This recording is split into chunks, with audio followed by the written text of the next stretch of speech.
Hello and thank you for choosing this clean historical Western romance from author Indiana Wake. Before we begin, don't forget to hit that subscribe button.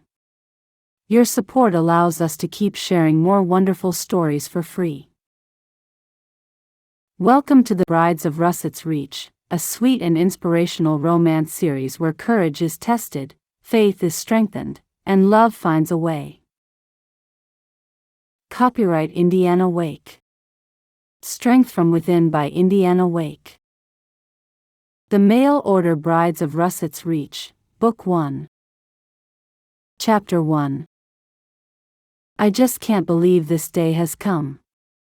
Honestly, I really thought that Father would do something to save us at the last minute.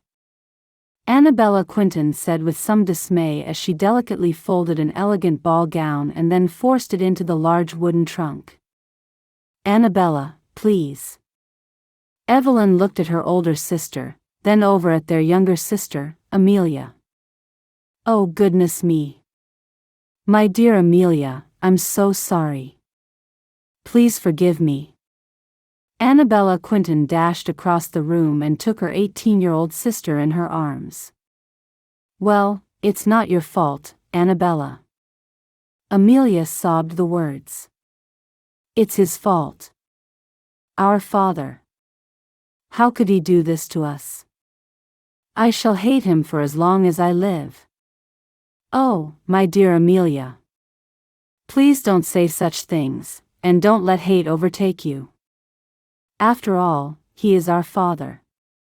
Evelyn had joined them on the other side of the room and was gently stroking her little sister's hair. Oh, Evelyn, you always were the most forgiving of the three of us. But I'm afraid, on this occasion, I do not share your view. Whilst I shall try my hardest not to hate the man, as my dear little Amelia does, I shall never again think of him in terms of being my father. Once a man sells his daughters for his own gain, he is stripped of that title, as far as I'm concerned. He no longer has the right to walk the earth proclaiming himself to be a father, for a real father would do no such thing as he has done to us. Anabella slightly pushed Amelia from her, just far enough to study her face and gently wipe her tears away. But at least we three shall always be together, that is something, surely? Oh yes, yes it really is. If I were to be sent away and did not have you and Evelyn by my side, I should not survive. I really should not. Amelia was breathing hard, trying her hardest not to dissolve into tears again. Yes, what a good thing Father saw to it that we shall all be together. See, so there is some good in him. Evelyn's voice grew quiet towards the end, almost as if she did not believe what she was saying herself. Oh, Evelyn. My dear sweet Evelyn. If you forevermore try to see the goodness in a man who has none, one day your heart shall be truly broken. Anabella began, releasing Amelia and turning to take Evelyn's hands. Lawrence Quentin has not done a good thing. It is merely a stroke of luck that his advertisement in the Western American newspapers was picked up by someone seeking 3 brides, rather than one. And he chose to respond to that one in particular because it was quicker and simpler for him, and not for a moment was it because he wanted to keep the 3 of us together. If that man had a soul at all, then he would keep us 3 here in England. Instead, he has chosen to send us to Idaho, wherever that is, knowing that he shall never set eyes on us again. Idaho is in Western America, Anabella, we all know that, Amelia said, before delicately blowing her nose on a lace handkerchief. I know, my sweet, but none of us really know anything about Idaho. I suppose that is what I meant. And as for Russett's Reach, why, the 3 of us would never have heard of that town had our very own father not sold us to 3 men who live there. And so it is that we shall live out the rest of our lives in a town that is not our own, and which we cannot yet even picture in our minds. Anabella had quite forgotten her resolve to stop ranting and frightening her younger sister. Amelia began to cry once more. Ladies, are you any nearer to packing your things? Janet Wesley bustled into the room, sighing as she saw the lids of all 3 trunks still very firmly open. Honestly, you must be packed, really you must. What if your father were to happen by and see that you were not yet but half done? But why do you care what he thinks, Miss Wesley? Anabella said, quite perplexed. After all, from tomorrow onwards, you cease to be in his employment. Really, that you should still care about the man after the way he has treated not only us but you and the rest of the staff. Of the 3 young women, Anabella was finding it the hardest to accept the situation they now found themselves in. Oh, Anabella. Please do try to see that your father had little choice in the matter. He has fallen on hard times, and I'm sure that he tried everything in his power to solve the situation before it came to this. Do try to be merciful, my dear girl. Janet Wesley had been with the Quentin women since they were young girls. She had joined their family as the girls' governess when Amelia had been but 2 years old, Evelyn 4, and Anabella 6. Despite her determination that her girls be brave and deal with their new circumstances as well-brought-up young ladies should, the puffy and reddened skin around her eyes told of her true heartbreak. Oh, Miss Wesley. It was Lawrence Quentin's choices which brought us here in the first place. Had he not taken money from our friends and neighbors to knowingly place it upon a scheme that was far less than secure, then he should not have had to pay them all back from his own purse and rendered himself ruined. For not only did he ruin himself, but of course he ruined his daughters in the process. Anabella strode back over to her open trunk and looked angrily down into it. I know this is very hard, but please don't make it any harder than it needs to be. Miss Wesley put a gentle hand on her shoulder. You have Evelyn and Amelia to think of now. You must take over from me, my dear sweet girl, and act as their guide. You cannot head off to a new country with such a terrible aspect. You must either forgive your father or forget him entirely. Do not carry this bitterness around with you, for it shall infect your sisters, not to mention the rest of your lives. Finally, Janet Wesley broke. At that moment, she could hold back no longer, and tears of the very deepest sadness began to roll down her cheeks. Oh, my dear Miss Wesley. I have upset you, and that is the last thing I wanted. I shall miss you more than I can possibly tell, the 3 of us shall.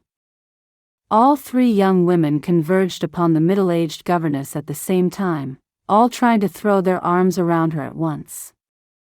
In truth, all 3 had looked upon Janet Wesley as a mother, their own having died shortly after giving birth to Amelia. Now I shall expect letters from all 3 of you, keeping me informed of your progress. And I shall expect them to be regular. Very regular, my dears, weekly at least. Janet Wesley was trying hard to employ the same strident tone of voice she had used on the 3 Quentin women since they were young girls. We shall, Miss Wesley. Amelia was the first to speak. I shall start my first letter to you tomorrow as we are on the boat.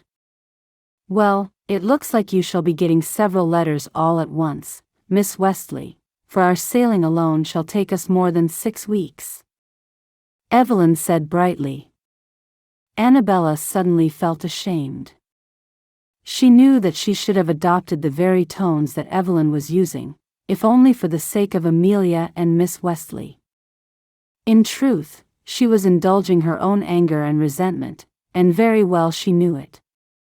And there was, of course, a further emotion to add to the mix, fear. At the very heart of Anabella was the deepest and darkest fear, not only for herself but for her 2 sisters. Although they had each received 2 letters from the brothers to whom they had been promised, Anabella knew that she could not trust the words on the page until she could see and converse with the men themselves. In her eyes, words on a page meant nothing. The very idea of going to live on a cattle ranch absolutely filled Anabella with dread. While she understood that, in Western America, a thriving cattle ranch could make for a suitably well-off man, it was still a very far cry from the idea of wealth that she had grown up with. For in England, the truly wealthy actually did very little. The idea of actually working for one's money, rather than simply inheriting it, was entirely alien to her. And a man working on a cattle ranch, albeit that he was the owner, still struck her as being terribly utilitarian. With every moment that passed, her fear grew, as did her anger towards the man she used to describe as her father. Shall it really take us 6 whole weeks to get from Liverpool to New York? Amelia asked Evelyn, with a certain amount of genuine interest in her voice. Yes, my darling, it shall. So we shall leave England at the beginning of June and not arrive on the east coast of America until halfway through July. Imagine that, Amelia. Perhaps it shall be a little adventure after all. Evelyn could always see the best in any given situation, and Anabella began to fervently wish that she herself was of the same disposition. And then, of course, our train journey from New York to Idaho shall take us nearly 10 days. Imagine the things we shall see, Amelia. Imagine the vast landscapes and countryside we shall be driving through. Idaho is so far west that we shall see a great deal of America on our way to Russett's Reach. Try as she might, Anabella could not get excited about 6 weeks at sea and 10 days on a bumpy railroad. However, she knew the time had come to do her very best to hide her resentment. And I shall be driving with you girls all the way to Liverpool in the carriage. I shall wave you off from Waterloo Dock until the packet ship is out of sight, my dears. Miss Wesley dabbed a delicate handkerchief at her tears. Oh yes, and father has seen to it that we shall be in the cabins, so we shall have a nice time of it on our sailing. Anabella found it almost unbelievable that Evelyn sounded somewhat excited about the journey. Well, I dare say then, that he was paid a little more for us than he thought he would get. Otherwise, we should be spending 6 weeks in the pitch blackness and filth of steerage. Anabella quite simply could not help herself. Oh, Anabella, please do try. For all you know, the 3 of you could be sailing away to a wonderful new life, each of you with husbands more handsome and attentive than any you could have dreamed of right here in England. And perhaps you shall find that you have freedoms far greater than any you could have expected had you stayed here. Janet Wesley had reached up and taken Anabella's face between her hands. And that is how I shall choose to see things, even as I wave off the 3 girls I think of as my own. As I see you sail away, I shall choose to know in my heart that your lives will be filled with love and laughter, with adventure and fulfillment. And you, my dear Anabella, must do the same. You must promise me now that all the way from England to America you shall think nothing but hopeful and wonderful thoughts of your new lives. Oh, Miss Wesley, I shall try. Finally, Anabella gave in and began to weep as she collapsed into the arms of her old governess. Though she would try and be strong, the fear and uncertainty would take a heavy toll. This one last time she would cry and then she would be strong for her sisters. Chapter 2. 24th of June 1866. Dear Journal. So far we have been at sea for 3 weeks, and I can truly say that this is the most appalling experience of my life to date. Despite the fact that members of the crew are continually telling us what an easy crossing this is, I have been bumped, buffeted, and knocked off my feet on more than one occasion. In truth, I have not made many sailings in my 22 years, but still, I feel certain that this is far from a calm crossing. Amelia has, at times, been truly terrified for her life. Indeed, if I am completely truthful, so have I. And yet the rest of the cabin passengers seem to rather be taking it in their stride. I can only assume that the biggest difference between them and us is the fact that they are seasoned travelers, and have clearly known much worse circumstances. There are 14 other passengers in cabins such as ours, and who knows how many hundred in steerage. Of the 14 that my sisters and I are sharing this journey with, we have become particularly close to Mr. Glover Warnock and his wife, Mrs. Alma Warnock. I have been particularly keen to spend my time with them since they are both from the Western Territory of Montana.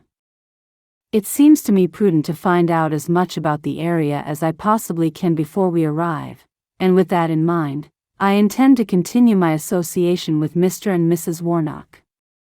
Mr. and Mrs. Warnock are the first Americans of my acquaintance, and I find them extremely pleasant, yet rather honest. It was very hard to explain what my sisters and I were doing going over to Idaho to a ranch, yet Mrs. Warnock very quickly picked up on the idea that we were to be wed.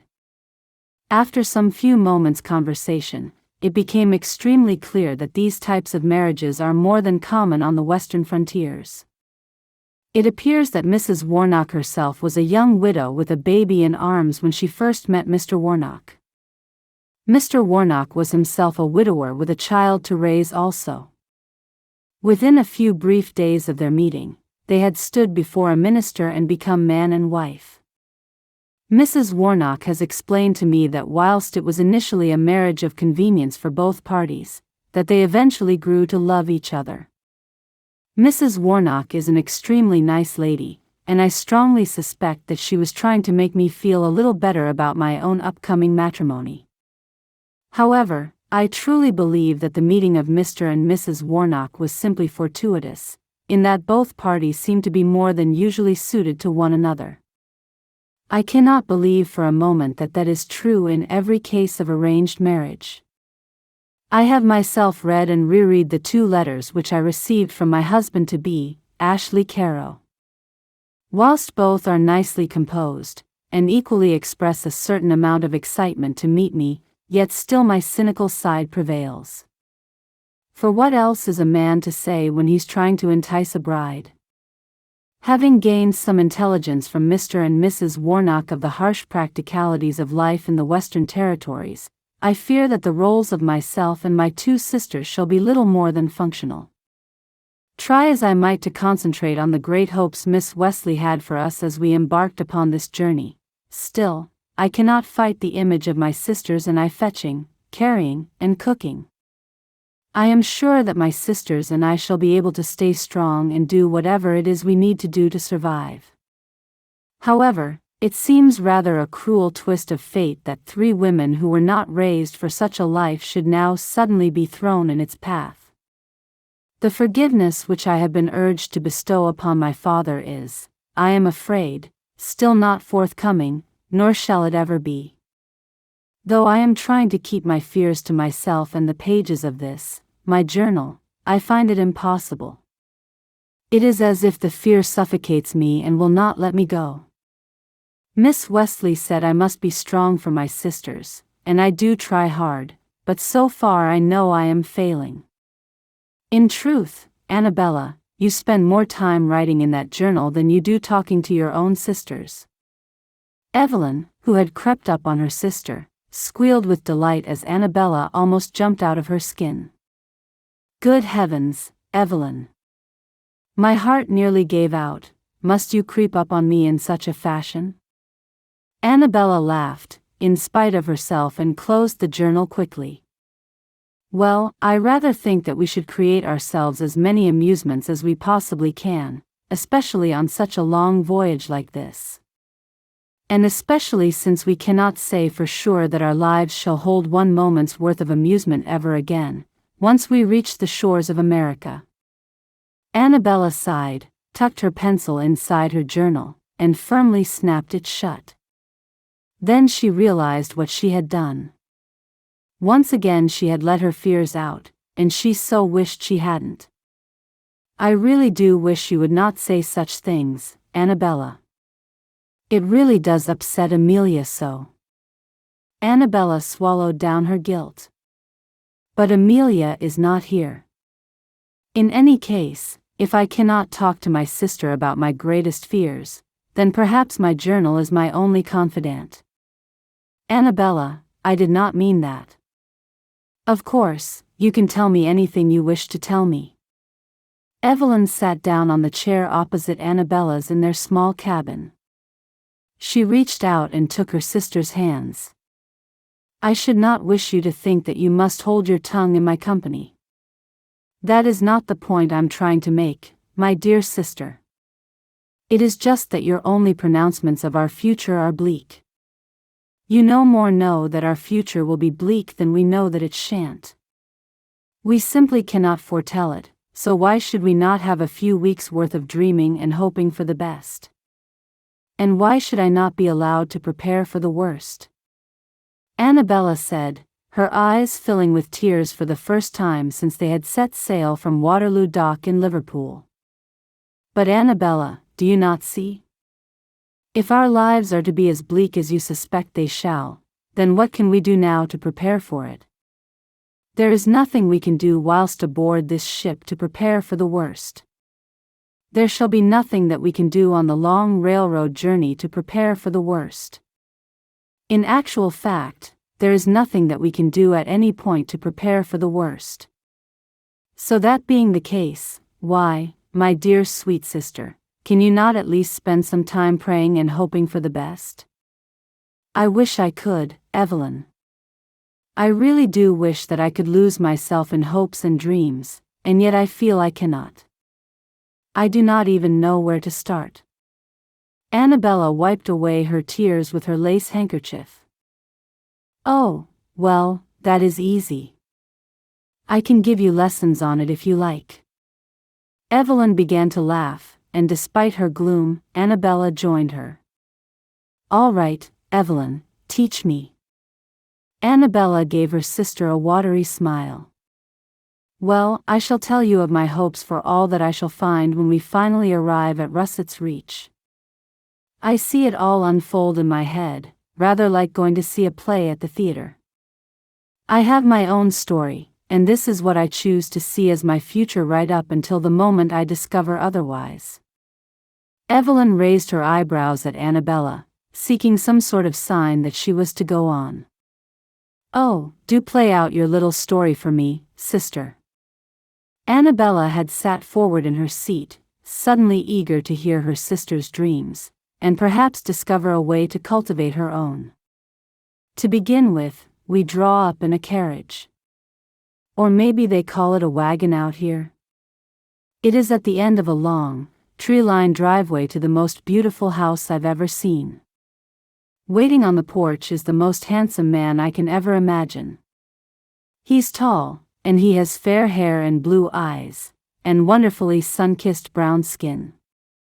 He's wearing thick trousers of some kind of indestructible material, and a checked shirt. Oh, and also a hat. All ranchers must wear big hats. Evelyn was staring off dreamily into space. Anabella began to giggle. What's so funny, Anabella? I'm sorry, it's just such a shame that you seem to have spotted my husband-to-be standing on the porch, rather than your own. The sisters began to laugh, and Evelyn reached out and playfully slapped Anabella's knee. There, you see. That's the spirit, Anabella. Evelyn smiled so warmly at her sister that Anabella could have cried. Although I fear I should warn you that it was indeed my husband-to-be whom I saw standing on the porch, and not yours. My dear sister, you are mistaken. Anyway, in a heartbeat, the handsome young Joss Carrow jumps down from the porch and is already opening the door to the wagon. As he reaches for my hand to help me down, our eyes meet for the first time. At that moment we are both paralyzed by an instant connection between us. Finally, he helps me down from the wagon, holds out his arm for me to take, and walks me into the house. And what is the house like inside? Oh, Anabella. It is truly beautiful. Much of the furniture is antique, and the fabrics of the curtains and other furnishings are in such beautiful florals. Everywhere you look, there are vases filled with summer flowers, and their scent hangs in the air. I rather think I should like to use your little theater piece for my own dream. Anabella smiled. It all sounds so lovely. By all means, my dear sister, use my imagination. However, feel free to add your own details wherever you wish, for I think you shall find that a much more fulfilling experience. And does your play end there? No, I have many little plays, heading right off into the future. Joss Carrow and I have a wonderful marriage, and we're both so happy. We have 2 children, 1 boy, and 1 girl, and they are as fair and as blue-eyed as Joss himself. You see, imagining a wonderful life is so much more settling a pastime than imagining a dreadful one. At that moment, Amelia returned to the cabin. I say, Amelia, I was rather worrying where you'd got to. Anabella smiled at her little sister. Of the 3 of them, Amelia was the most delicate. Her delicacy went beyond simply being the youngest of the 3, and was much more of a true personality trait.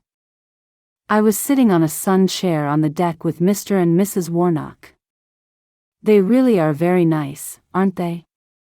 Mrs. Warnock was telling me all about Montana. She says that it is one of the most beautiful places in the world, and she was saying that Russett's Reach is not so very far from the border of Idaho and Montana. Apparently, we can expect breathtaking mountains, wide blue rivers, and beautiful deep green pine trees, which smell wonderful. That sounds truly delightful, Amelia. I know how truly content you are when you are in nature. Evelyn smiled broadly and indicated that her sister should take a seat with her and Anabella. And Mrs. Warnock tells me that the summers are beautifully warm, much warmer than we had back in England. Also, we shall still see snow in the winter, too. Although we shall probably see a lot more snow than we did in England. I believe the winters are far harsher, yet if we are in a place where we are warm and safe, then snow-capped mountains must surely be the most wonderful sight in the world, mustn't they? Amelia beamed out a broad smile, but it was a little ragged around the edges. As if it were forced. Well, I must say, I am the eldest sister, and it should be my job to maintain the spirits of both of you at a time of such uncertainty in our lives. And yet I find that I am unequal to the task. That being said, it would appear that neither of you needs me anyway. I am so proud of you both. You have each chosen to find the good where I myself struggle to see any. So now, I shall choose to join you and dismiss my pessimism once and for all. I shall imagine great passions and beautiful countryside, and I shall be cheerful for the rest of our journey, however bumpy that might be. Anabella smiled her best smile and opened her arms to welcome her sisters into a hug. Yes, she could do this, she could see the best side of their journey. Chapter 3. I simply cannot believe that we are almost there. We have been traveling for almost 2 months and yet somehow this seems to have come around far too soon, Anabella whispered to Evelyn and Amelia, despite the fact that the wagon driver had little hope of hearing them above the clatter of hooves and the rumbling of wheels. And see how long this driveway is. So the very first part of my dream would seem to be right. Evelyn's smile was fixed, and it was fooling nobody. Her eyes told of the terror within her soul. I'm afraid I just feel sick, that's all. My stomach is flipping over and over and over, and I simply cannot make it stop. Amelia's eyes were opened so wide that they almost looked perfectly round. As Anabella looked at her youngest sister, she could see the color draining from her face. She reached across from her side of the wagon and took her sister's hands. Evelyn, who was sitting next to Amelia, slid closer to her and put a comforting arm around her shoulder. Just remember how beautiful it all is. Whatever happens, we shall have the consolation of living in such beauty. I think coming into Idaho has shown us that where we are about to make our home is as beautiful as anything we saw on the ride through Montana. And it is certainly much more spectacular than where we lived in England." Anabella could barely believe that she was the one doing the comforting. Although she had done her best to spend much of her journeying time in the creation of fanciful dreams in the way that her sisters did, still Anabella could not quite believe life would turn out so perfectly. Where her sisters could momentarily suspend disbelief, Anabella could not. "Oh goodness me. I think we're here." Evelyn's voice came out in a rushed wheeze. Suddenly Anabella and Amelia let go of each other, and both pressed to look out of the window. The ranch house seemed to be made entirely from wood. Whilst they had seen many such buildings on their drive through the breathtaking countryside, still it came as something of a surprise to Anabella. Her whole life had been spent in a beautiful brick-built townhouse, and the idea of living in a wooden structure seemed so completely alien to her.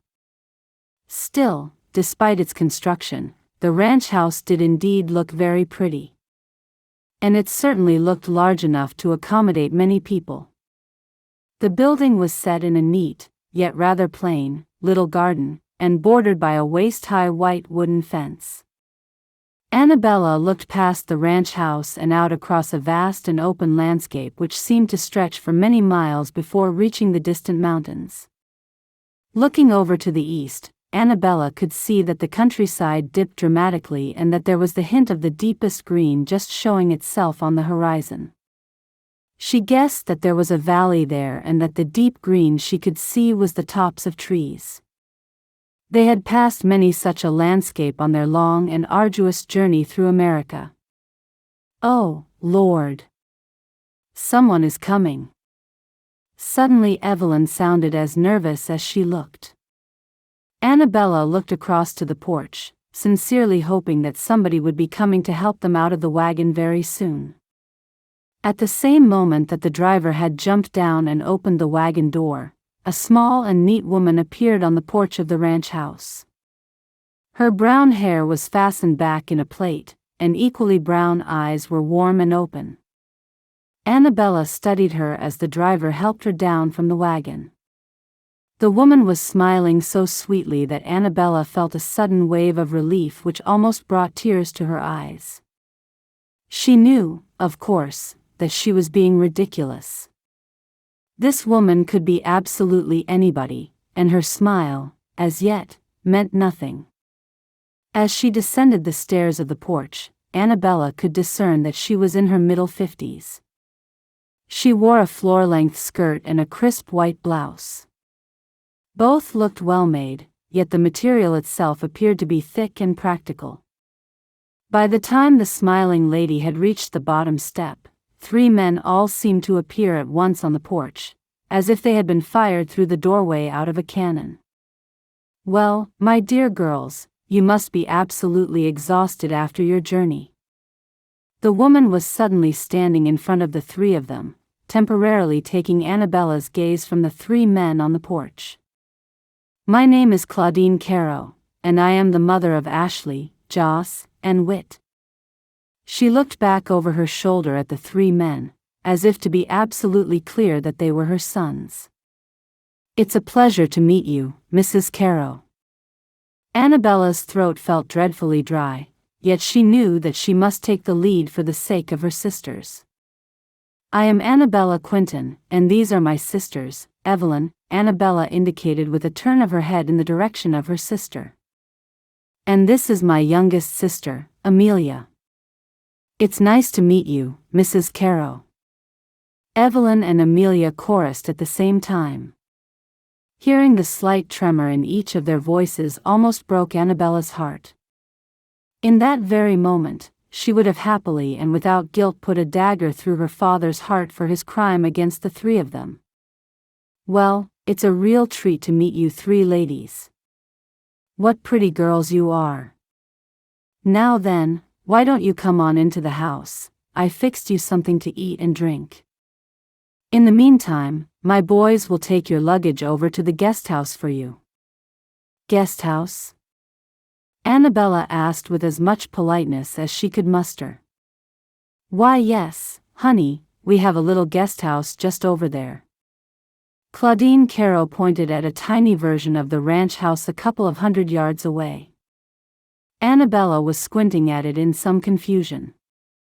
"And that's where you ladies will be staying until you are wed, nice and proper. It has everything you need there, and I think you'll be real comfortable." Anabella smiled as warmly as she could at Claudine Carrow. As she looked over at the little guest house, suddenly Anabella was rather glad that she and her sisters would have somewhere private, at least for a few weeks. It would enable them to talk and support each other away from the gaze of everybody else. "Well, thank you kindly, Mrs. Carrow. And some refreshment really would be very nice indeed." "You're welcome, honey." Claudine Carrow looked over at the porch at her 3 sons. "Come on then, boys. Why don't you take the ladies' luggage on over to the guest house, and then come join us for some lunch?" As the 3 men passed them, Anabella took in a deep breath. They were ragged and rough-looking. Their clothes a little grimy. Their hair was darkish brown and hidden by their big hats.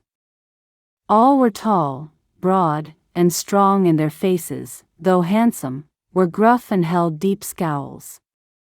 Where was the greeting she had managed to conjure in her mind? The men began to unload the wagon. Anabella noted that they provided nothing more than simple nods by way of greeting. Something about their demeanor and Mrs. Carrow's too brilliant smile created a sense of deep disquiet within her. The kitchen was large and something resembling one you might find in a great farmhouse back in England. The huge scrubbed wooden table was big enough to easily sit the 7 people it had presumably been set for. The cold cuts of meat and the colorful salad looked to Anabella to be better than anything the girls had eaten over the last few weeks.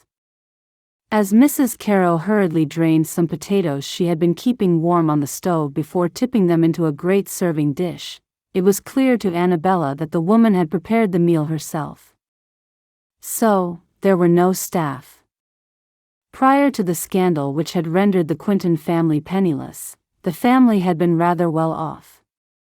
Whilst they were certainly not considered rich, they were affluent enough to have staff. Their large townhouse had boasted a cook and scullery maid, 3 general maids, and a valet-cum-footman. The Quentin girls had never cooked or cleaned in their lives, and Anabella was seized with the idea that that was exactly what they would be expected to do now. Claudine Carrow had poured Anabella and her sisters long cool drinks of cordial, handing them around with a smile. The 3 Carrow men had yet to appear, and Anabella could not imagine what was taking them so long. In all, there were simply 3 large wooden trunks containing everything that the Quentins had brought with them. Once again, a curious feeling of disquiet had settled upon Anabella, and she was keen to ask Mrs. Carrow 1 or 2 questions before the Carrow men appeared. "Please do forgive me for asking, Mrs. Carrow, but I rather got the impression that your sons are not too pleased to see us here. Is there some particular reason that they are already displeased with us?" Anabella had phrased the question as gently as she could, yet still, her sisters looked horrified. "Anabella, please," Evelyn hissed, before turning to Claudine. "Mrs. Carrow, please do forgive my sister. We have had a terribly long journey and, as you can probably imagine, we are all rather nervous." Evelyn did her best to cover for what she saw as her sister's rudeness. "Oh, now don't you fret about that, honey. Your sister has every right to ask questions, and I understand her concerns." Mrs. Carrow looked down a little as if frightfully embarrassed. "Mrs. Carrow, there really is a problem, isn't there?" Anabella was determined to get to the bottom of it. Before Evelyn could speak again, Anabella fixed her with a stare which warned her against it. Mrs. Carrow put a lid on the large serving bowl of potatoes to keep them warm, before taking a seat at the table opposite the Quentin women. You have rightly sensed a certain unease amongst my sons, Miss Quentin. Mrs. Carrow began. Perhaps I should explain the situation to you, so you know exactly what is going on. After all, that is only fair considering what a dreadful upheaval the three of you have suffered. Amelia made a small and involuntary noise, clearly distressed at the idea that something was about to go wrong. Now first let me start by assuring you that my three boys are honest and hard-working men, with characters which make me proud of them. Mrs. Carrow paused and looked around the girls, giving them a reassuring smile. Anabella felt a little better, but she could still see the tension in the lines around the older woman's eyes. Something was not quite right. For a moment she was seized with panic and found it hard to breathe. Would she faint? No, she must be strong for her sisters, so she set her shoulders and nodded for her future mother-in-law to continue. Mrs. Carrow nodded. Now, let me tell you that ranch life is hard, and because of it Ashley, Joss, and Whit have not been able to find themselves brides out here in Russett's reach. They all work so hard, morning till night, that the three of them have neither the time nor the inclination to make the effort to attend all of the dances and other events in the town which would show them off nicely to the few young ladies. I tried to talk to them about it, but they were always laughing and telling me that there's plenty of time for that sort of thing. Well, I don't think there is. My youngest, Whit, is already 30 years old, and Ashley is my eldest at 34. Anyway, I decided to place an advertisement in one of the bigger newspapers, to see if I could find brides for them all. They are good men, but they need wives who are happy to take on everything that ranch life entails. Anyway, when I went to place the advertisement, the editor took me to one side. He had apparently already had a communication from your father over in England, who was aware that many marriages on the western frontier are arranged in such a way. So, you see, when the editor told me of 3 young English women, all sisters, looking for husbands, I couldn't help but think that it was such a wonderful coincidence. Mrs. Carrow, did your sons know that you placed the advertisement? I mean, did you have their blessing? Anabella felt a pricking sensation on the back of her neck. In her heart, she knew the answer. No, Miss Quentin, as you have rightly assessed, they did not know. I did not tell them until I knew that you had set sail from England. In that way, I was hoping to give them time to adjust to the idea. You might think my actions are misguided, Miss Quentin, but let me assure you that a mother will do whatever it is she thinks is best for her children, however old and big they get. It's high time my boys made good matches, yet I know if I hadn't intervened, they never would have. And have your sons adjusted to the idea, as you had hoped? Anabella felt suddenly hot and uncomfortable. They just need a bit of time, honey, and they will come around to the idea. Don't you worry about that. Only Anabella was worried, not only for herself, but for her sisters. They were thousands of miles from anything they knew, with no income and no means to support themselves. What were they to do now? Chapter 4. 5th of August 1866. Dear Journal. It has been a week since we arrived here in Russett's Reach, and yet still I cannot settle. The dreadful realization that the 3 men to whom we are betrothed knew nothing of our existence, and had not sought to look for wives, still weighs heavy upon my mind. Whilst I am, in truth, in no great hurry to marry Ashley Carrow, I cannot help but wonder what shall become of my sisters and I if these 3 men should choose to reject us. We are in a foreign land, with no means to return home. Although Mrs. Carrow has already paid our father handsomely for us, I fear there is no obligation upon her sons to marry us, and worse still, there is no obligation upon the Carrow family to continue to pay for our upkeep, should we be rejected? So there it is. My sisters and I have been bought and paid for, and therefore are obliged to marry whether we like to or not. Until we are fully accepted by the Carrow brothers, our future remains so dreadfully up in the air. The thought of it is with me night and day, and at times I can barely function for thinking about it. The worry has become too great, and yet I must hide it from my sisters, for I do not know if they have thought this dreadful scenario through to its conclusion. Claudine Carrow really is a most kind and gentle woman, if somewhat misguided. In all other respects she seems most sensible, and yet still the fact remains that she has embarked upon this most imprudent course of action, which even included writing the initial letters to myself and my sisters. In some ways, however, she is already chastised by circumstance for her rash actions. Mrs. Carrow had been looking for wives who could already cook and clean, not to mention take on some other duties which seem incumbent with ranch life. Having given us the first 3 days to settle in and recover from our immense journey, Mrs. Carrow has begun a series of cookery lessons for myself and my sisters. I rather fear that our determined yet pitiful efforts are almost too much punishment for this kind and patient woman. Still, I have discussed it with Evelyn and Amelia, and we have agreed that we really must try very hard to master the tasks we are set. Furthermore, we have concluded that we must all try extremely hard to secure the affections of Ashley, Joss, and Whit if we are to have any hope of a secure future. However, the 3 of them work such long hours that I fear there will never be enough time to get to know them. Still, I must not dwell on seeming impossibilities and must instead remain hopeful of our success.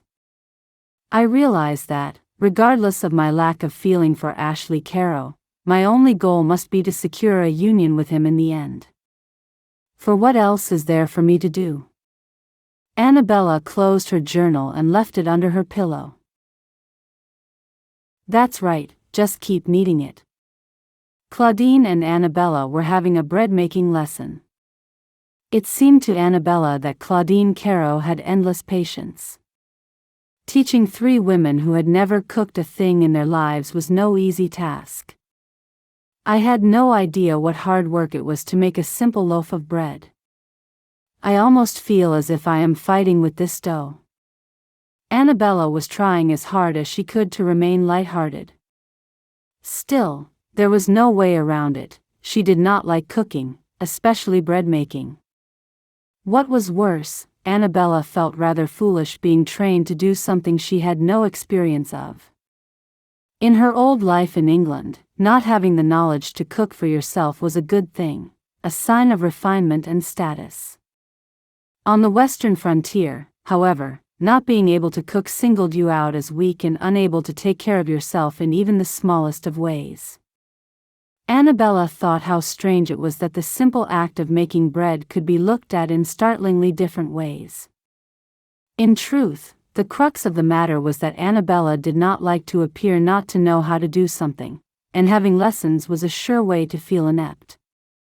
Still hovering at the very forefront of her mind was the idea that she and her sisters would need to master these arts if they were to have any hope of securing their future.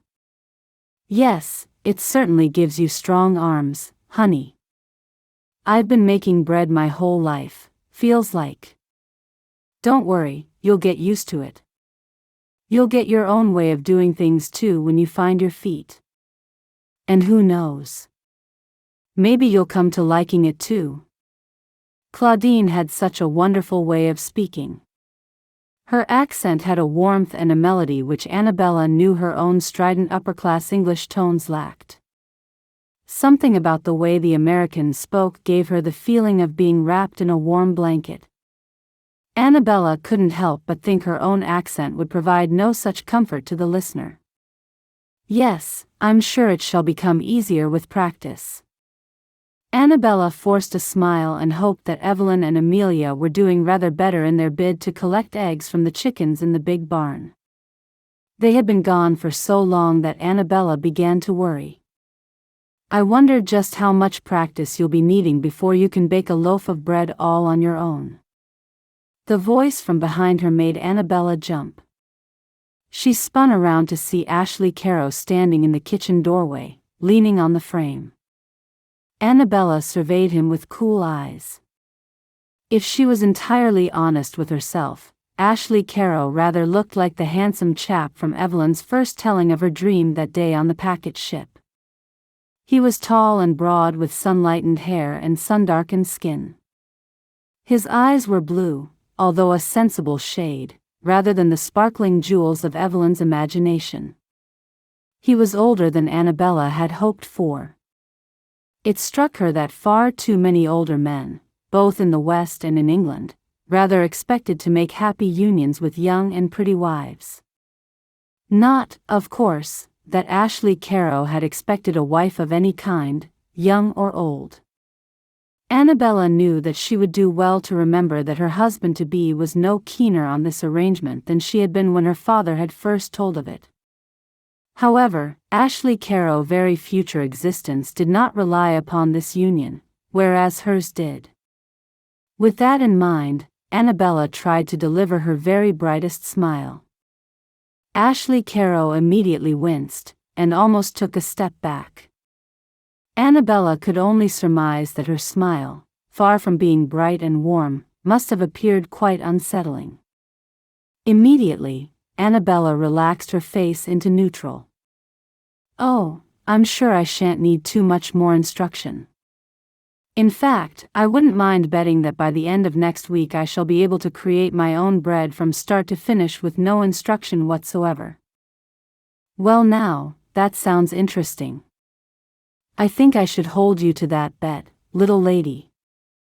Ashley Carrow's grin was lopsided and, to Anabella, truly irritating. It was all she could do to stop herself picking up the huge ball of dough from the flour-sprinkled table and throwing it at him.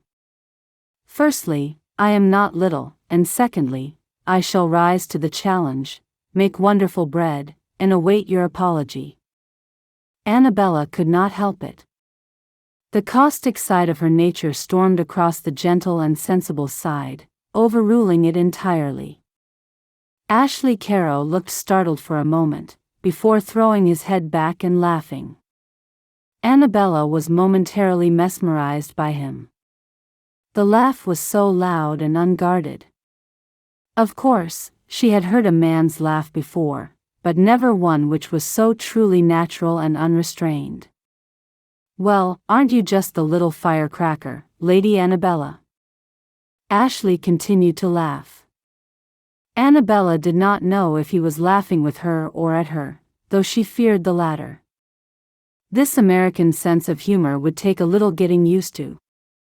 Instead of responding, Anabella pulled a face before turning away from him in the haughtiest manner imaginable.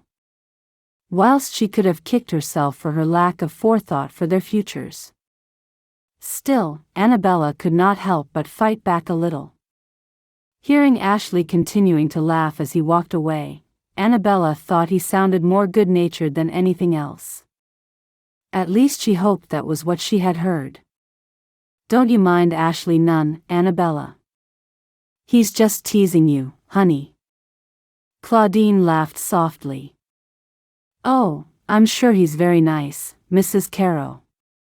Anabella had rather forgotten the presence of Ashley's own mother and hoped that Claudine wasn't offended by the manner with which Anabella had just dealt with him. "Now, you don't have to worry about pleasing me, Anabella. You already do please me, honey. You're a fine young lady, and you weren't raised for bread baking and farming. It's going to take a little time, but just you remember I'm your friend, and you can come to me with any concern you have, big or small. Even if that concern has something to do with my son." Seeing tears begin to track down Anabella's flour-covered face, Claudine made her way around the large wooden table to her. "See, if you don't tell me if my son does something to unsettle you, then I can't straighten him out. But if you do tell me, trust me, I can get him whipped into shape good and proper. Don't you worry about that." Claudine took a handkerchief from the pocket of her skirt and dabbed at Anabella's face. It was so very like something that dear Janet Wesley would have done that suddenly Anabella felt dreadfully homesick and cried all the more. Claudine pulled her into her arms and hugged her tightly. "There now, honey, you let it all out. I know things are hard, and you're missing your home, but you'll get used to things, I promise you. This is just an adjustment." Claudine stroked Anabella's thick chestnut hair. "Thank you, Mrs. Carrow." Anabella sniffed. "Now then, you must call me Claudine. We're friends now, honey." "Yes, we are, Claudine. Thank you so much. You're so very kind. And we'll get your bread-making skills tip-top so that by the end of next week you can make that boy of mine eat his words as well as the bread." "Claudine?" Anabella lifted her head, her eyes wide in sudden recollection. "Did you just say farming?" "Farming, honey." Claudine looked momentarily confused. "Yes. A few moments ago you said I wasn't raised for bread-making and farming." Anabella had a sinking feeling. Claudine simply laughed. "Oh, don't you worry about that just yet." Claudine held Anabella's face in her hands and smiled sweetly at her. Chapter 5. I must admit, I know there are reportedly snakes in England. I have never seen one. Amelia was sitting on the end of Anabella's bed, looking at her most earnestly. "Well, no. I suppose they have them in the countryside in England, but when did Father, I mean, Lawrence Quentin, ever take us into the country? I mean, perhaps if he had taken us into the country, maybe even introduced us to hunting and whatnot, then this life we now have might not have come as quite such a shock." "Indeed, you make a good point, Anabella." Evelyn was perched behind Anabella, brushing her thick chestnut waves until they shone. "But I am sure we shall overcome all of these problems. I mean, at least we've seen a snake now. At least we've seen it, and survived the shock." "Oh, Anabella." Amelia began to giggle. "I still cannot believe that you chased it with the broom." Evelyn stopped brushing as both girls laughed loudly at their elder sister's expense. "Oh, get it out of your systems, do." Anabella, try as she might to appear to be cross, could not help but laugh at herself. "But I do wish that Ashley Carrow hadn't been there to witness it. Honestly, whenever I am getting to grips with a new task or making some dreadful blunder, that annoying man seems always to be there. Really, it's like he has a sixth sense which tells him when I am set to make a fool of myself." "Anabella, it really was very funny." I think that Ashley was also amused. Evelyn began to separate Anabella's hair, ready to twist it into a thick plait for sleeping. "I'm sure he was. Dreadful man."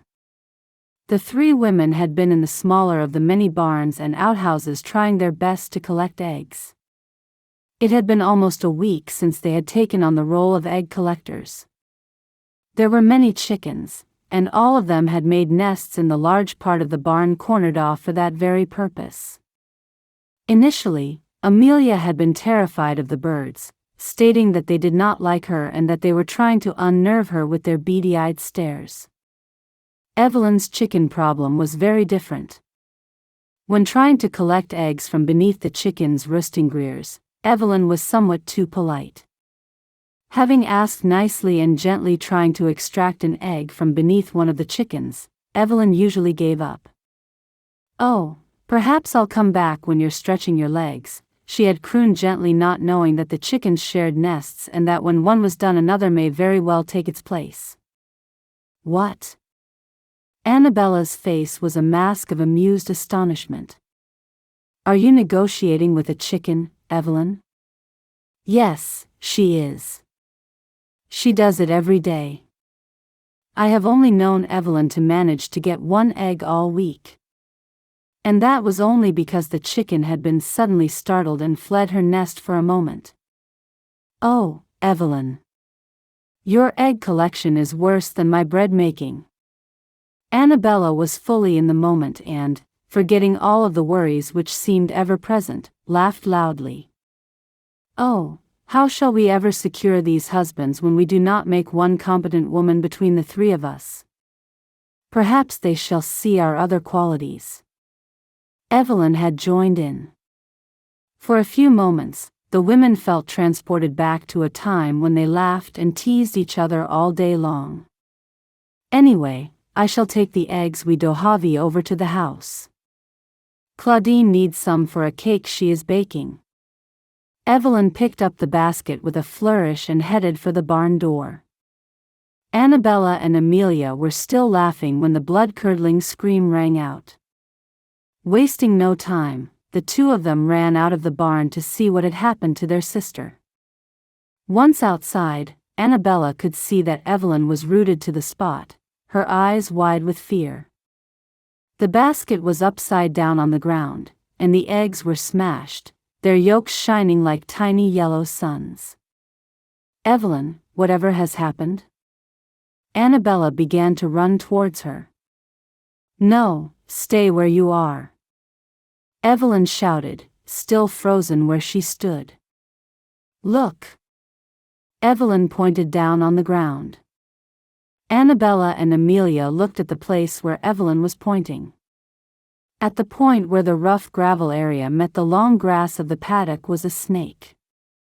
It was as still as Evelyn herself, but its head was up and it seemed to be staring at Evelyn as much as she was staring at it. Anabella set off at speed back into the barn, returning seconds later with a broom.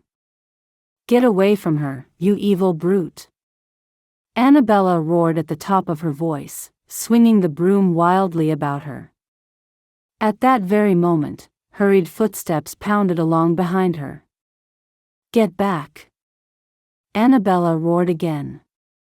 Her tone was that of a pure ruffian, and she was rather surprised to hear her own voice so altered. Anabella stopped waving the broom and instead held it almost as if it were a bayonet. Doing what she could to bolster her own waning courage, Anabella ran at the snake shouting, "Charge!" As she reached it, the snake slid at high speed into the long grass and away to safety. "And don't come back. Next time I will kill you, you evil creature." Anabella's adrenaline was running high, and she was aware that she was still shouting. Evelyn, seeing that danger had passed, ran into the waiting arms of Amelia. Suddenly, from behind Anabella came a now familiar boom of laughter. Anabella spun around, still holding the broom out in front of her, looking somewhat wild-eyed. Ashley Carrow was almost bent double, he was laughing so hard. "Well, that told that darn snake, huh? You put the fear of God in him all right." Ashley choked out the words between peals of laughter. "Me oh my, what a woman you are. And what a roar. I had no notion you could be so aggressive. Well then perhaps you might want to be on your best behavior." Anabella glared at him. Emotions were running riot through her body. The immediate danger had gone, but the fight or flight chemicals were still racing. "Anabella," Evelyn hissed. "Behave yourself." "Oh, no, Miss Evelyn, I like Anabella this way." "The real Anabella, huh?" Ashley's eyes danced with amusement as Anabella marched back into the barn, loose tendrils of flaming auburn hair flying out behind her. Amelia was caught somewhere between bursting out laughing and wishing her sister wasn't quite so fiery. As she turned to follow Anabella into the barn, she could see that Ashley Carrow had beaten her to it. For a few moments, Amelia hovered as if she didn't know what she should do next.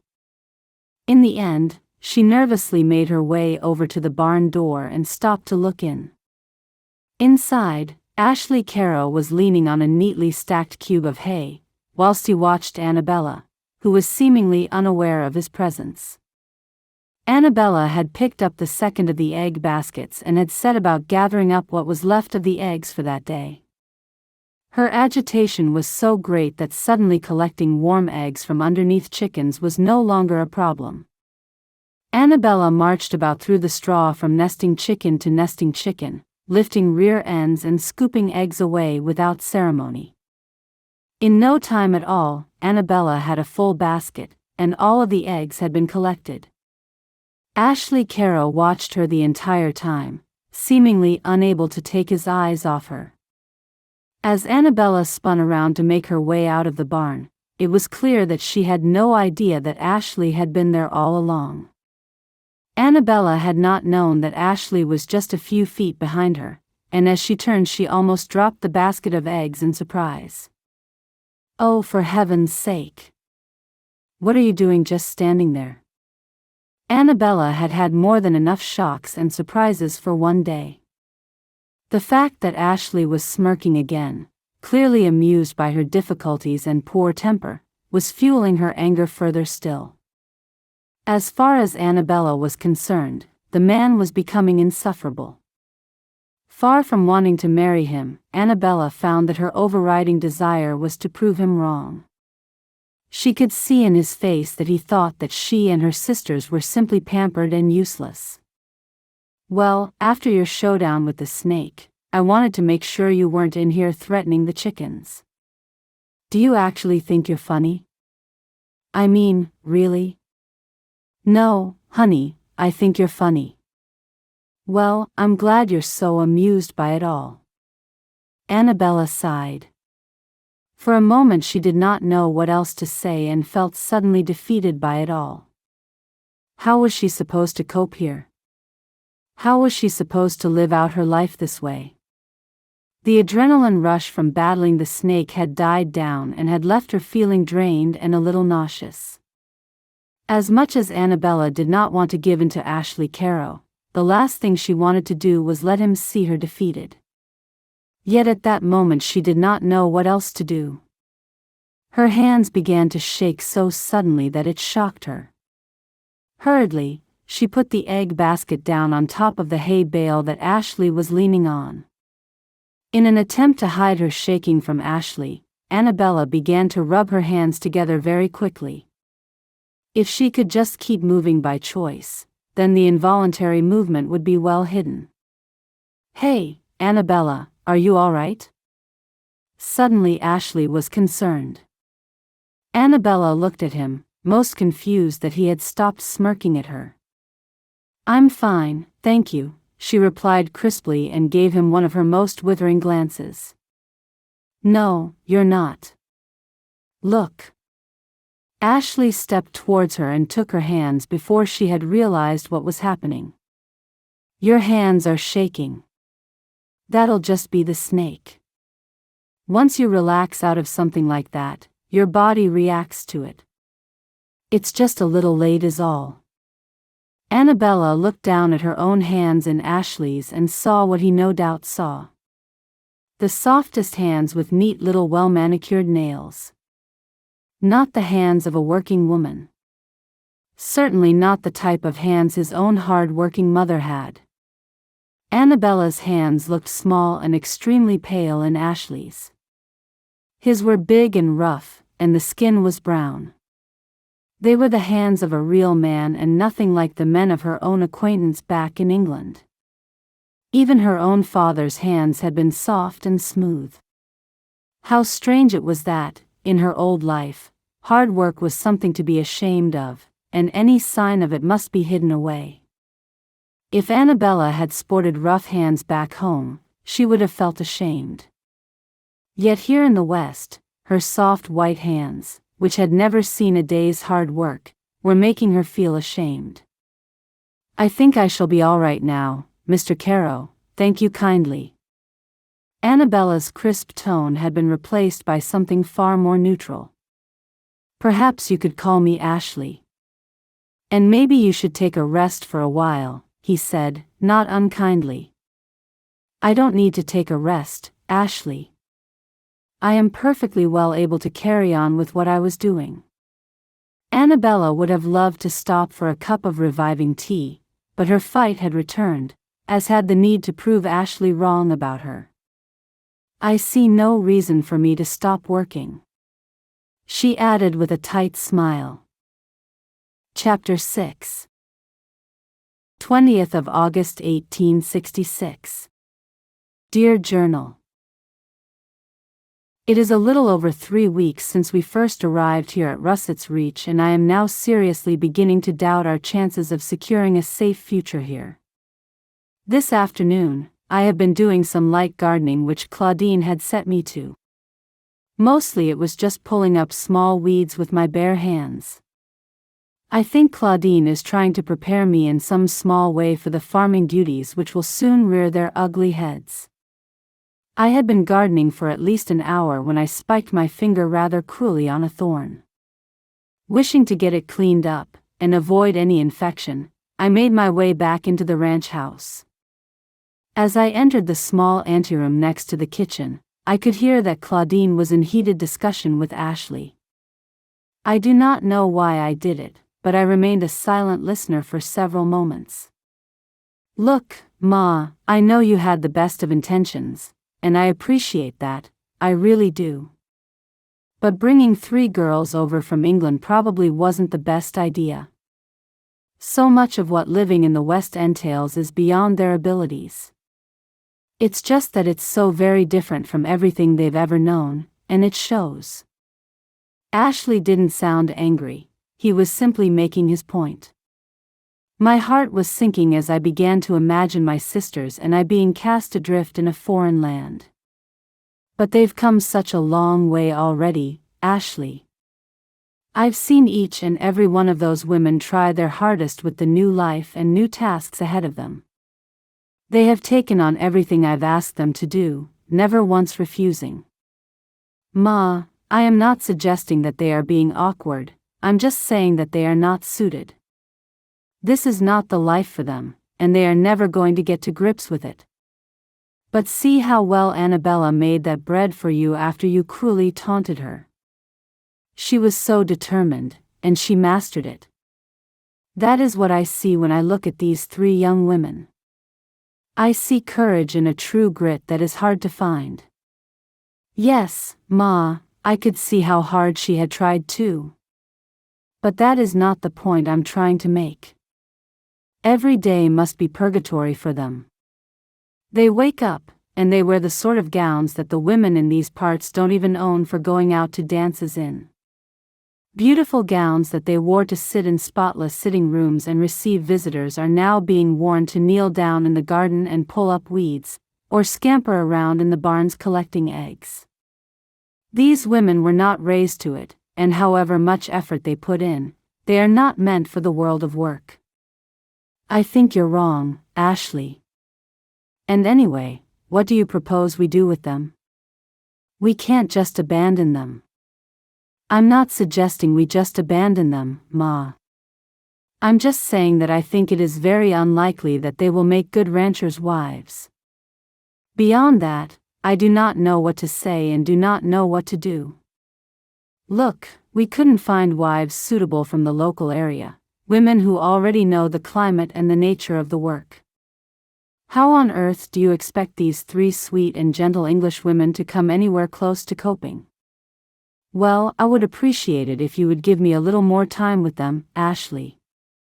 They've only been here a few short weeks, and I don't think you're giving them a chance. Look, Ma, do whatever it is you have to do. At the end of the day, I will not be marrying a woman who is not suited to life on a ranch. That wouldn't be any good for either her or me, and I just won't do it, Ma. Anabella is a nice lady, and so are her sisters, but they just don't belong here. Ashley, honey, I am going to prove you wrong. And the girls are going to prove you wrong too. You know, Ma, I really hope you are right. I'm not looking to lock horns with you here, I'm just stating the obvious. If you manage to turn this around and make Anabella and her sisters into real ranchers' wives, no one will be more pleased than me, I promise you that, Ma. I silently backed out of the anteroom and sped off back to the garden. Once again, I knelt down on the ground and began to blindly pull up weeds. I knew I had to be doing something, for at any moment Ashley Carrow was sure to come out of the back of the ranch house, just as I had done. Tears had sprung into my eyes, but I knew I must not let them fall. There could be no more crying. There could be no more shaking. I now know how very close to losing everything my sisters and I are. I thought when my father had told me what his plans for Evelyn, Amelia, and I were, that I could never feel worse than I did at that moment. I had no idea that those dreadful feelings could be completely surpassed by something so much more frightening. As I knelt in the little garden, I can honestly say that I have never felt more afraid in all my life. As much as Ashley talks of us not being suitable wives, he rather skirted around the issue of what would happen to us if the Carrow brothers chose not to marry. It is that which frightens me more than anything. It is the not knowing. I know that I should tell my sisters of what I overheard so that we can all be on our guard and work as hard as we possibly can to prove Ashley Carrow wrong. And yet, how can I do that to them? How can I fill their hearts with the same dread which has overtaken mine? I shall have to find other ways to coax them, and yet hardest of all I must work on myself. I must forget everything that I have been up until this point, and I must become somebody new. I must become a rancher's wife. Anabella shut her journal and hid it beneath her pillow. What a pretty little town this is, Claudine. Really, the houses and shops are all painted up so beautifully. Anabella's sentiment was a mixture of genuine pleasure at the sight of Russett's reach and her determination to have a light and airy conversation. Every waking moment Anabella seemed to be most mindful of her situation, and the resolve to get everything just right was becoming exhausting. I've spent my whole life here, honey, and I still love this little town. The people are just as bright and pretty as these here buildings. Claudine was flushed with pride and Anabella was relieved to have hit the mark. Still, it was Ashley who needed winning over. His adorable mother was already won. And was your husband from Russett's reach also? Why yes, he was. He inherited the ranch from his daddy, who had it from his daddy before him. It was too much for my husband, though, being an only child as he was. The boys have been helping out since they were so high. Claudine indicated the height of a small child with an outstretched palm. And they seem to love what they do, Claudine. Oh, my, yes they do. Their hearts are as much in it as their daddy's was. You can't keep up a place like that with all the hard work if you don't love it. Yes, I can see how that would be true. Anabella thought of the farming she was about to learn the ropes of and held back a shudder. Instead, she smiled sweetly. A real labor of love, Claudine. That's just so, Anabella, honey. They walked down the main street arm in arm. Anabella really did like Claudine very much and wished that she and Ashley could have got on as well as they did. As they strode, Claudine pointed out this shop and that one along the way. The town really had everything: produce stores, stationers, a mail drop and haberdashery. It also had a full complement of professional offices: doctor, attorney, and accountant. For a small place, you seem to be very well catered for. Anabella looked about her in astonishment. Oh, yes. It's a small town, but it serves so many outlying communities. There's all the ranches and farms, but also there are folks living in tiny places off the beaten track. And some of the Lakota come down and do some trading here too. I reckon it serves 4 times as many folks as actually live in Russett's reach. Lakota? Sure, honey, the native people who live in their own places here. They were here long before us, in truth, although there's those who choose to forget that. I never had a minute's trouble with the Lakota Indians in these parts. I never saw a Lakota before. I mean, I have an uncle who lives out in India, but I've never met him. He never came back to England. Well, these are the Indians who started off right here in America. They're good people. Oh, now then, there's Nancy's place. She runs the haberdashery, and she's kept some lace back for me. You'll just love her, she a mighty nice girl. Wonderful. Anabella smiled again, feeling that her cheeks ached a little. Still, the thought of meeting Indians for the first time was exciting to her. She had felt a little of the excitement when she had been due to first come out to America. She had never met an American before either, but her excitement had been overshadowed by fear, and she had rather forgotten it. Here we are. Claudine pulled open the door to the haberdashery. The large wooden sign above the shop had the word Hoppers painted neatly on it. Well, good morning, Nancy, honey. Good morning, Claudine. What a beautiful day we are having. How are you? Nancy Hopper smiled so brightly at them both that Anabella could not help but smile back. Nancy was small and neat, with her light blonde hair in adorable ringlets. She reminded Anabella of a little porcelain doll she had played with as a child. And you must be Miss Quentin. Nancy walked out from behind the counter and walked towards Anabella, her hand outstretched. How nice to meet you. Please call me Anabella. That was a first for Anabella. She had never invited someone to use her first name from the moment they met. Still, in her heart, she knew she had to leave England and all of its stuffy ways behind her. For how had England served her in the end? And you must call me Nancy, honey. It's so nice to finally meet you. Claudine has talked of you and your sisters for weeks. I hope you're going to come visit me more often when you find your feet. Well, that's very kind of you. Anabella felt warm from her head to her toes talking to the tiny blonde woman. There was something so genuine about Nancy Hopper that drew one in close, almost immediately. I've got myself a nice little kitchen out in the back of the shop, so maybe next time you come to town, you'll come visit with me, and we can have tea and cake. I would like that very much. Anabella smiled and could not believe she was getting quite so excited by tea and cake. Something about it felt kind of familiar. Remembering Claudine, Anabella looked to her for approval. After all, she did not want to agree to something if Claudine did not want her to do it. Oh, that would be nice for you, Anabella. Someone of your own age to chatter to, honey. That's always a good thing. Claudine smiled, and Anabella felt something inside her begin to relax a little. The very thought of a nice afternoon with Nancy was almost as fortifying as the event itself would be. Oh, and it would be a real treat for me too, Anabella.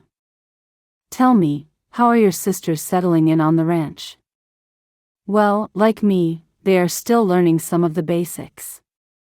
We're learning all kinds of new things we never did before, but we're getting to grips with them as best we can. Anabella didn't really know what else to say. Something about Nancy told Anabella that she could have poured out her heart and soul and all the fears which rested there. Still, she could not do that in front of Claudine. She would never say anything to hurt such a kindly lady. Claudine tells me you're coming on in leaps and bounds. I never had to do any farming myself, so I can honestly say you know more than I do about it all. All I know is buttons, fabric and cotton reels. Nancy gave a small laugh and a self-deprecating shrug. Oh, Claudine, I have that little piece of lace for you, honey. I almost forgot. Nancy darted back behind her counter and reappeared with a paper packet which she unwrapped. Nancy set a 1/4 yard of the most beautiful lace down onto the counter. Oh, I say. What a beautiful lace. Anabella could not help herself. So intricate and fine. She leaned in closer to get a better look. Nancy had it sent up here from way down south. I saw a piece a few weeks ago, but it was already purchased. Nancy just wrote off and had me a piece of my very own sent up. Claudine lifted the lace and studied it approvingly. It's lovely, Claudine. What are you going to use it for? Anabella felt suddenly like she was a real part of things, almost as if she were back in England in a haberdashery with her friends. I've got a gown in just the prettiest shade of blue, but it's kinda plain. I thought I'd pretty it up a little with some lace. Oh, that's a fine idea. Lace works wonders.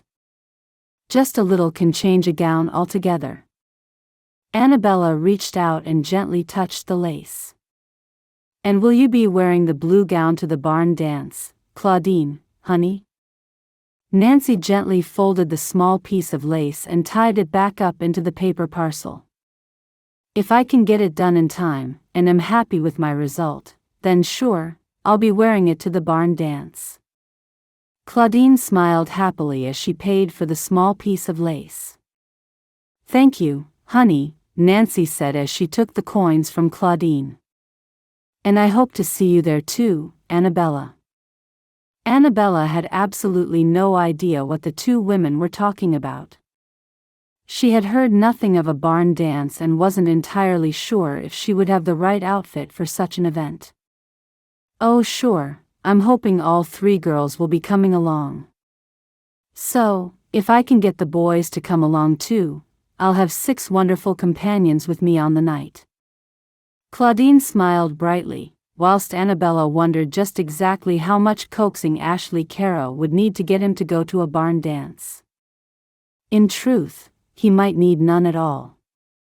Ashley Carrow might be a keen dancer, but Anabella had no way of knowing. Oh, I do hope so. I should love to go to a dance. I haven't been to a dance in so very long. Anabella spoke as brightly as she could. A part of her was excited by the prospect of anything which would take her mind off her circumstances. The larger part of her, however, was very much determined to dwell and worry, however gay she tried to be. I love to dance too, Anabella. Have you ever been to a barn dance? Nancy was grinning. No, I only ever went to dances at the assembly rooms in town when I was back in England. They were rather sedate affairs if I'm honest. Oh, Anabella, you are gonna enjoy the barn dance. There are fiddlers, and banjo players and the dancing is real energetic. Nancy looked thrilled for Anabella already. Anabella, however, was thinking of the rather slow formation dancing at the local assembly rooms at home. She knew in her heart that nothing in America would be quite so austere, and suddenly felt anxious that she and her sisters would not know the dances. I can see I've worried you, but don't you fret, honey, I'm gonna teach you how to do the dances beforehand. We'll have so much fun. Nancy's eyes were shining with excitement and Anabella found it all rather contagious. Would you really? Goodness me, how kind everyone is. I should be most grateful. If you show the dances to me, I can teach them to my sisters in the evenings back at the ranch. Anabella's smile seemed to make Claudine's eyes shine, but she could not tell if it was excitement or tears. Well, it's only 3 weeks away, so you girls are gonna have to get on with it. Claudine laughed, almost as if a weight had been lifted from her shoulders. Chapter 7 27th of August 1866. Dear Journal. What a lovely lady Nancy Hopper is. I am very much looking forward to going to the haberdashery and learning the dances for the barn dance. Claudine seems very pleased at the idea of friends outside of the ranch for Evelyn, Amelia, and I, the town of Russett's Reach was really very pretty. In many ways, I rather prefer it to London. It is homely, and the people all seem to know one another. And how very open they are with strangers. That would never happen in London. After meeting Nancy, Claudine took me into the mail drop to speak with Jesse Van Horn, some of the names here. Anyway, Mr. Van Horn is the postmaster, and it is to him that my sisters and I shall take letters for home. Although, I'm not sure who we shall write to apart from dear Janet Westley. Still, it is very nice to know that we can. Amelia is already set upon her first letter from here. She already had several waiting in the wings from the packet ship journey. Mr. Van Horn is a pleasant, somewhat elderly man, who has a permanent look of concern upon his face. He told Claudine and I of a problem with wolves over on the Horton place. I do not exactly know where that is, but I'm guessing that it's a farm or ranch belonging to a family called Horton. See, I am learning quickly, whatever Ashley Carrow says. I told Evelyn and Amelia about the wolves. We've only ever seen them in books, but we shall be on our guard. Mr. Van Horn seemed most concerned, although Claudine rather took it all with a pinch of salt. She told me on the way home that Mr. Van Horn was a wonderful old worrywart. I have to say, that rather made me laugh. All in all, I must secretly admit to rather liking the town. For a few moments, I almost forgot the nightmare of our circumstances. I'm sure most of the town knows exactly how it is that my sisters and I come to be here in America, yet nobody has alluded to it. In fact, Claudine tells me that marriages arranged in this way are very common here in the West. As dear Janet Westley would say, nobody would bat an eyelid over it. I had been rather afraid of my visit into town with Claudine, yet now I simply cannot wait to return. Once I get my bearings, I shall ask Claudine if I might take Evelyn and Amelia down with me. At present, both of my sisters are keen for me to play the role of pioneer in all that we do here, and in truth, I am keen to oblige. I am finally seeing some good in this place if only everything was right. If only I could make myself somehow appealing to Ashley Carrow, then I could relax, safe in the knowledge that Evelyn, Amelia, and I are secure. I feel sure that where Ashley leads, his brothers will follow. If I can just find a way to ensure our union, I am sure it shall ensure my sisters also. Anabella closed her journal and tucked it back beneath her pillow. So, how did you like Russett's Reach? Ashley had come so quietly into the kitchen that Anabella hadn't heard him. She was waiting on a loaf of bread she had baking in the oven, and it had rather taken up all of her attention. Oh! Anabella exclaimed in surprise. I'm sorry, I didn't mean to startle you. I guess you're kinda busy, huh? Ashley smiled his lopsided smile at her. Anabella could not yet tell the difference between his real smile and his mocking one. Mostly, she was at a loss as to know how to react to him, although she was determined to smile whenever she remembered to. Oh, well, I'm just waiting for this bread to cook. I don't want it to burn. Anabella heartily wished she had been baking anything other than bread. She had practiced it so hard that surely Ashley must think that bread was all she could make. Of course, he would be right. Anabella had turned bread-making into an art form.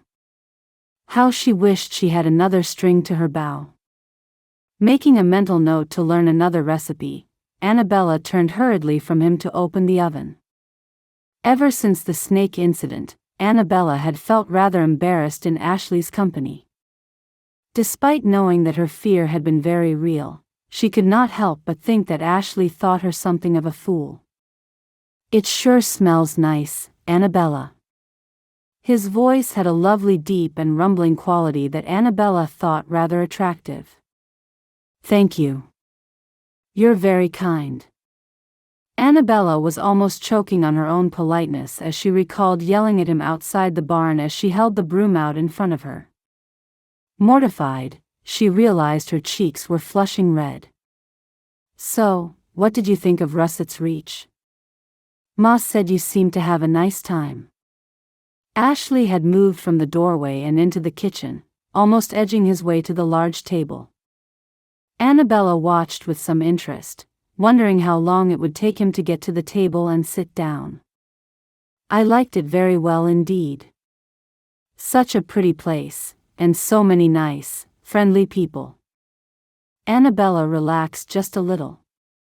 This was the first time she had spoken to Ashley without there being some embarrassing or annoying circumstance clouding their exchange. "Yeah, Ma said you got on real well with Nancy Hopper. She's a nice lady, although I guess I know her daddy better. Nancy really is very nice. I'm looking forward to meeting her again. Perhaps I shall go this week if there's time." "I'm sure you can make time for that, Anabella. Especially if she's gonna teach you some steps for the barn dance." For a moment, Anabella got ready to fight. She truly thought that Ashley was about to start mocking her again, and it wasn't until she saw his face that she realized that he was simply showing genuine interest. "Oh, well, yes. Indeed. There are just a few weeks left until the dance, so I dare say I should see her before then. Why don't you go on over to see her in the next few days?" "Well, I could, if Claudine doesn't mind." "Ma won't mind a bit."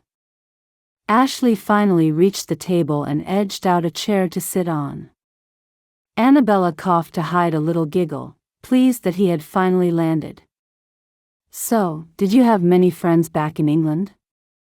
"I had a few, but none who truly bothered with my sisters and I after our trouble started." Anabella looked off into the distance. "So I suppose the true answer to that question is no, we didn't have any real friends. Apart from our old governess, Janet Wesley, we do not have anybody in England to care if we are alive or dead." Anabella hadn't given the issue of old friends much consideration. It suddenly hit her rather hard to think how each and every one of the people she had always considered to be her friends had abandoned them entirely. "Well, the folks here are mighty genuine. I'm sure you'll make some real friends in Russett's Reach." "Yes, well, I hope so."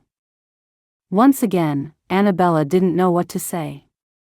"So, do you have any letters written for your pa, just to let him know how you're getting on and all?" Ashley seemed uncomfortable for the first time since she'd met him. In a strange way, it made him more human, and Anabella liked him for those few moments. "No. There was an address where we could contact him, but I threw it on the fire." "For real?" Ashley's eyes opened wide. "Yes, Ashley, for real." Anabella took a deep breath. There was no real reason for her not to tell Ashley what he wanted to know. "He sold us, Ashley. He could have kept us all together and worked for his living, but he chose to start a new life without us. He sold us because the money came in very nicely in setting him up outside of London somewhere. A father who loved us would have got a smaller house and worked himself to death if necessary to keep us all together. He could have been selling us on to anyone. That man had absolutely no idea what would really happen to us, and he clearly didn't care." "I'm real sorry," Ashley mumbled quietly. "So, I'm not quite so much hard-hearted as broken-hearted. I shall never forgive him, and the world can scorn me all it wants for that. I dare say you think me rather harsh." Almost as soon as she had spoken, Anabella regretting telling Ashley what was in her heart, wondering how on earth she would win him over like that. "No, I don't think that, Anabella. I should have realized that it would be hard to talk about." Ashley looked down at the wooden tabletop briefly. "I'm so sorry for what happened to you. I guess I should have thought about it a bit more before I got under your skin the way I have been doing, huh? Ashley looked right into Anabella's eyes. The sudden intensity of it took Anabella's breath away for a few moments. She couldn't speak, and she couldn't tear her eyes from his. I guess I was kinda smart-mouthed when I first met you. Ashley couldn't help but fill the silence. Anabella tried to get her breath back. No, please do not make yourself uneasy about that. I suppose it was something of a shock when your mother told you about me. All three of you must have felt uncomfortable with the situation. Anabella felt like crying all of a sudden. The whole thing seemed to be unsolvable. I guess it was kind of a shock. Still, I should have done things a bit differently, and I'm sorry. Ashley seemed to Anabella to be struggling with his apology. For a moment he seemed so much younger than his 34 years. Anabella wanted to say something that would make it easier for him somehow. After all, as much as Anabella hadn't wanted to be sold off to the highest bidder and marry a stranger, no doubt Ashley had hoped to one day choose a wife for himself. And poor Claudine. Anabella thought so well of her. Claudine's kindness and patience with Anabella and her sisters had made the whole thing so much more bearable. As misguided as her actions had been, Anabella could not bring herself to think ill of Claudine. Please don't worry about it, Ashley. It's just a very difficult situation altogether. I'm sure we'll find a way around it sooner or later. The smell of baking bread filled Anabella's nostrils. Oh, my bread. Hurriedly, Anabella spun around, picked up the thick rag, and opened the oven door. Taking the loaf out, Anabella was relieved to see that it was not burnt, rather it was baked to perfection. Look! Anabella could barely hide her excitement as she turned around with the hot tray, her perfect loaf taking center stage. Hey, that looks great. Ashley smiled as Anabella set the loaf back down. It sure does, honey. Claudine bustled into the room so suddenly that she left Anabella wondering just how long she'd been outside. Chapter 8. After walking for almost an hour, Anabella unexpectedly found herself by a river. She had walked out through a wooden gate about half a mile from the ranch house and carried on along a rough-trodden path. It was lined with beautiful pine trees, which smelled wonderful. Anabella had never spent much time in the countryside, and the scent of the pines had taken her by surprise. The day was so warm and bright that her spirits rose without reason. Anabella had heard the river before she saw it. The gush and swoosh made her walk all the faster, so keen was she to see the running water. Finally, Anabella dropped down to the riverbank and stood staring in wonder at the beautiful blue water. The river was wide and seemed to run forever into the distance. Anabella stared out along the sparkling water as it ran away to the northwest, into the many mountains. The sight was absolutely breathtaking. The sharp mountain peaks seemed almost to rip into the bright blue and cloudless sky. Anabella stood in awed silence, knowing that she had never seen such a beautiful vista in all her life. The day was so warm and beautiful that Anabella could not help but feel better. Upon reaching the edge of the river, Anabella sat down on the thick, springy grass. Looking all around her as far as the eye could see, Anabella realized that she was completely alone. There was something so liberating about having this entire, beautiful landscape all to herself. As far as she was concerned, there was nothing in all of England which could hold a candle to the beauty of her surroundings.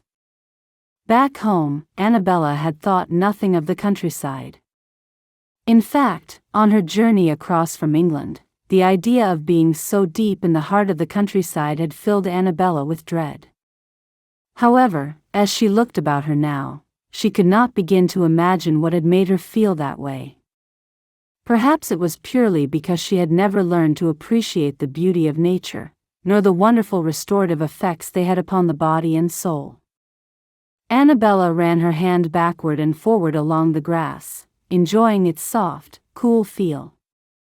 The day was wonderfully warm without being oppressive, and Anabella was suddenly struck with the idea that she would like to paddle her feet in the shallow edge of the rushing river.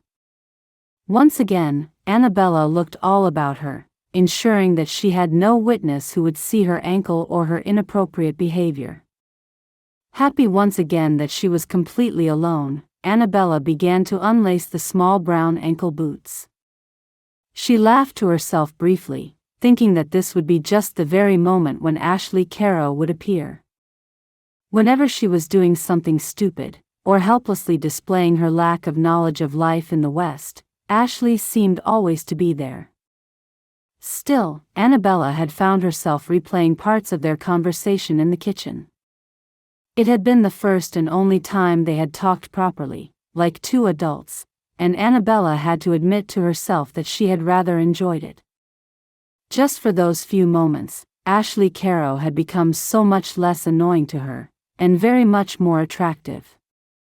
Somehow their age gap seemed to have lessened in that one conversation, and his lopsided smile had not seemed mocking at all, rather it had made him somehow more handsome. With her boots removed and her stockings safely tucked inside them, Anabella got to her feet. Holding her pretty floral gown up to her knees, Anabella cautiously tiptoed into the water. Given how warm the day was, the fact that the water was cold came as something of a shock.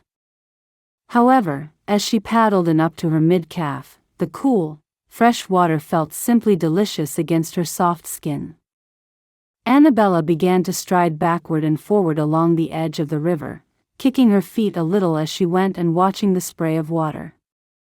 The peace, the solitude, and the freedom of it all felt so wonderful to her that Anabella had dispelled all her cares from her mind and concentrated on nothing more than the perfect moment in which she found herself. As she continued to splash, Anabella realized that she was humming a little tune, something that she had not done for a very long time. So lost did she become in her unexpected feelings of joy, Anabella did not hear the approach of the young native Indian girl. "Hello, miss," the young girl said in a light, sing-song voice. "Oh. Hello there." Anabella had stopped splashing, and stood in the water, as still as a statue, holding her skirt. She was startled to realize that she was suddenly not alone, and more startled that she had finally come face to face with one of the Native Americans that Claudine had spoken of.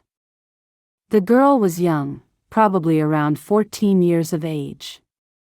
She was wearing a light and soft buckskin shift dress, which came to her knee. Her gleaming soft black hair hung in two thick plaits, right down to her waist. She had beautiful aquiline features and velvety rich dark eyes set against the smoothest caramel-colored skin. She was holding her soft brown animal hide boots in her hand, and her feet were bare. Clearly, the girl had had the same idea as Anabella. "I hope I didn't frighten you." The girl smiled so serenely at Anabella that she could not help but smile back.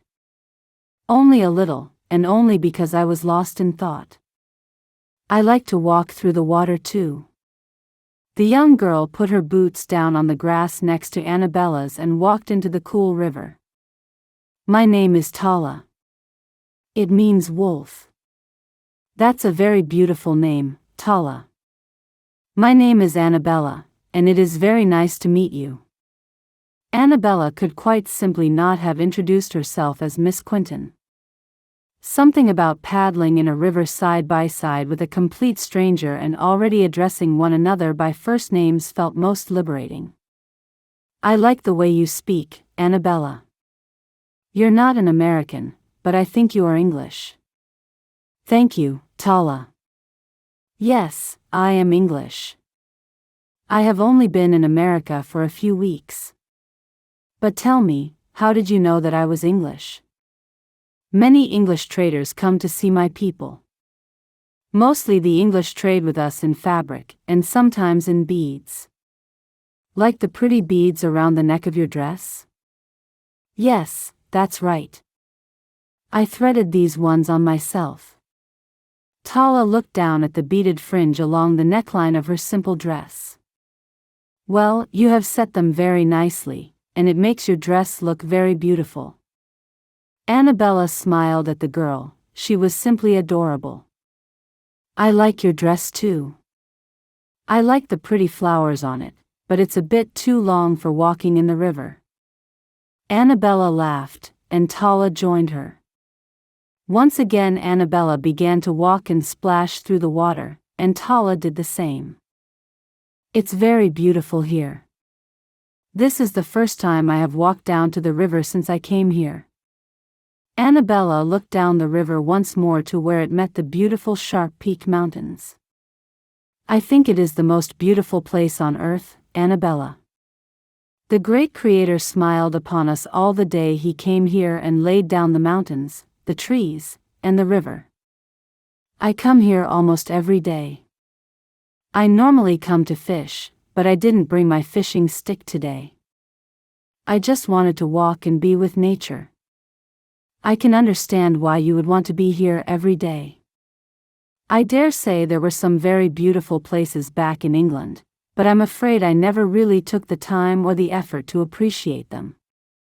But this is the most glorious sight I've ever seen, and I think I should be happy to remain in this spot, staring out across the mountains, for the rest of my days. Why did you move from England to America, Anabella? Tala had a wonderful way of speaking, and her question was gently direct, and in no way intrusive.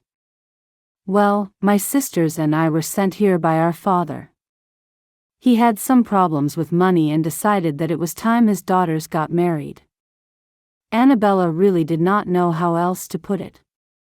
After all, Tala was clearly no more than 14, and Anabella had no idea of the girl's understanding of the world at large. There are lots of marriages like that in these parts among the white people.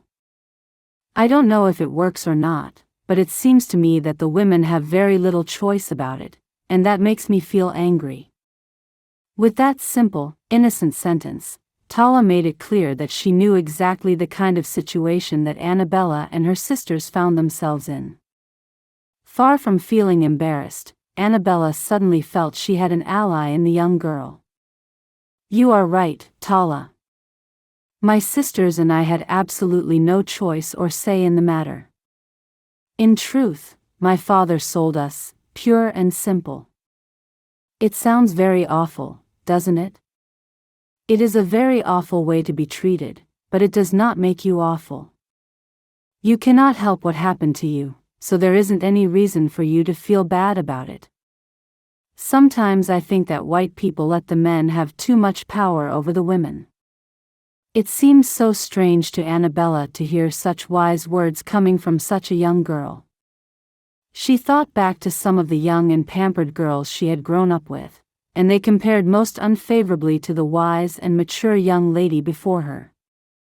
In truth, she herself had been a pampered child who gave very little thought to anything other than her own comfort and wants. In some respects, this child before her made her feel rather like she was no more than a child herself. Do native Indian women have more power?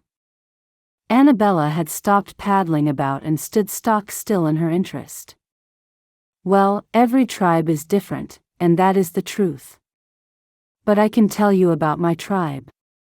Tala stopped splashing too, the better to converse with Anabella.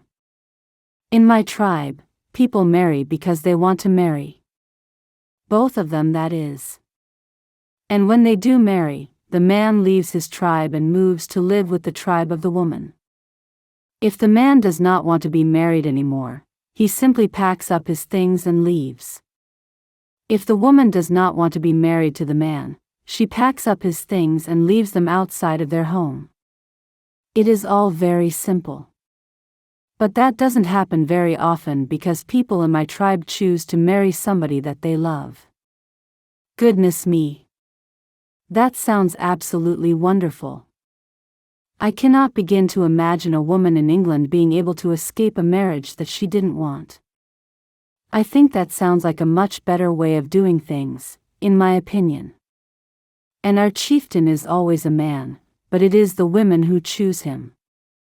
And if the women do not think he is doing a good job for the tribe, they can choose to tell him that he isn't the chief anymore, and he must abide by that. Then they will choose another chief. But our chief is a great man, and the women of the tribe are very pleased that they chose him. Tala began to walk in little circles, splashing lightly as she went. I have never heard of such a thing. Well, I am rather envious of the wonderful ways of your tribe. How glad I am to have met you here today, Tala. I have learned so much, and it is all very interesting. I am glad to have met you too, Anabella. What is your new husband like? Is he a nice man? Well, I haven't actually married him yet. My sisters and I are set to marry the 3 brothers who own the ranch over there. Anabella pointed in the direction of the ranch. Tala nodded enthusiastically, clearly already aware of the Carrow ranch lands. But the problem is that their mother arranged it all, and I am not too sure that the 3 men in question have any intention of marrying my sisters and I. Certainly the man I am set to marry does not seem very keen. What is his name? His name is Ashley Carrow. I think he is the eldest of the 3 men on that ranch, isn't he? Yes, he is. Do you know him, Tala? Not really. But I have seen him in the town when I go into Russett's Reach, which is not very often. He seems very nice, and always smiles. I'm sure he's a nice man, Tala, but Ashley and I have not really come to know each other yet. I mean, I see him almost every day, and yet I think we are both a little wary of one another. I think the problem is that I did not want to be sent here to be married to a stranger, and Ashley did not want to have a stranger sent to him when he did not want to marry in the first place. I have to say that I do not blame him. No, it seems as if neither one of you have been given a choice, and that isn't very fair, is it? Tala looked up at Anabella, her beautiful big brown eyes a mixture of innocence and utter frankness. You're right, Tala, it isn't very fair. When I feel annoyed at Ashley, I have to remind myself that this is no more his choice than it is mine. So when are you supposed to marry him? No date has been set, and I have a terrible feeling that no date will ever be set. Scared as I am to marry a stranger, I am yet more scared to be cast adrift in a strange land with no money and nowhere to live. I'm so afraid for my sisters. I'm very sorry for you. Tala splashed her way over to Anabella and took the hand which was not holding her skirts up out of the water. No stranger, or indeed friend, had ever been so openly caring towards Anabella. In truth, she'd had no idea that people could be so unashamedly warm towards others. Mixed in with the beautiful day, and the glorious scenery, this small act of friendship made Anabella's spirit soar into the sky. What a kind girl you are. But I shall think of something, I shall find some way around it. Well, you seem like a very clever woman, and I'm sure that you could find some good work in Russett's Reach. Then, if you didn't marry Ashley, you wouldn't be exactly cast adrift. You would have some money of your own, and you could find somewhere small for you and your sisters to live in. Tala was still holding Anabella's hand and smiling at her so sweetly that Anabella wanted to take the young girl into her arms. Furthermore, Tala's comments had got her thinking. Perhaps she was not so helpless after all. Perhaps it was time to stop worrying and start making a plan. There was just something about this young Indian girl which filled Anabella with warmth and hope for the future. You know, Tala, I think you have given me a very good idea. All is not lost, at least not yet, anyway. You make me realize that there are still things to try, and solutions to be found. Really? Tala was beaming from ear to ear. Her beautifully straight teeth shone against her caramel skin. Yes, really. I must say, Tala, that you are just about the wisest young lady I have ever met. Anabella smiled warmly as Tala seemed to grow an inch taller and glow with pride. Thank you, Anabella. That is a really nice thing for you to say about me.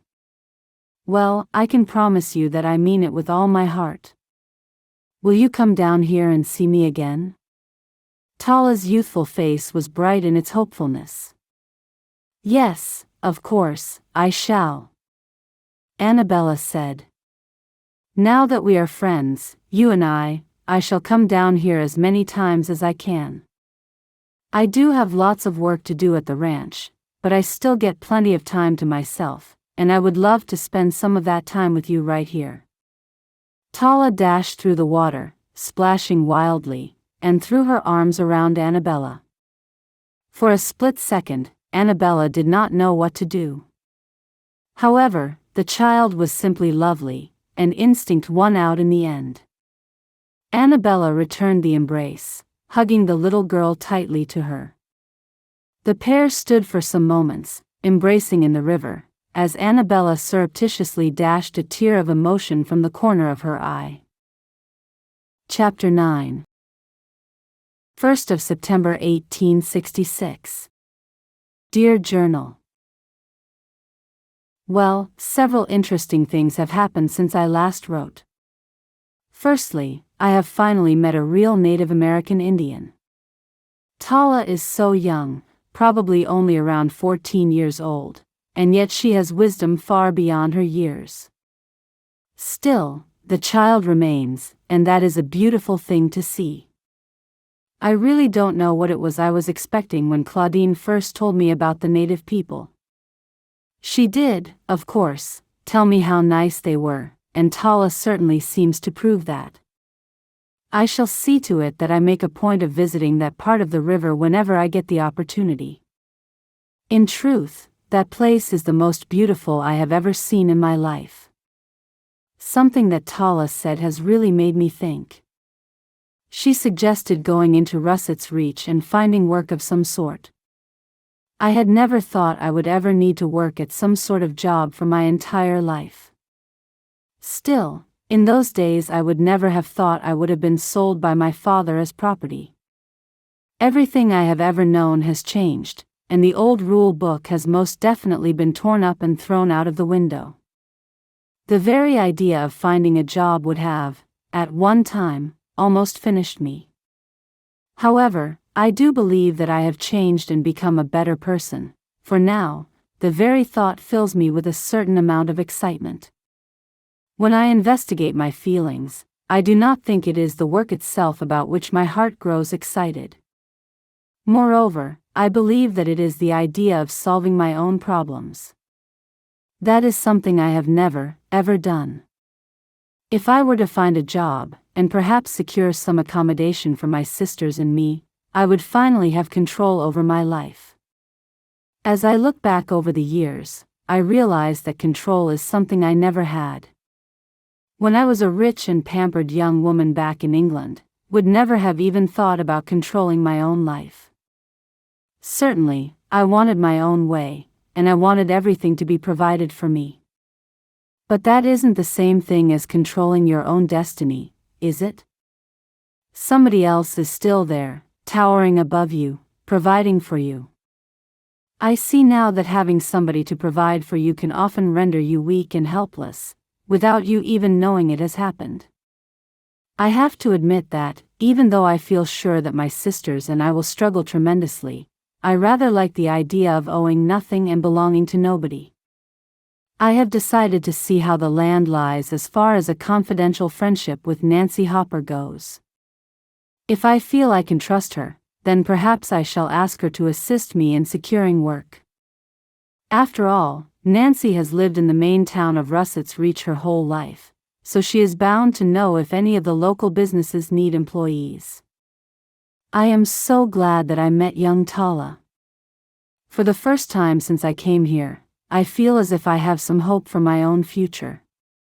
Besides working things out for the best for myself and my sisters, I also feel a certain amount of responsibility towards Ashley. As annoying as he can be, following our conversation of just days ago, I have deduced that he is, in fact, a very nice man.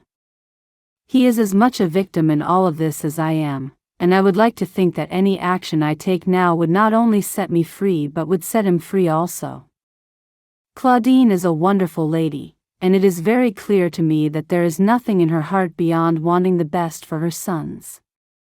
I entirely understand why a mother would want to find suitable wives for her sons, yet at the same time, it can surely never be right to try to squash two people together. The saddest part of all is that, under different circumstances, Ashley and I might actually find we have things in common, and even things that would have attracted us to each other. However, under the circumstances, I'm afraid we shall never know. Anabella closed her journal and tucked it deep beneath her pillow. She always felt better having got her thoughts down on paper. Lying down on the bed, she closed her eyes and fell instantly asleep for the first time since that day she had received the awful news. So, are these ready to pull up? Amelia was looking down at a long line of green, leafy carrot tops. Well, shall we just pull up one and see if there really is a carrot on the end of it? Anabella shrugged and pulled a face. Oh, let's just be brave, shall we? Evelyn began to laugh as she roughly tugged at the green leaves. The three women stood in silent awe surveying the healthy, huge carrots as they dangled from the leaves in Evelyn's grip. Well, I never. There really are carrots on the end of those leaves. Anabella strode over to Evelyn and took one of the carrots from her. Roughly rubbing the rich soil from the root with her handkerchief, Anabella surprised both of her sisters by biting into it. Oh my goodness! That's the sweetest and tastiest carrot I've ever eaten. And we grew them. We made these carrots.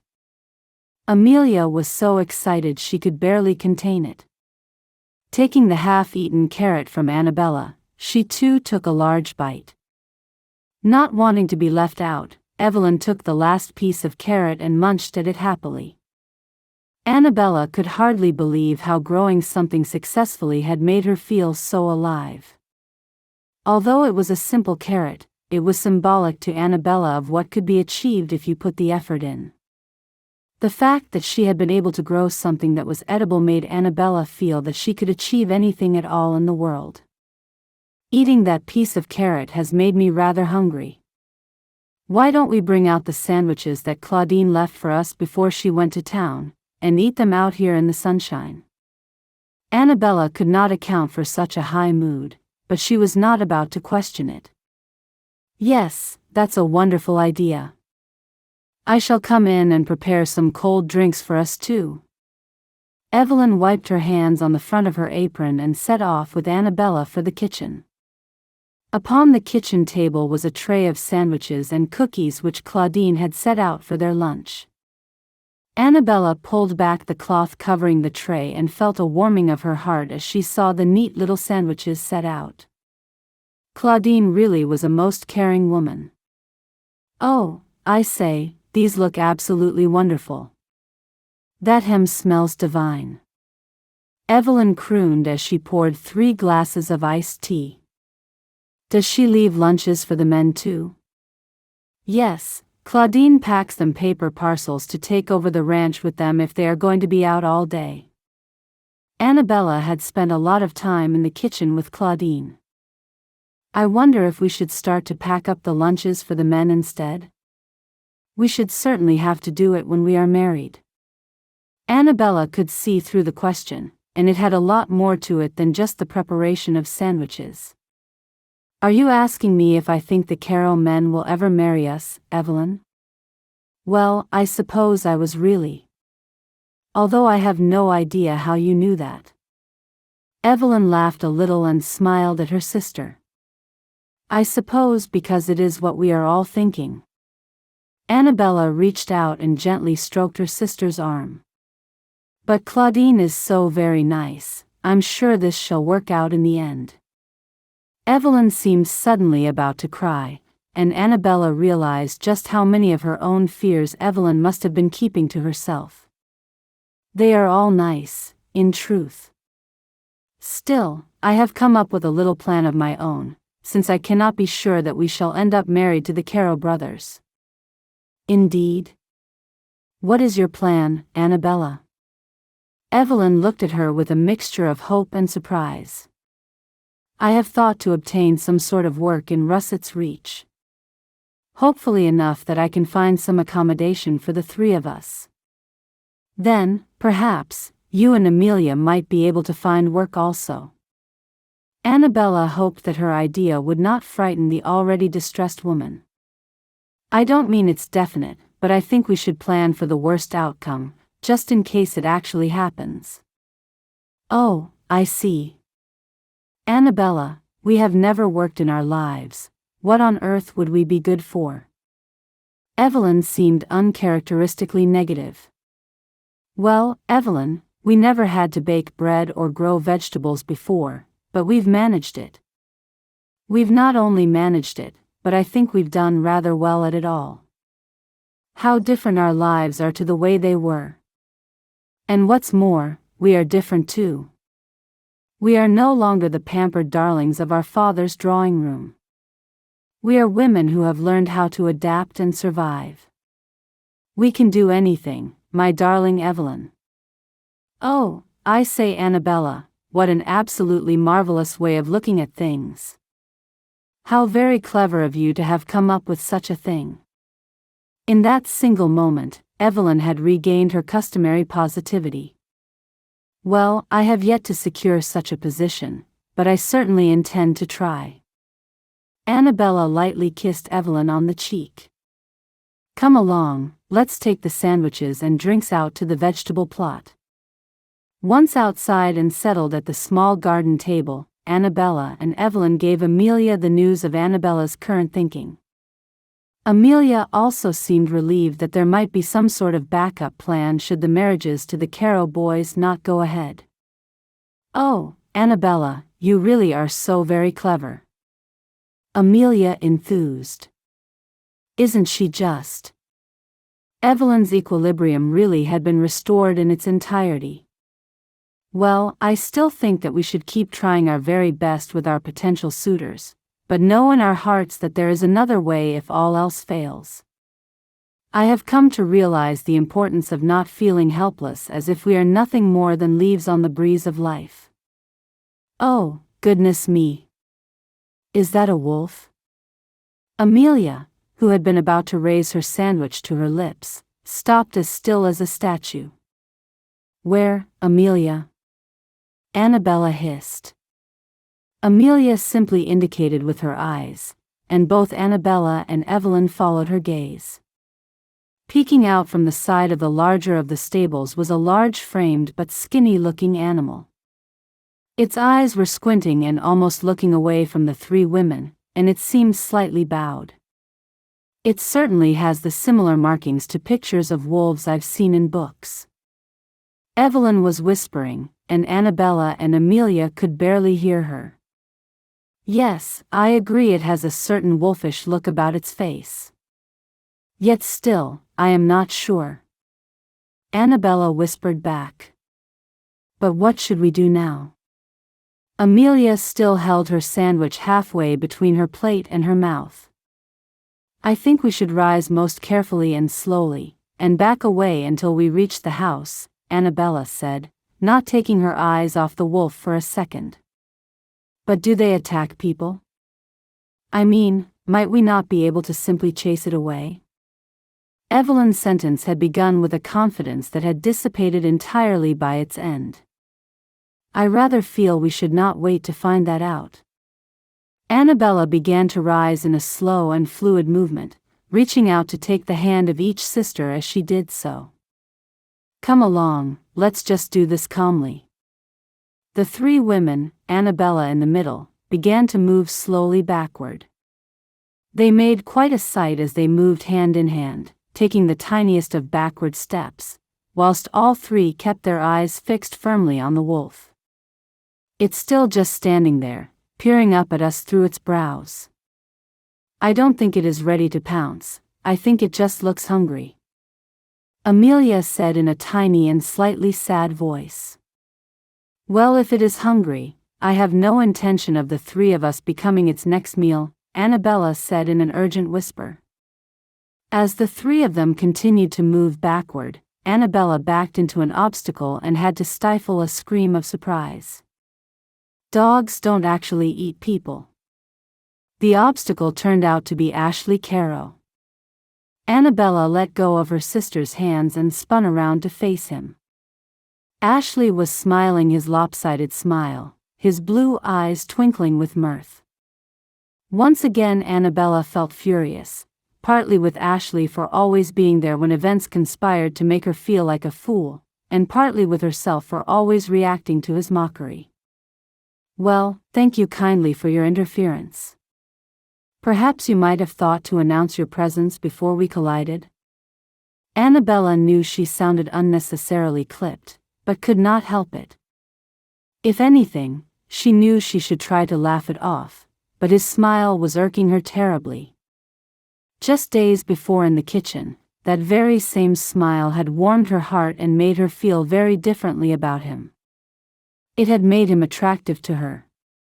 Now, all that smile made her feel was a sudden need to fly into the kitchen and return with the biggest pan she could find, and make him think twice about mocking her in future. Sorry, I just never saw a line of ladies walking backward before. Ashley was smiling at her broadly, the occasional twitch of his shoulders uncovering the laughter he was holding back. So, please do forgive my confusion in the matter, ma'am. Ashley took off an imaginary hat and bowed elaborately. Is that so? Anabella did nothing to hide the sarcasm in her voice. That sure is so, Miss Anabella. Ashley had given in to his laughter. Oh, and for your information, wolves don't eat people either. They sure are a pest if you have livestock, though. Well, thank you kindly for the information. Anabella felt thoroughly churlish. So, this is a dog, then, she said, biting back her fury as she looked back over to where the animal still stood. Yep. Ashley winked at Anabella. Something about the tiny movement stirred her stomach in a most pleasant way, which took her by surprise. A man had never winked at her before, but Anabella was certain that it wasn't the newness and novelty of the action which had affected her. For a moment, she could make no response. As annoying as he was, suddenly Ashley had become attractive again, and this time, it made her cheeks flush, and her heart beat a little faster. Anabella was dreadfully confused. One moment she wanted to hit him on the head with a steel pan, the next she wanted to reach out and touch his handsome face. Well, thank you. If it's a dog, then we are quite safe. Anabella nodded curt thanks and made to walk back to the table to continue with her lunch. Well, I wouldn't say that exactly, Ashley began. Anabella's eyes rolled heavenwards as she stood with her back to him. I mean, just 'cause it ain't a wolf doesn't mean it's friendly. Dogs might not eat folks, but they can certainly bite them. Yes, indeed. We have dogs in England, you know. I have experience enough with dogs, thank you, Ashley Carrow. Anabella strode haughtily over to the table and snatched up one of the ham sandwiches. In a heartbeat, she had begun to walk steadily over to the dog. Oh, hey, Anabella. Ashley's tone had changed from teasing into concern. What are you doing? I'm going to feed the dog. He looks hungry. How do you know it's a male?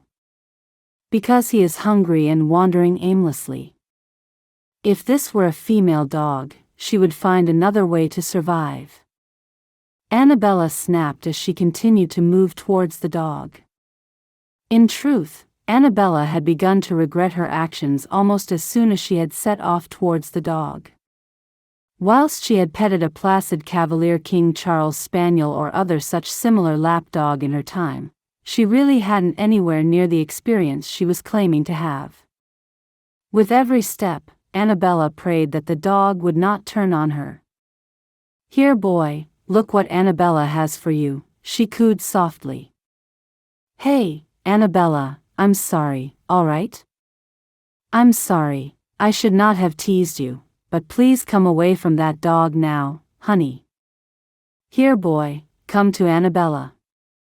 Anabella could feel her hands begin to shake, but would rather die than lose face in front of Ashley. Finally, she reached the dog. As she crouched down, Anabella could hear Amelia gasp. With a trembling hand, she held out a piece of the ham sandwich. The dog bowed its head further still, peering up at her through a heavy brow line. It really did look thin, and suddenly her fear dissipated. The poor creature was actually injured. As she knelt on the ground, she could see that the dog had an open wound on its hind leg. "Oh, you poor little doggy. Here, you take this and Anabella will make your little leg better." The dog took the few cautious steps to where Anabella knelt and gently took the piece of bread and ham from her outstretched palm. He gobbled it up hungrily, then moved close to take another piece. Anabella entirely forgot the audience of sisters and Ashley as she fed the dog from her hand and gained his trust. Once the dog had eaten the whole sandwich, Anabella gently stroked his ears. Far from being vicious, he was just about the gentlest creature she had ever seen. In a matter of just a few minutes, the dog was sitting at Anabella's side, leaning against her as she stroked his back and head. "You have a way with animals, then." Suddenly Ashley was kneeling at her side, holding out another sandwich for her to feed to the dog. "Thank you," Anabella said as she took the bread and began to feed the dog again. "He's injured. His hind leg is raw with a dreadful wound. Been caught in a trap, most likely." "A trap? Why do you set traps?" "I don't, Anabella, but some of the farmers and ranchers do in these parts, to keep wolves from taking their chickens and what have you. So he must have walked a long way in this state if the trap wasn't set on this land." "I guess so. And going by how skinny he is, I guess he must have been trapped for a few days." "Oh my. That's just awful." Anabella felt tears suddenly well up in her eyes. "I know, but he's gonna be all right now that you have found him, huh?" Ashley reached out and laid a cautious hand on Anabella's shoulder. "Can we keep him, just for a while, at least?" Anabella said in a small voice, trying not to let the threatening sob escape. "Yeah, sure you can. I guess you and your sisters can get him right. Maybe I could get the veterinarian to come take a look at him when he looks over some of the herd. That leg might want a few stitches, I reckon." Ashley's tone had become the very same one he had used in the kitchen when they had talked. "Yes, that would be terribly helpful. I could do the rest, whatever he needs." "Well then, I'll get the veterinarian out in the morning to take a look at him. There are all kinds of things in the house to clean him up with." "Thank you," Anabella said, her fear of crying all gone. She had successfully blinked back the tears and was feeling more confident. "I am very grateful, Ashley," she said in a low voice. "You're welcome." Ashley made to stand. "So, you're sure the dog's a male then?" "Oh yes, very sure. I checked," Anabella said in a matter-of-fact voice when she felt anything but. "Are you serious?" Ashley's voice held such amazement that Anabella wanted to laugh. Her embarrassment had gone, and she wanted more than anything to tease him right back. "Yes, of course, I am. I know what makes a man, for heaven's sake." Anabella laughed, although she made sure to keep her eyes on the dog. She could not let Ashley see her flaming cheeks at any cost. "Oh, well, right, well, I'll go see what I can find to clean him up with." Ashley coughed and began to wander away. Anabella could have cheered her victory, but kept her cool instead. How she wanted to laugh out loud. Ashley had thought to embarrass her and had gone away embarrassed himself. What a treat. Chapter 10. Ashley returned with cloth torn into bandages and a bowl of water. Lifting the dog with ease, he carried him into the barn and laid him down on a table. Gently he held his head while Anabella cleaned the wound. The dog whimpered gently. "Easy boy," Anabella whispered and gently stroked his sides. The dog's fur was matted brown and black and was red where his leg was bleeding. The wound was a mess, but she cleaned it with more efficiency than she felt. Taking the cloth, she dipped it into the water and then gently bathed the leg. Bit by bit she cleaned off the matted fur and soon the wound was looking much better. "Here," Ashley said, and he handed her a tin. "This is a salve that the chief of the local tribe recommends. It's great for stopping infections and is made from some cactus." As Anabella took the tin, their fingers brushed, and she felt heat leap from the touch. It made her snatch her hand away and turn her head as once again her cheeks flamed. As she took the tin and opened it, she found her heart was pounding. Why did this man have to affect her so? Ignoring her feelings, she took a fingerful of the salve and rubbed it into the wound. The dog looked up, and his eyes seemed to say that he understood. Right at that moment, he reminded her of an old acquaintance, Archie, and she knew that was to be his name. "Easy there, Archie," she whispered, and he sighed and rested his head down as she tended to the leg and then applied a bandage. "Archie," Ashley said with that mocking tone he used so well. "First, you think he's a wolf, and now you call him Archie?" "I do not see that is any of your concern," Anabella said as his tone immediately made her feel so foolish. What was it with this man? Could he never be nice? "I guess not. Where do you want him?" Anabella looked at Ashley. There was a strange expression on his face. It was not the usual mocking grin, and it took her by surprise. She found her eyes pulled to his lips and again her cheeks flooded with heat. "In our cottage, I presume," she said much more haughtily than she intended. "If I am to care for him, that would be the best place." "Yes, ma'am," Ashley said, and he scooped the dog up and carried him out of the barn. As Ashley carried the dog away from Anabella, he did not know what to think. This spoiled English woman had just tended to a wounded dog. What's more, she had approached a dog that could have been vicious. Maybe there was more to her than met the eye. What he did know was that her fire made him want to tease her. It was so nice to see her spirit and he could never help himself. He had to goad her. Shaking his head, he pushed open the door of the cottage and put the dog down on a rug in the kitchen. "Well, Archie, I think you fell on your feet when you wandered onto our ranch. What do you say?" Archie whined and nodded his head as if in agreement. "Thank you," Anabella said from behind him. "No problem. If you need any help with him, let me know. I may be useless, but I think I can look after a dog." Ashley felt a grin come to his face. Whenever she stood up to him, it just made him want to smile. Still, he touched his Stetson and left the room. Yes, he thought she could look after the dog and maybe a lot more. "I do wish you wouldn't goad him so." Evelyn's tone was a mixture of amusement and telling off.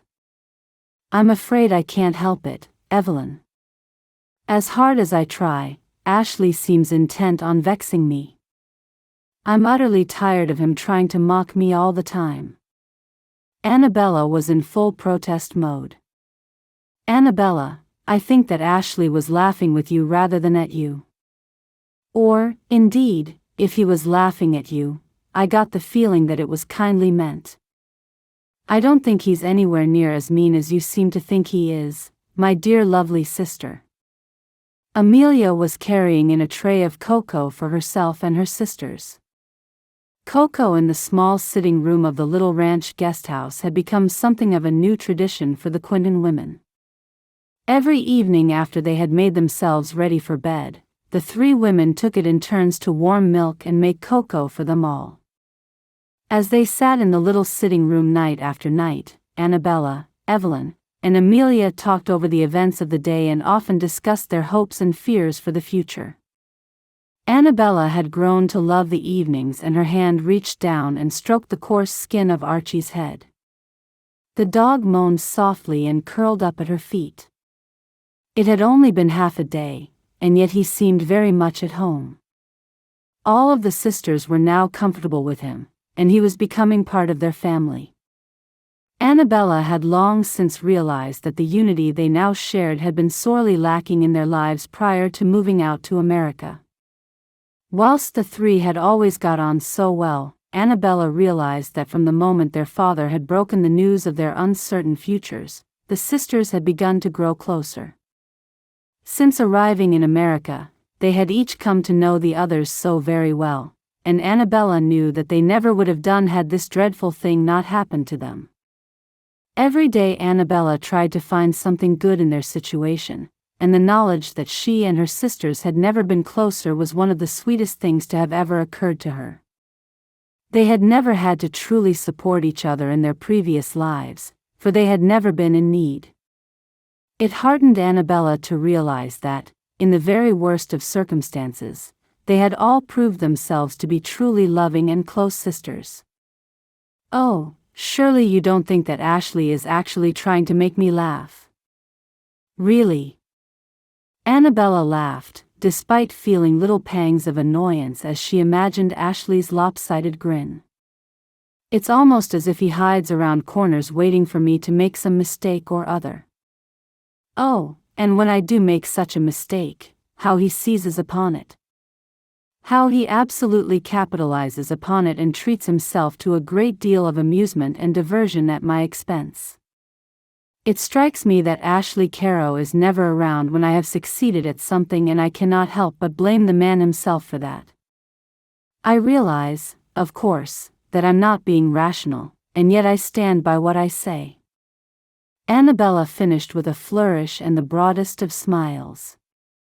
"Well, good for you, sister." Evelyn held out her mug of cocoa in a mock toast to Anabella. Catching on, and laughing rather more loudly than ever she used to, Amelia raised her cocoa mug and joined in the fun. "You are so very funny, Anabella. Yet still, I do believe that I can see something in Ashley's eyes when he is talking to you." Amelia was not keen to let romance die over the cocoa cups. "Yes, Amelia, but that thing you see is simply amusement and mockery." Anabella shook her head good-naturedly before taking a drink of her own cocoa. "I wonder if Ashley will dance with you at the barn dance, Anabella." Amelia tucked her feet beneath herself on the chair and stared loftily into space. "I wonder if any of the Carrow boys shall dance with any of us. I wonder if Ashley, Joss, and Whit will even go to the barn dance." Evelyn joined in again. "Oh dear me. I hadn't even considered that." Amelia sat up straighter and looked over at Anabella. "Oh, the boys are certainly going, but whether or not they shall dance with us, the Lord only knows," Anabella began. "Still, we do not yet know how to do any of the dances. When do you go to see Nancy Hopper, Anabella?" Amelia suddenly brightened at the thought of learning a new dance. "Tomorrow afternoon. I hope I can pick it up well enough to be able to teach the both of you in the evening." "Even Evelyn?" Amelia began to giggle. "Amelia, I can dance. Evelyn played the part of the mock horrified, complete with stifled giggles. Which is rather an achievement when one has 2 left feet. Anabella was laughing before she had even finished her sentence. Amelia squealed with delight as Evelyn threw one of the small sofa cushions at Anabella. It is amazing to me that we seem to laugh harder than ever we used to, Amelia said after some minutes of giggling. It's as if we are leaving some of our sadness behind. We are, my dear little sister. We shall make the best of every day. Evelyn reached across and took Amelia's hand. And I shall ask Nancy Hopper to assist me in my search for work tomorrow. So you see, sisters, we shall find a way out of trouble one way or another. We have spent too long living in fear of what shall become of us. I think we have all come to the conclusion that we are far from sunk. Anabella lifted her cocoa mug once more. To the Quentin girls, she called out loudly. To the Quentin girls. Evelyn and Amelia chorused together. Of course, honey, you go and see Nancy Hopper. She's better able to teach you the right steps for the barn dance. Claudine was packing up sandwiches for her sons to take out onto the ranch. Here, let me help you with the boys' lunches, Claudine. Anabella smiled at Claudine while she popped her long apron over her head and tied the strings at the back. Sure, honey. I'm packing up bread and cheese. Your bread, as Ashley seems to like it best. She chuckled. Oh, Claudine. I'm sure he prefers your bread. No, honey, you've gotten real good at this. Claudine handed a large block of cheese over to Anabella to start cutting. Well, it's nice of him to say so. Anabella didn't know what else to say. Just give him time, honey. I really do think you'll be good for each other. Oh, Claudine. Anabella stopped cutting cheese almost as soon as she'd started. I don't think I'm what Ashley wants in a wife. I mean, he can't help that, and I'm not trying to be mean about him because he's terribly nice. Anabella, honey, you're never mean. And I told you before, you can talk to me about anything. Claudine, I would like to try to find some work in the town. Just a few days a week. I would keep up with my duties here. I'm just worried about the future for my sisters and me, and I think I should feel a little easier if I at least had some money of my own and a hope of us being able to support ourselves if we need to. But I wouldn't cast you girls adrift for all the world. Claudine looked up at Anabella with tears in her eyes. Oh, I know that, Claudine. But if one day Ashley finds a woman he loves and wants to marry, to have me here would simply be inappropriate.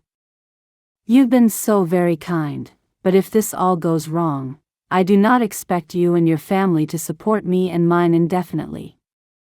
I hope you can understand that I would never do anything to hurt you. Anabella felt tears in her eyes also.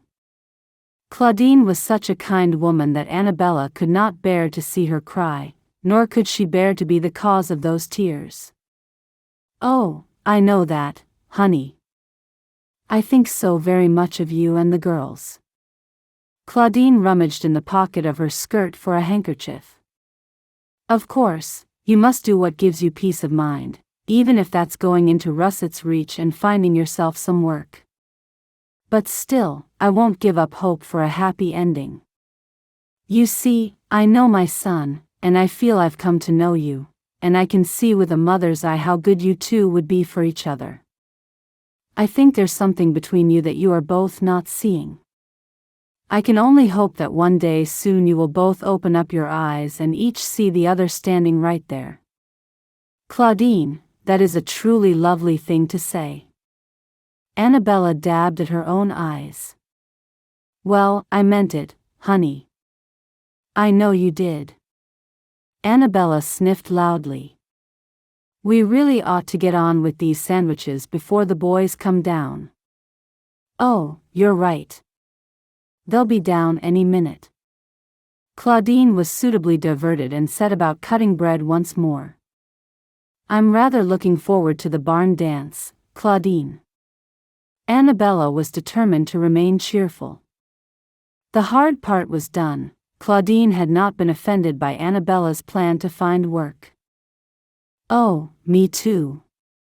I have fixed that nice piece of lace onto my blue gown, and it looks a real treat. I cannot wait to show myself off in it. Claudine winked at Anabella, making her chuckle.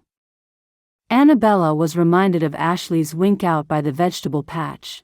The very memory of it made her cheeks feel warm. What are you girls going to wear? Well, I was going to ask you to look at our gowns and pick out the most suitable for the dance. We have some nice ones, but we do not know which would be right for the event. Oh, I'd do that gladly. You really do have some very lovely gowns, honey. Thank you. It would be nice if you came over to the guest house and spent some time with my sisters and me. Anabella smiled, meaning every word. Well, I could help out with the dance practice too. It's easier with an even number. Claudine ventured. Oh, what a splendid idea. And you'd be able to tell me if I'm getting it right. Oh, that is a great weight off my mind, Claudine. What would be a great weight off your mind? Ashley sauntered silently into the room, making both women jump. Ashley Carrow, so help me God, one of these fine days I'm gonna attach a bell to you. Morning, Ma. Ashley grinned his cheeky grin at his mother. Anabella studied him for a moment and wondered if his mother ever found him annoying. Morning, son. We're just packing up your lunches, honey. Claudine smiled. Evidently, she did not find Ashley annoying, rather she seemed to find him funny. Anabella wondered if he was, in fact, just funny. Perhaps her situation and her raw feelings upon arrival had tainted her view of him. So, what's the weight on your mind, Miss Anabella? Just Anabella will do fine, Anabella scolded lightly. And your mother has kindly offered to help my sisters and me to practice the barn dances which Nancy Hopper is going to teach me today. Oh. Ashley smiled. If, indeed, it's any of your business. Anabella laughed. Eavesdropper. Yes, you tell him, honey. Claudine gave a loud and appreciative laugh. Well, it's probably too early in the morning for me to take on the both of you. Maybe I should just keep quiet and take my sandwiches, huh? That sounds like a very sensible idea, Ashley. Anabella gave him a curt nod, but could not help but follow it up with a smile. Claudine finished tying the paper food parcel with string and slid it across the table to her son. Ashley scooped up the parcel without a word and turned to leave, but not before smiling at both women and winking at Anabella. Once again the simple gesture gave Anabella a most curious feeling in her stomach and a rush of heat to her cheeks. Chapter 11. As Ashley mounted his horse and heeled him away across the open fields, he was still smiling. Anabella was always ready for a fight, and her absolute tenacity in battle seemed to draw Ashley into wanting to tease her even more. Not that he ever wanted to be cruel to her. It was just that seeing Anabella in full flight, all haughty and cross, with a sharp wit and tongue to match, seemed to stir something inside him. Despite the fact that Ashley did not want to be stirred, still he could not help but seize upon any situation which would make Anabella stand 2 inches taller, toss her chestnut hair, and metaphorically roll her sleeves up for a good fight. In truth, Ashley wished that Anabella did not produce any feeling in him whatsoever. In his heart he knew that the two of them were not suited, and wanted to make the solution to the problem uncomplicated and painless, not just for himself, but for Anabella also. From the very moment that his ma had told him what she had done and her plans for her 3 sons, Ashley had known it to be a great mistake. Knowing that the 3 girls were coming all the way from England and that they had already embarked upon their journey, had made him feel completely helpless. As if he had no control whatsoever over his own life. However, although initially annoyed, Ashley could not maintain his anger towards his dear ma. He knew that her choices, however misguided, had been made out of pure love for her sons, and nothing more. No doubt she had been excited at the prospect of 3 cultured young English ladies coming over from so far away to make wonderful matches for her 3 beloved sons. Ashley smiled to himself as he thought of the hopeless romantic his ma truly was. Still, he would never deny her that a romantic heart was what made Claudine Carrow the beautiful person she was. When the Quentin girls had arrived, Ashley had felt his worst fears being confirmed. Even as they gently stepped down from the wagon, Ashley felt that he had seen and knew all that he needed to. That the 3 women had come from a home of privilege was clear in their bearing, their mode of dress, and just about every move that they made. They traveled in gowns which most of the women on the western frontier would have kept back for the very best of dances, or even weddings. From the first day, Ashley had known that there was very little chance of Anabella and her sisters ever coming to terms with life on a ranch.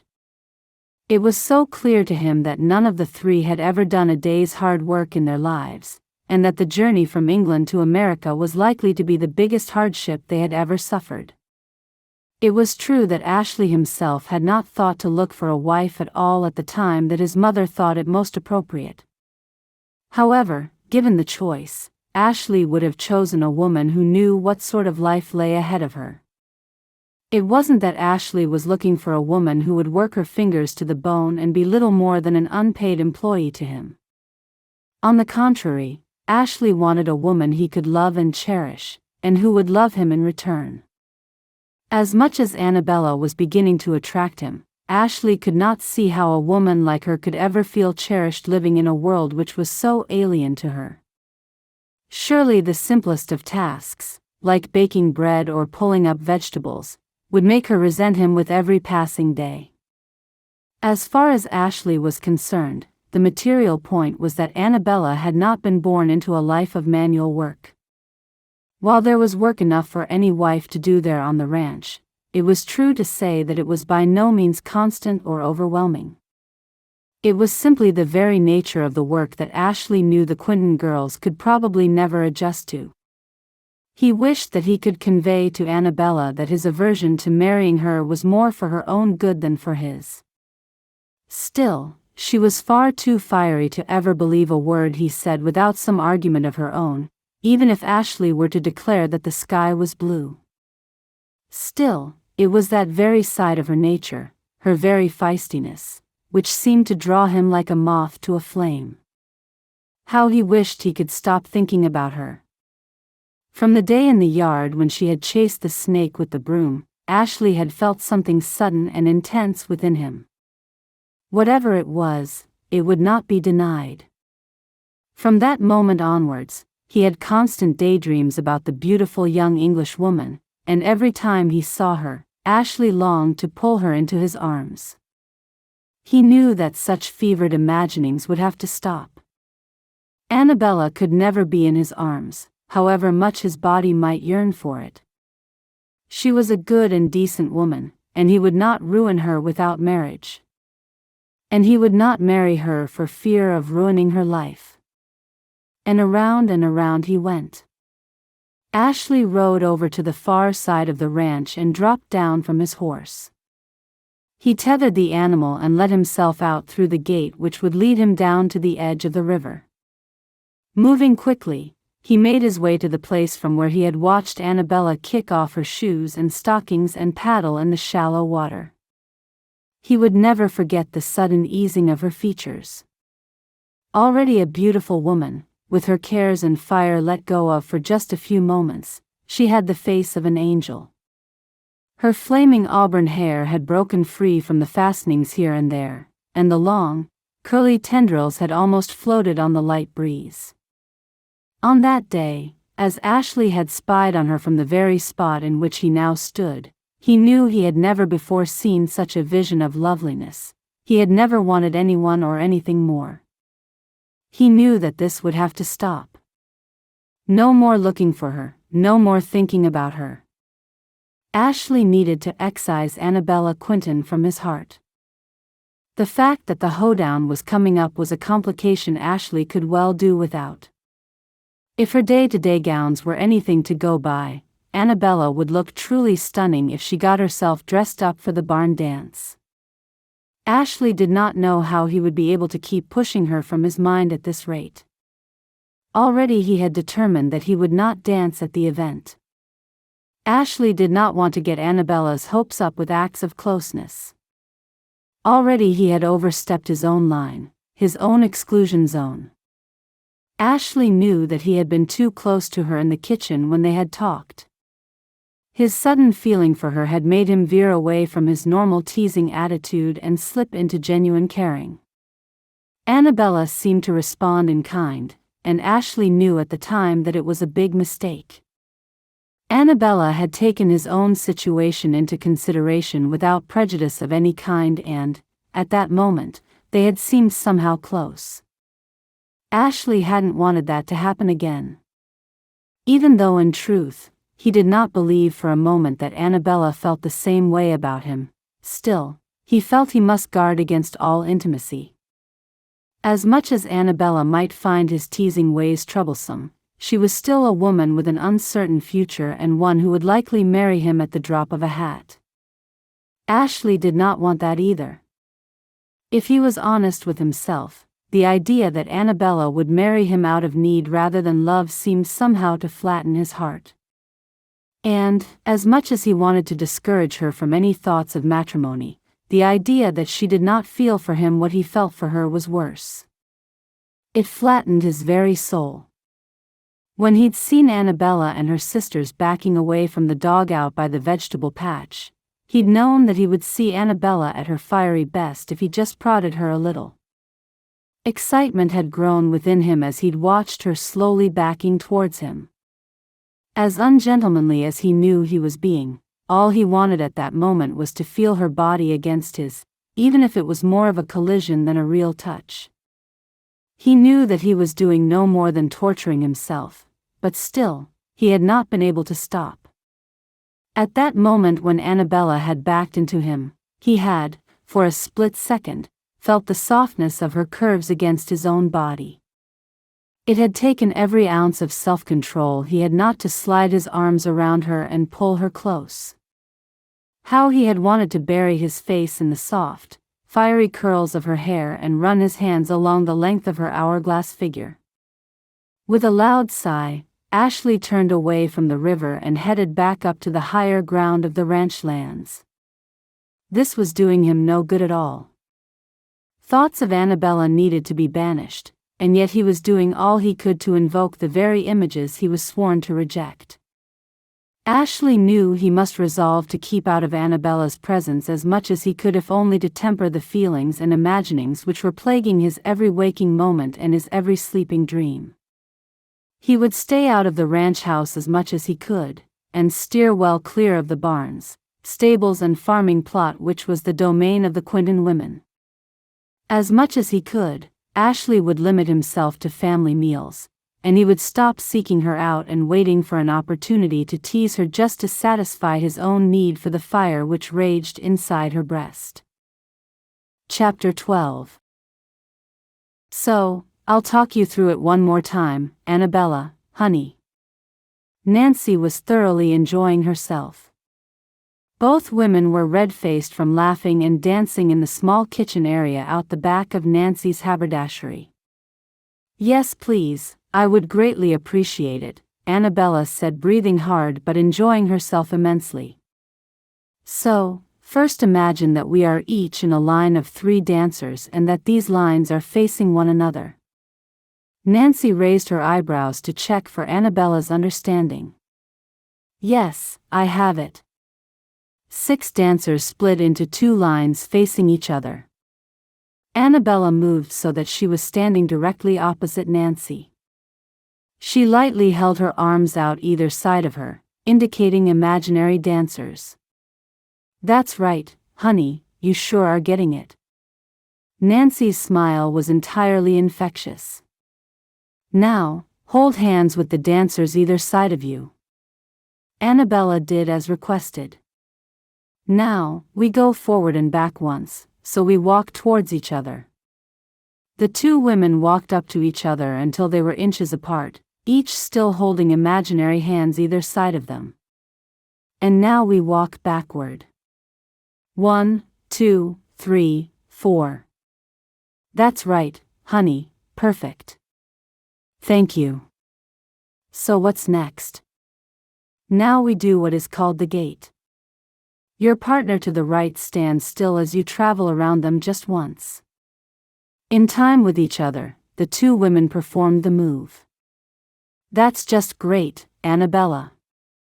Nancy was genuinely excited by her new friend's progress. "Now, all three holding hands again, we move forward and back just as we did the first time." Again, the two women performed the move to perfection. "Oh, how wonderful. I don't remember enjoying myself like this for a very long time." Anabella enthused, her eyes wide and excited. "Hey, well, just wait until you get to the barn dance itself. You sure will have fun, honey." "So, what's next?" "All right, Anabella, we do the same move called the gate, this time traveling around your partner to your left." Anabella kept her eyes on Nancy as best she could, making sure that the two of them were in time. "And now we do back and forward again," Anabella said, already taking the hands of her imaginary dance partners. "Yes, yes, yes. You are a complete dream to teach." Once again, the two women performed the backward and forward maneuver. "Now, we all hold hands, forming a circle." The two women shuffled closer together, each trying to gauge the positions of four non-existent dancers. Once they were content that they had formed a circle, Anabella looked to Nancy for direction. "So, Anabella, we skip 8 steps to the left." The women skipped their 8 steps. Holding the perfect imaginary circle was harder than either of them had imagined. By the time they had performed their 8 skips, both women were laughing hard. "And now we skip." Nancy began. 8 skips to the right?" Anabella was smiling so broadly that her face felt tight.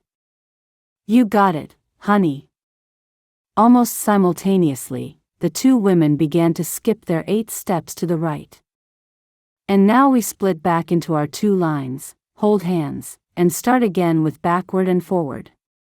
"And that's the whole dance?" Anabella said, so short of breath from dancing and laughing that she placed both hands on her hips and leaned forward slightly as she drew in much-needed air.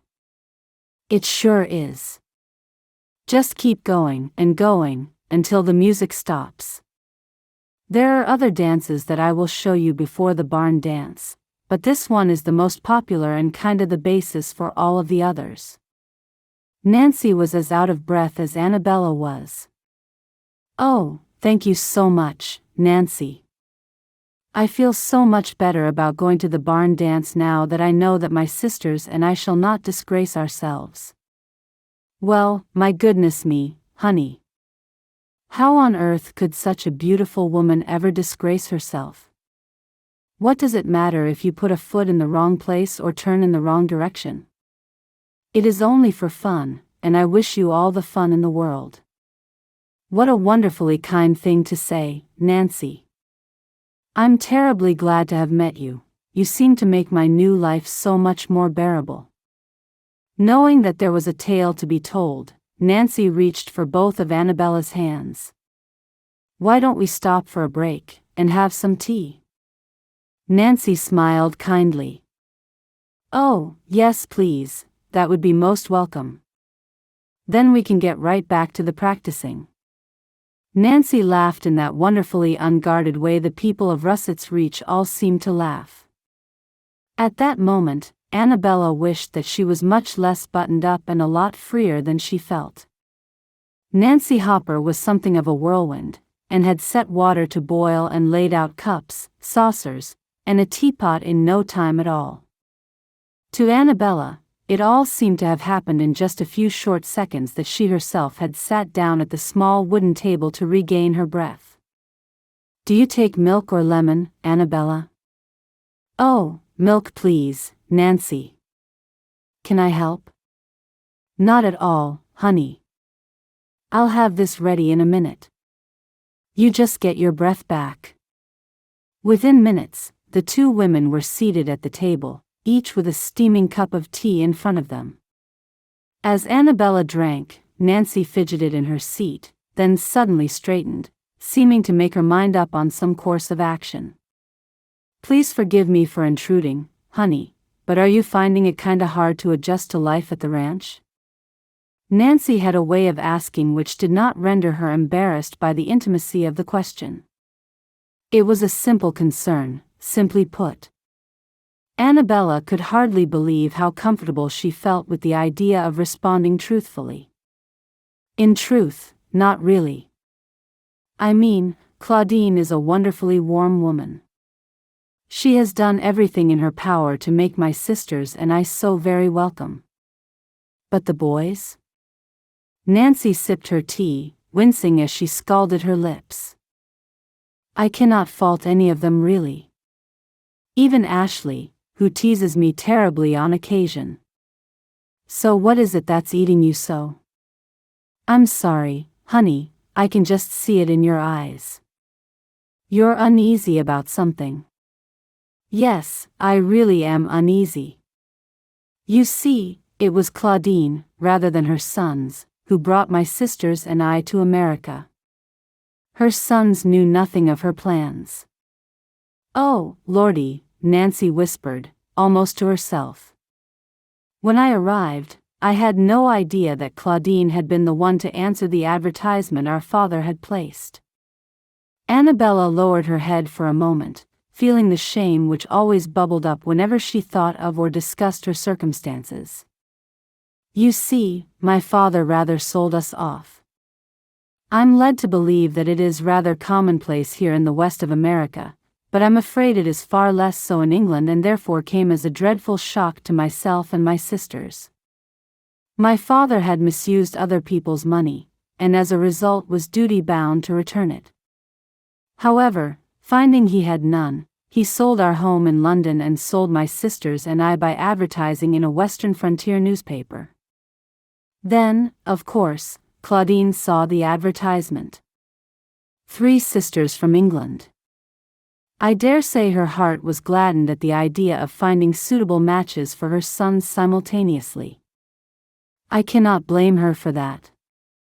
It is true that our dear Claudine is a hopeless romantic.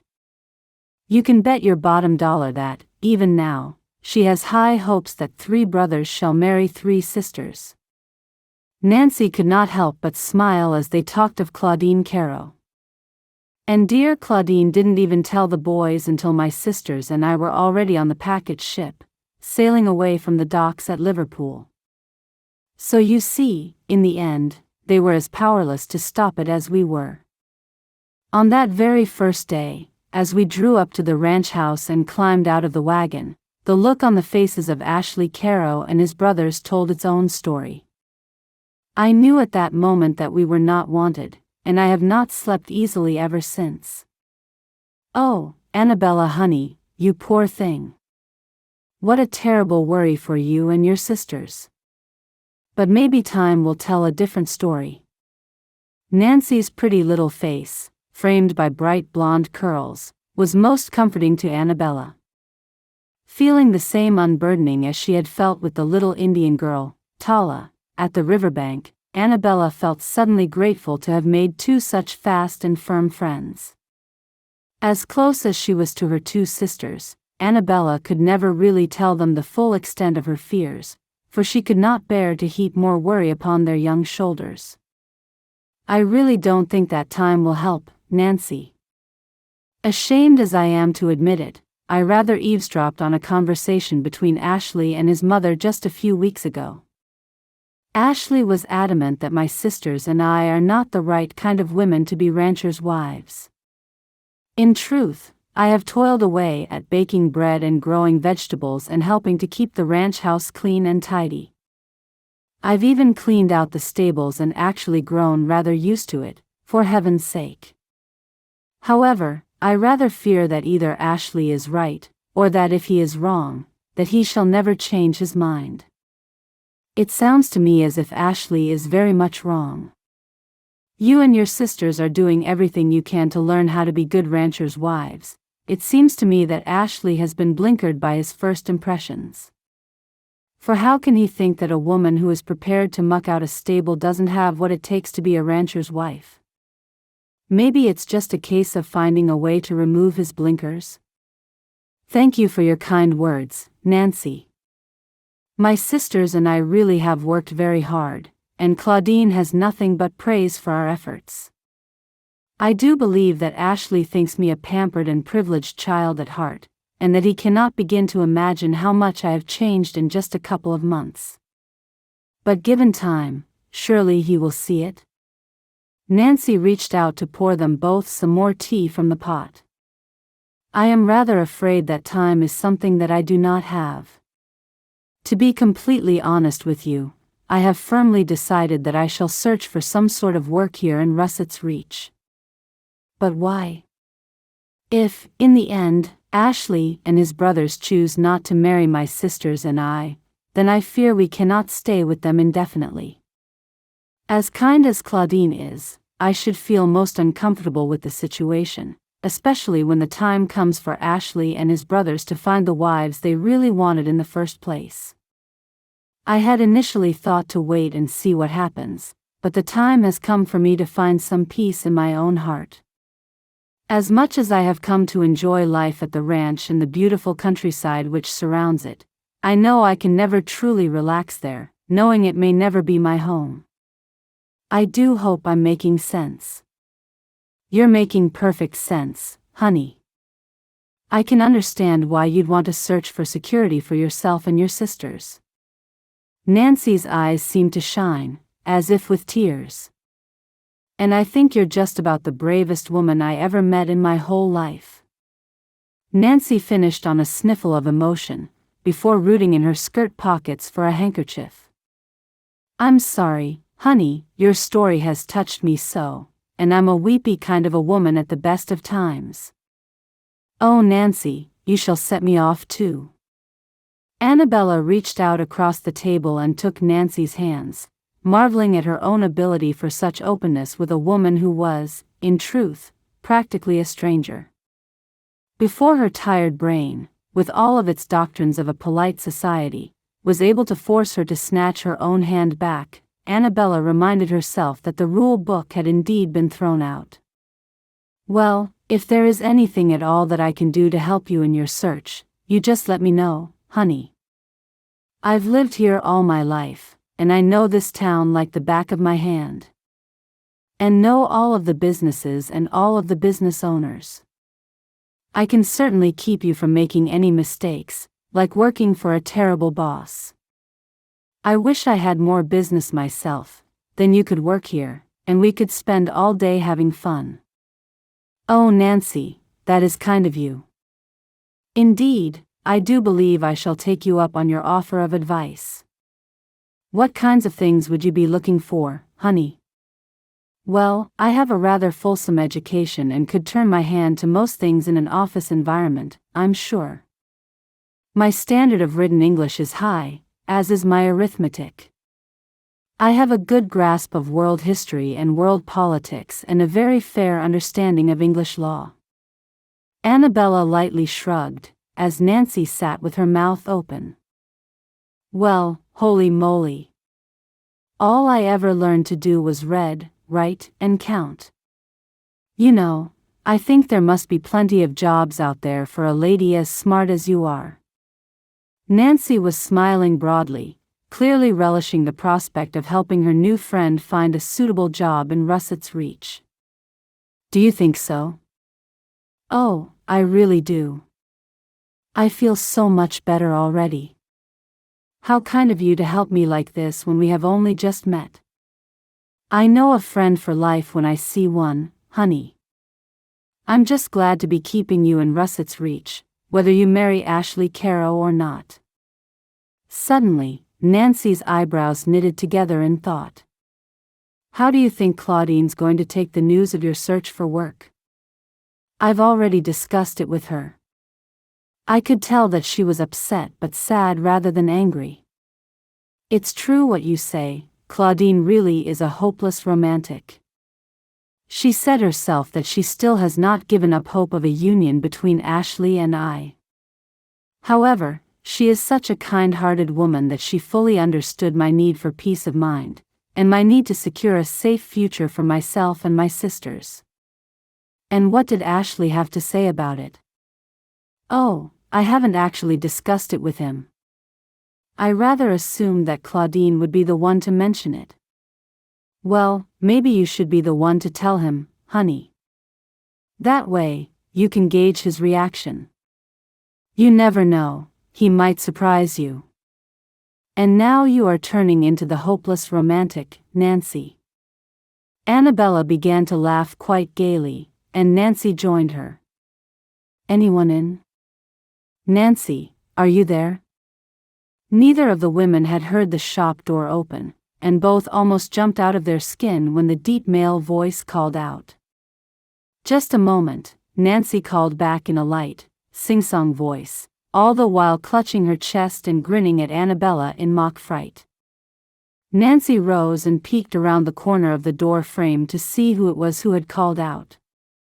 As Anabella studied her, she could see recognition on her face, followed by a thoughtful knitting together of her eyebrows.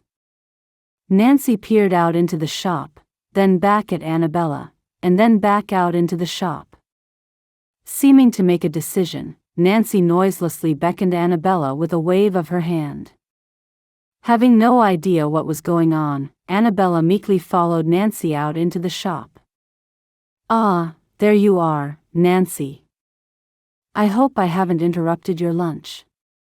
The man standing in the middle of the shop was just about the most handsome that Anabella had ever seen in her life. He was tall and broad with an almost military bearing. His hair was such a dark brown that it was almost black, and blue eyes stood out clearly on a handsome, lightly tanned face. His smile was open and friendly, and his teeth were straight and white. No, not at all, Joshua. Anabella and I were just taking some tea, but we're finished now. Nancy smiled at him as she went behind the counter and began to open one drawer after another, clearly searching for something. Those buttons you ordered have arrived, honey. I have them right here. Anabella almost giggled as Nancy desperately opened one drawer after another, obviously having little idea where she had left the buttons. Joshua seemed not to notice Nancy's frantic search, as all the while his eyes seemed fixed upon Anabella. Well now, won't you both forgive my poor manners? I haven't introduced the two of you. Anabella had to stop herself squealing with delight as she saw Nancy finally pull a small paper bag out of the very last drawer she had opened. Unless you have met already, of course. No, we have not met. I would have remembered this lady, for sure. Joshua took several steps towards Anabella, preparing to introduce himself. Ma'am, my name is Joshua Colgan, and I am mighty pleased to make your acquaintance. Joshua Colgan held out a large hand. How nice to meet you, Mr. Colgan. My name is Anabella Quentin.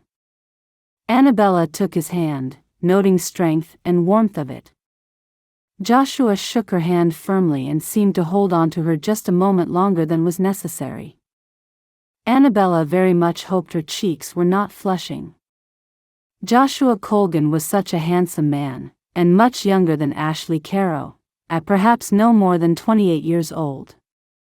Rather than wearing the thick, practical trousers and checked shirt that seemed to be standard attire for most ranchers and farmers alike, Joshua Colgan was wearing a neatly tailored suit. His trousers were black, as were his waistcoat and shoes. The long tailored coat he wore was in a dark taupe and cut from the most beautiful fabric. His shirt was a crisp white, and tied around the stiff collar was a soft, black neckerchief. In his hand, he carried a smart black hat, which he had clearly removed upon entering the shop.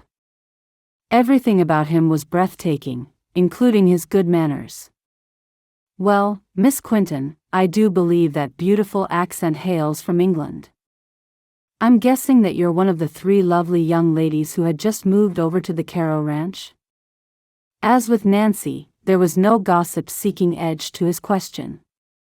It was simply a question and no more. Once again, Anabella felt entirely comfortable in answering. "Yes, my sisters and I came over from England some 2 months or more ago."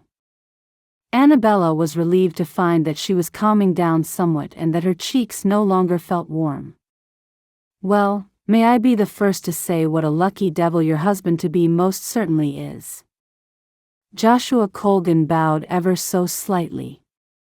"Oh, that is nice of you, Mr. Colgan." Anabella smiled and felt a quickening of her heart as her eyes locked with the bright blues of Joshua Colgan for just a moment. "I speak as I find, Miss Quentin." Joshua's voice was so rich that it reminded Anabella of the soothing cocoa she and her sisters shared every night before they went to bed. Realizing that she was staring at Joshua Colgan, and had more or less forgotten that Nancy was in the room, Anabella felt embarrassed. She simultaneously looked over at Nancy, and took a little step backward, clearly indicating that she understood the 2 of them had business to perform. As much as she did not want to stop speaking to Joshua Colgan, good old-fashioned manners overtook her, and Anabella bowed out of the conversation with a smile. Picking up on Anabella's cue as if the pair had been friends their entire lives, Nancy rejoined the conversation. "Now then, here's the 4 coat buttons I ordered for you from Alabama. I hope you're going to like them now." Nancy finished with a little giggle. Tipping the buttons out of the bag and into her palm, Nancy held out her hand for Joshua Colgan to survey the goods. "Well now, they are just perfect, Nancy. Thank you kindly for going to the trouble of ordering them in for me. You're always so helpful, honey." "You are very welcome, Joshua." Nancy popped the buttons back into the bag and handed it to him. Joshua passed over a bank note in payment, which Nancy took with a smile. "So, how's business for you, Joshua? Busy, I hope?" Nancy could not help but cast a flash of a look in Anabella's direction. At that moment, all was clear to Anabella. Nancy was already starting the job search. "I have to say that I am most busy, Nancy.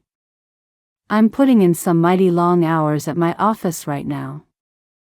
Still, I know that I should not complain if the good Lord sees fit to keep me in work. How about you?" "I cannot complain, Joshua. I have enough to keep me going, but not too much. You have the balance just right, honey. Keep it that way." Joshua laughed, and the sound was like music to Anabella's ears. In truth, she did not know if she would be able to work for a man she found so very attractive. "Sounds to me like you could use some help, Joshua," Nancy wheedled. "I guess that's true, honey. I ought to give that some thought." Joshua pulled at his watch chain and checked the time. "Speaking of which, I have to go. I have an appointment on the other side of town, and if I don't saddle up in a minute, I'm gonna be late." "Sure thing, Joshua." Nancy beamed. "Thank you once again for the buttons." Joshua turned to face Anabella. "And it was so nice to meet you, Miss Quentin." He bowed slightly again, and Anabella could not help but smile so wide it felt almost uncomfortable. Likewise, Mr. Colgan. After nodding at both women, Joshua Colgan took his leave. Once he was safely out of earshot, Nancy turned to Anabella, squeaking in her excitement. Now then, Joshua Colgan is about the most successful attorney in these parts. He's worked alone for years now. He followed his daddy into the business and worked alongside him. That was until his daddy died real sudden, leaving Joshua the business. Anyway, he's a good man, and I'm sure he'd be a good boss. Nancy grabbed Anabella's hand and drew her back into the kitchen. Once again, she made to boil up some water for tea. Anabella sat back down at the table in silence, contemplating all that had happened in the last few minutes. And I guess he's mighty handsome, too. Nancy carried on chattering. Well, yes, I suppose he is. Anabella felt silly being so nonchalant but did not want to give herself away. Just about every woman in town has tried to get that man to walk down the aisle. But he'll have nobody. He's no angel, but he's sure not ready to wed. Nancy carried on, unaware that Anabella was silently seizing upon every personal detail. And it sure looks like he could use some help in his office. Maybe the help of a well-educated English woman. That would sure be fitting. And his office is just a few doors away from me here. I'd get to see you, maybe we could even take our lunch together. Anabella could not help but smile. Nancy was such a lovely, positive young woman, and she certainly seemed to have it all worked out. So, do you think I should just approach him? Goodness, the very thought of it now makes me feel tongue-tied. I've never asked for a job before. I wouldn't know what to say. Anabella looked suddenly tortured. Nancy laughed out loud. Oh, honey, don't you worry about that none. You just leave it to me. Chapter 13. It was Anabella's turn to muck out the stables. Of all the tasks she and her sisters had at the ranch, cleaning the stables was very much her least favorite. Still, with Archie by her side, she found the task less onerous. The dog had been healing each day and was already putting on weight. He no longer looked scary and, in fact, now just looked so cute to her. Whenever there was food his eyes would light up and he would sit down politely and just stare at her. Those big brown eyes of his were enough to melt her heart. At first, her sisters were a little worried about him, but even they now petted him whenever he wanted. Archie liked to follow Anabella though, and she loved to have him come with her when she could. Now he sat at the side of the stables and watched her. It was as if he wondered what she was doing. Anabella laughed and put down the fork and rubbed her hands down her gown. She had a specific gown she wore on stable days and had taken to hitching it up slightly and tying a thin rope around her waist to keep it there. She no longer cared that her lower calves were on display. As a rule, she was very much alone when she mucked out the stables. More than anything, Anabella wanted to protect the hem of her gown. There was nothing worse than trailing it along the floor of a mucky stable. Anabella had even grown accustomed to leading whichever horses were still in the stable outside and into the paddock. It had taken some weeks, but she had finally grown in confidence, and it was a confidence that the horses could all sense. No longer did they resist her efforts and behave badly as she tried to lead them out of the stable. Anabella had never been a keen horsewoman, and as a result had avoided it for much of her life. However, being forced to spend time with the horses and find a way to work with them had made her wonder if she might ever take up horse riding again. The landscape all around her was so vast that Anabella thought it might be nice to traverse it on horseback. Anabella thought about the river and the beautiful pathway down to it. Of course, Once she had managed to secure some work in Russett's reach, and then accommodation in the town, she would certainly still be able to find her way over to the river and walk along it if she chose. However, the distance was far greater, and she knew that she would seldom find the time for nature walks. Using the pitchfork with gusto, Anabella began to make a pile of the old hay just outside the barn, ready for removal. Once done, she would sweep the floor until completely clear, then tip buckets of water down and give it a really good scrub with the broom. As she worked, Anabella thought that cleaning the stables was a small price to pay for the beautiful surroundings. Out of nowhere, tears began to roll down her cheeks. It was so out of the blue that she had to stop for a moment to wipe her eyes. Looking around her and out of the door, Anabella wondered if it was the thought of leaving the ranch which was upsetting her. Just 2 months ago, Anabella would have given anything to turn right back around and head home to England. Now she was not so sure. "Hey, Anabella, are you all right?" Once again, Ashley seemed to have crept up on her. Anabella was startled and turned around sharply before thinking to hide her tear-stained face. "Yes, thank you, I'm perfectly all right." She nodded curtly. "You don't look all right. You're crying." Ashley took a step towards her. "You have an uncanny knack for stating the obvious. It's almost as uncanny as your knack for suddenly appearing whenever I am making a fool of myself." The frustration she felt in these situations was becoming all too familiar. "It's just bad timing, that's all. I don't do it on purpose." Ashley's eyes were twinkling, and Anabella knew that he was about to break out into his lopsided grin. "Don't even think about starting, Ashley. I'm not in the mood to be mocked." Anabella stood square onto him, still holding the pitchfork. "Am I gonna feel those prongs in my hide at any point? I mean, should I start running now, honey?" Ashley seemed unable to help himself. Anabella threw the pitchfork into the small mountain of fresh hay and stood with her hands on her hips, glaring at him. "Oh, come on, I was just teasing you," Ashley said, still grinning. "Ashley, do I look like I'm in the mood to be teased?" Anabella's shoulders suddenly sagged a little, as if she had remembered exactly why she had been crying in the first place. Hurriedly, she wiped at her cheeks with the back of her hand.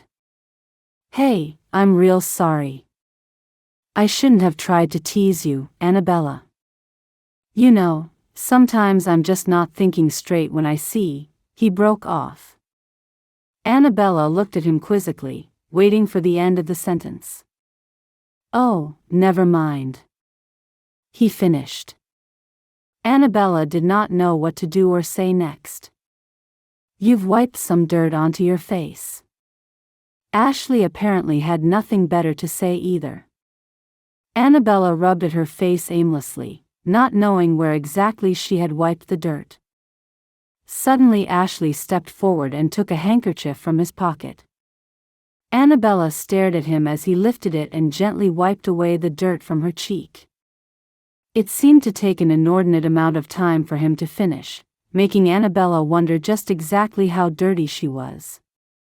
As he continued to rub her cheek, Ashley cleared his throat. "So, what's upsetting you? Why were you crying?"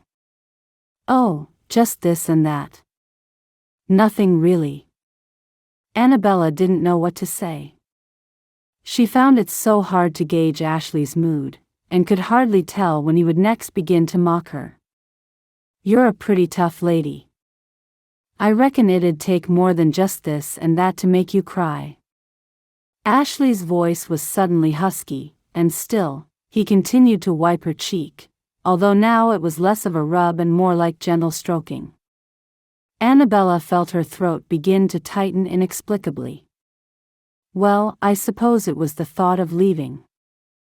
I don't know really, there are some walks I rather like around these parts, and I was just thinking how much I should miss them when I go." "Go?" Go where, Anabella? Oh, hasn't your mother spoken to you? About what? Ashley stared right into her eyes, and Anabella could hardly catch her breath. There was something about Ashley when he was being kind and gentle which seemed to tug right at her heart. Well, about me going into Russett's Reach to try to find some work of some kind, with a view to eventually finding some accommodation there for myself and my sisters, Anabella spoke in a quiet and faltering voice. But why? For God's sake, Anabella, I'm not throwing you out, am I? Suddenly there was an edge to Ashley's voice. Ashley, I am not suggesting that you would ever throw us out. Under the circumstances, you have been most generous. But please understand that I need peace of mind, and I need to be sure in my heart that my sisters and I have some little certainty in our lives. But what sort of a job? I don't exactly know yet, but I'm hoping to find some professional or other in Russett's Reach who needs an assistant of some kind. Well, I suppose it would be better than working on the ranch. Ashley's face seemed to fall. Actually, that is not what I meant. I am not going out looking for work to avoid being here. I'm doing it out of necessity, because one day you will find somebody that you actually do want to marry, and the presence of myself and my sisters will no longer be appropriate. When that day comes, I do not relish the idea of being thrown out without warning, so please forgive me for trying to put my own mind at rest after months of worry and turmoil. Anabella was suddenly furious. The very implication that she would rather work for a professional man in town out of some kind of snobbery struck a chord of injustice within her. But it would probably be more fitting than the ranch, I guess. Still, Ashley plowed on. After I have spent an entire morning absolutely throwing myself into shoveling up horse manure, I think I deserve a little better than flimsy insults from you, Ashley Carrow. Anabella marched up to him until their faces were just inches apart. How dare you stand there and act as if I have insulted you, simply by trying to find a life? I had no more choice in this than you did, but the very roof above your head does not depend on any of it. And please do not try to tell me that the roof above my head does not depend on it either, because if you think about it sensibly for just a moment, you will find that it does. Anabella's hands were once more on her hips. And I know fine well that you think me nothing more than a spoiled girl, with absolutely no aptitude whatsoever for working on a ranch. Well, that is merely your opinion. And your opinion takes nothing into account of how hard I have worked since I've been here. I realize that I had no skills when I arrived, but I have developed them, despite your constant mockery. But Anabella, So you see, I realize that however hard I try, you will never see me as fit to be your wife, and I cannot waste any more time waiting for you to deem me to be good enough for you and your confounded ranch.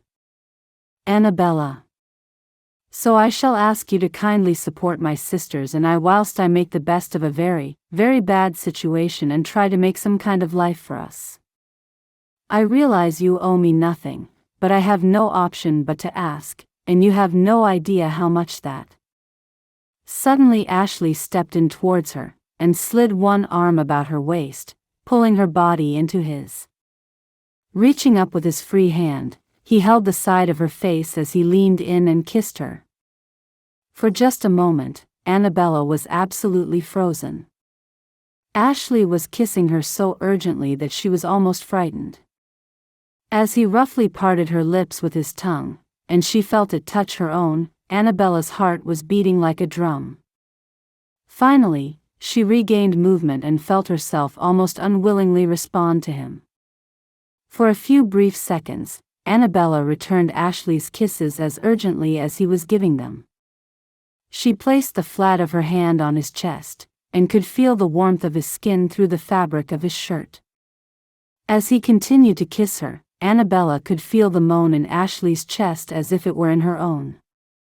The way it had resonated inside her own body made her head swim.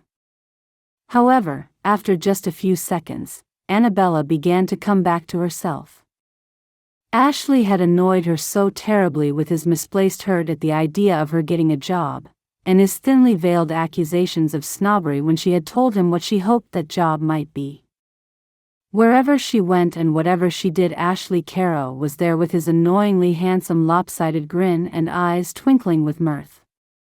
And yet, the very thing that she could not forgive was the fact that he did not think her good enough to be his wife. That was the thing which, if she was completely honest with herself, actually hurt her heart. And here he was, kissing her as if he had made some kind of a promise. Once again, Anabella's fury was almost through the roof. She pulled away from him harshly and stared at him angrily. Ashley looked startled, his eyes wide and his face almost a question mark in itself. How could he, once again, not see what he had done wrong? Oh. You.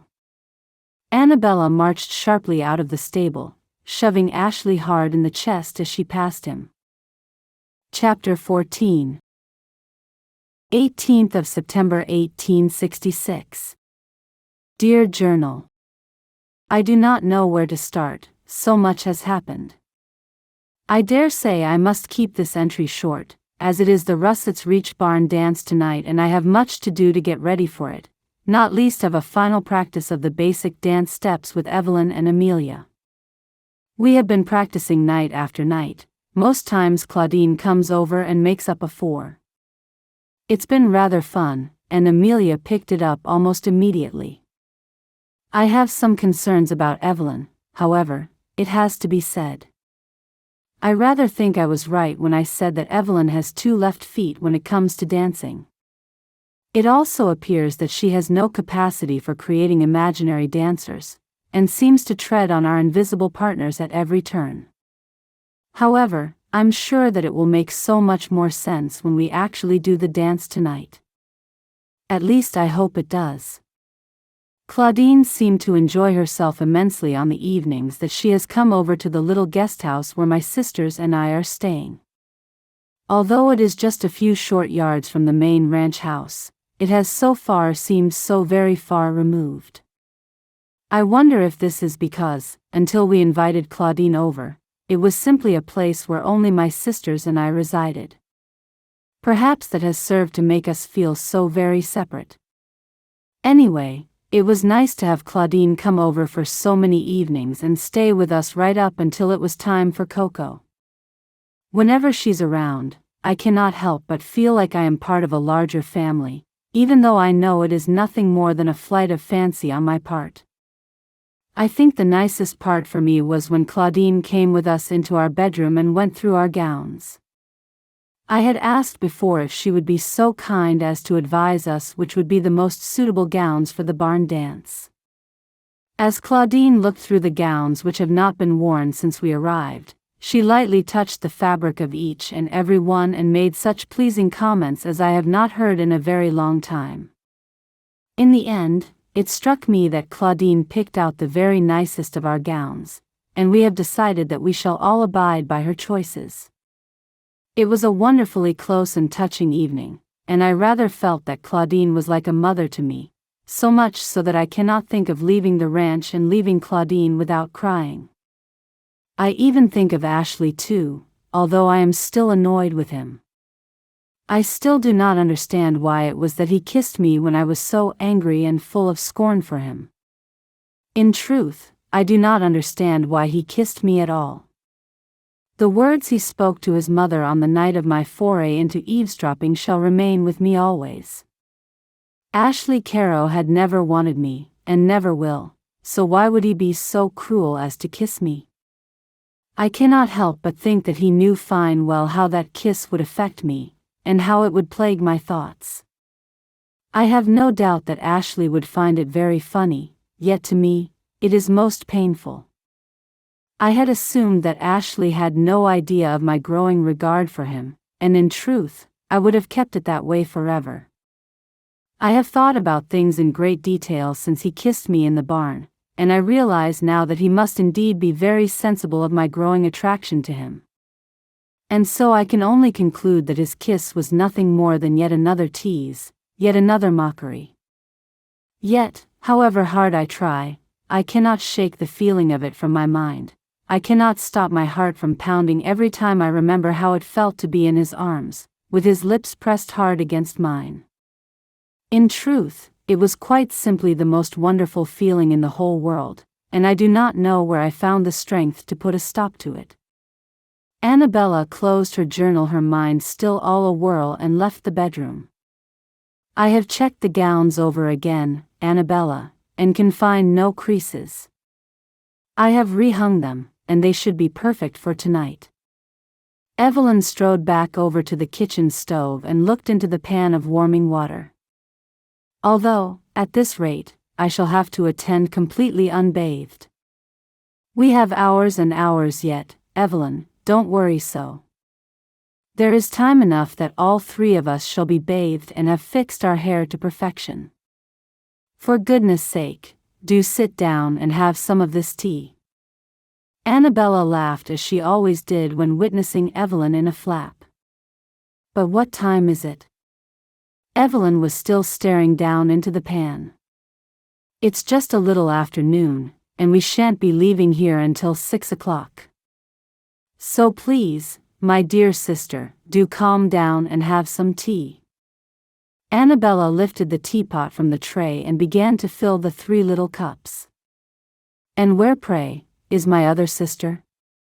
Amelia is just in the bedroom inspecting the gowns, Evelyn said, peering so closely at the warming water that Anabella began to fear for her sister's safety. But you've just done that. Goodness me, this barn dance really has thrown us into a spin, hasn't it? Anabella walked to the door of the little sitting room and opened it. Amelia, come and have some tea, Anabella called out. The Quentin girls had finished their ranch tasks long before lunchtime, and Claudine had shooed them away to spend the afternoon getting themselves ready. After 2 months of cooking, cleaning, digging, shoveling, growing vegetables, and wrestling eggs from beneath the rear ends of angry hens, the idea of an afternoon of pampering seemed to Anabella to be such a treat. No doubt Claudine had realized this too. I'm here. The gowns look perfect, there are no creases anywhere. Amelia seemed almost to dash into the room. You don't say. Anabella laughed heartily. Now then, sisters, I really must insist that you both sit down with me and drink this tea. Finally, Evelyn and Amelia did as Anabella bid them. In truth, I understand your excitement completely. I too am as excited as you are about the dance. Anabella breathed, conspiratorially. How strange it is, Anabella, I never felt so excited about a simple dance before. I simply cannot explain it. Evelyn shook her head in wonder, before lifting her cup and taking a drink of her tea. But that is strange. I too feel the same way. In truth, I could hardly sleep last night for excitement. Amelia chipped in. Indeed? I wonder why that is. Evelyn was staring off into the distance, mulling it over. I'm rather certain I can answer this question. Anabella sat up straighter, cradling the warm teacup in both hands. It is because this type of amusement is no longer commonplace to us. Our lives back in England, right up until the moment that Lawrence Quentin let us down so terribly, were filled with dances, events, and amusements of all kinds. We never had to work, and we never had to wait too long for some amusement or other to come our way. I think it is true to say that we were so privileged that we never came to appreciate what we actually had. Goodness me, you do not seem to have a very high opinion of us, Anabella, Evelyn said in a quiet voice. Oh, it isn't that, Evelyn. I have a higher regard for myself than ever I did have. But our time here has made me realize just how much we took for granted. We have become very different women now, and we each have worked so hard to stay together. I truly believe that the fact that we had everything we wanted, exactly when we wanted it, stripped our lives of real joy. I think that we expected everything that came to us and accepted it all as our right, rather than a privilege. We lacked gratitude back then. Actually, I believe that you are right, Anabella. I never worked for everything that I had before, yet now when I eat a carrot which I have grown myself, it somehow tastes so much sweeter. Amelia was holding Anabella's gaze. And, because we have worked so hard and not been to a dance for so long, we all now have a wonderful sense of anticipation and excitement which we have probably never really experienced before, Evelyn added, finally understanding Anabella's meaning. And so we shall spend a wonderful afternoon making ourselves ready and, where it used to be a chore, and we had maids to help us, it shall this time be fun, and we shall help each other. Anabella smiled warmly at her sisters. She really was looking forward to the barn dance as much as they were. I have to say, I'm still wondering if Ashley, Joss, and Whit shall even dance with us, Amelia said, her eyes darting from Anabella to Evelyn. Yes, I've been wondering. It still seems as if we barely know them. I mean, it's been 2 months, yet I cannot think I have spent more than a few hours in Joss' company. I think it's the same for Amelia, is it not? Yes, I have barely spoken to Whit. I do not even know if he likes me. Amelia started to look down. Although Ashley is probably up here at the ranch house more than his brothers. I think he likes to spend time with you, Anabella. I'm not so sure about that. Anabella's mind instantly filled with images of their kiss. I think he only seeks me out to tease me. But some boys do that because they like a girl, really, Evelyn said, a cheeky grin forming on her pretty young face. Ah, but Ashley Carrow is not a boy, he is a man of 34 years of age. I feel quite certain that his teasing is out of cruelty. Anabella said, clearly not keen to discuss Ashley Carrow. Oh, I do not believe that Ashley is a cruel man, Anabella, really I don't. I know he was very naughty on the day we thought that Archie was a wolf, but in the end, he acted in kindness. Not only did he let us keep the dog, but he went for supplies to clean Archie's leg up, not to mention the fact that he brought the veterinarian in the next day. Evelyn was always the voice of reason, but on this occasion, Anabella did not want to hear what a nice man Ashley Carrow was. All Anabella could think was that Ashley was a cruel man who had discerned her feelings for him, and was using them against her as some kind of joke. Oh, I suppose that is true. It was very nice of him to let us keep Archie. Anabella shrugged in mock defeat. Still, I think it highly unlikely that 3 men will dance with us tonight.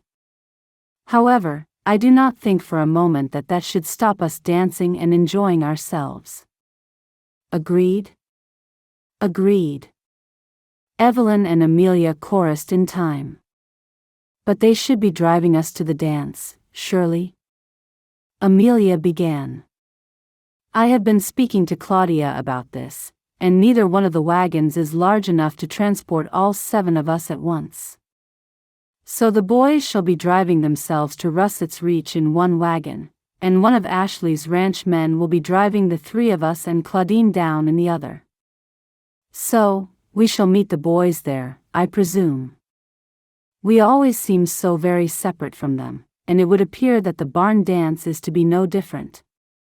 I'm starting to wonder if you aren't right, Anabella, and that the Carrow boys will not marry us at all. Evelyn was still struggling to come to terms with the grim reality of it all. Oh, I am sure of it, Evelyn. That is why I have made my plan to secure work. Do you really think this? What was his name? Amelia began. Joshua Colgan. Anabella supplied. Do you really think this Joshua Colgan could be persuaded to take you on as his assistant? Amelia continued. Well, he certainly seems like a good place to start. I wonder if Nancy has spoken to him yet. I rather got the impression that that was her intention. Anabella drained her tea and laid the cup back down onto the tray.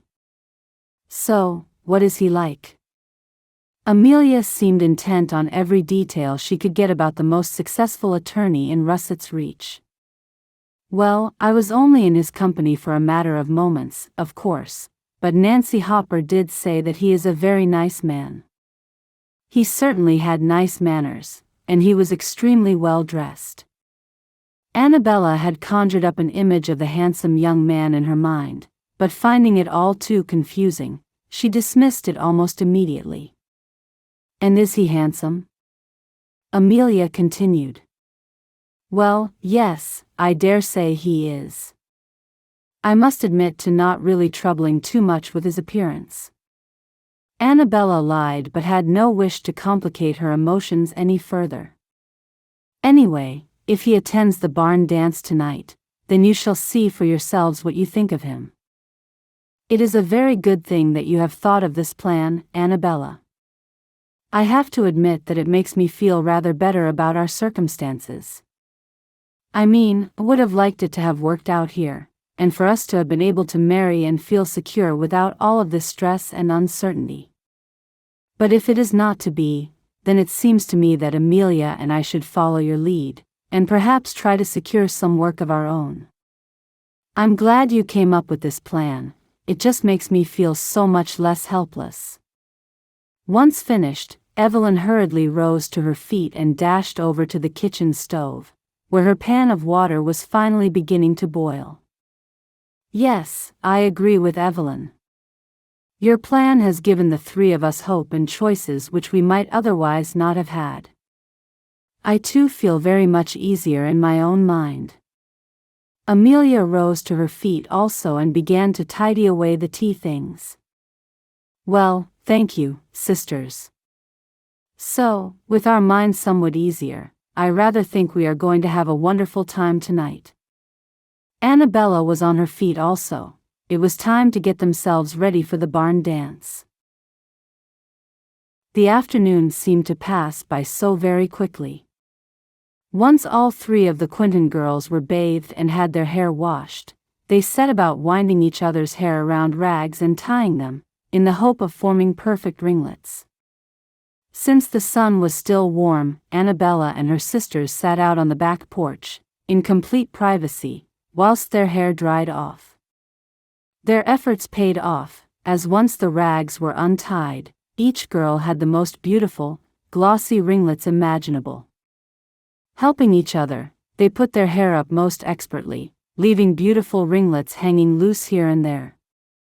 The end result was far better than anything they had ever achieved with the help of endless maids in the past. Finally, their gowns were on, and they were ready to set off for Russett's Reach. Chapter 15. Ashley and his brothers had set off long before their mother and the Quentin girls.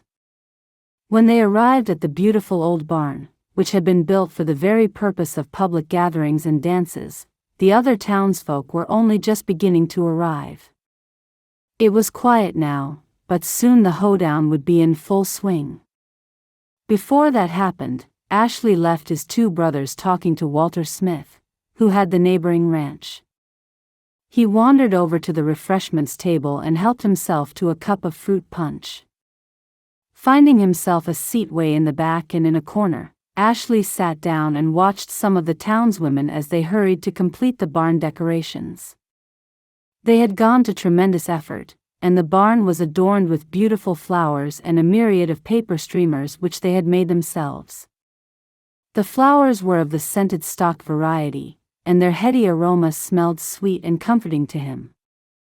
Ashley kept his eye on the door, waiting for the moment that Anabella would arrive. In the few days since he had so stupidly kissed her in the barn, Ashley had felt the most dreadful sense of disquiet.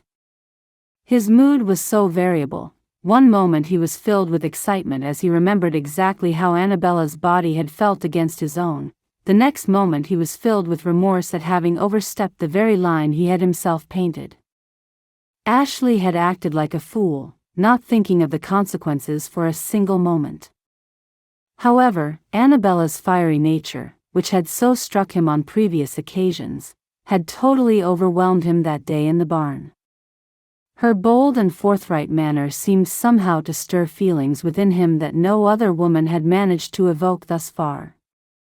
As much as he had tried to rid himself of those feelings, and banish the images into darkness, he could do neither. Ashley had replayed this scene over and over in his mind, and every time the point at which Anabella began to respond to him, and kissed him back, always filled him with an almost unbearable excitement. Ashley had almost lost himself in Anabella that day and wondered why he didn't pull in his horns before he got to that point. Ashley knew that this could not go on, he would have to snap himself out of it soon. Yet still, he could not help but wonder about Anabella's feelings towards him. She had been so angry after the kiss, shoving him so hard that he almost lost balance and toppled over. Anabella sure was stronger than she looked. Ashley very much doubted that the rest of the pampered ladies in English society were anywhere near as hardy as she was, and it gave him a great sense of pleasure. The look in her eyes had been the purest fury. And yet, Ashley had been so very sure that she had responded to him, not only sure, he had known it. There had been no mistaking it at all. In the end, she had either seen his behavior as ungentlemanly, which it most certainly was, or she had simply been caught up in the moment, but ultimately had no feelings for him. If only he could climb down off the carousel and stop his circular thinking. It did not matter what Ashley felt for Anabella, nor what she felt for him, since they were not going to be together. Nothing had changed. Anabella was still a fine lady from England who would never be suited to life on a ranch. He knew that if they married, she would grow to resent him as the years went by. As much as he was attracted to her, to marry Anabella Quentin would be to do her a great disservice, and that truly would be one ungentlemanly act too far, even for Ashley. In the very moment Ashley tried to resolve never to think of Anabella romantically again, she walked in through the door of the barn with her sisters and his mother. Ashley's jaw dropped. Anabella was wearing a beautiful midnight blue gown, with layers of crisp white petticoats. The sleeves were short and puffed at the shoulder, and the neckline was low enough to expose her beautiful, creamy white throat, without being indecent. Her beautiful thick chestnut hair was piled high on her head, with lustrous curly tendrils framing her face.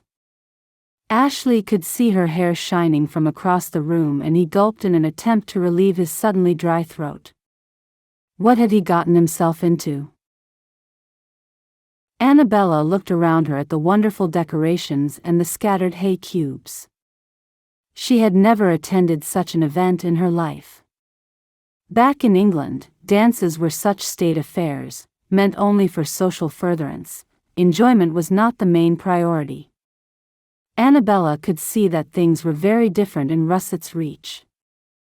All about her men and women were already smiling and laughing in that wonderfully unguarded way the local people seemed to have.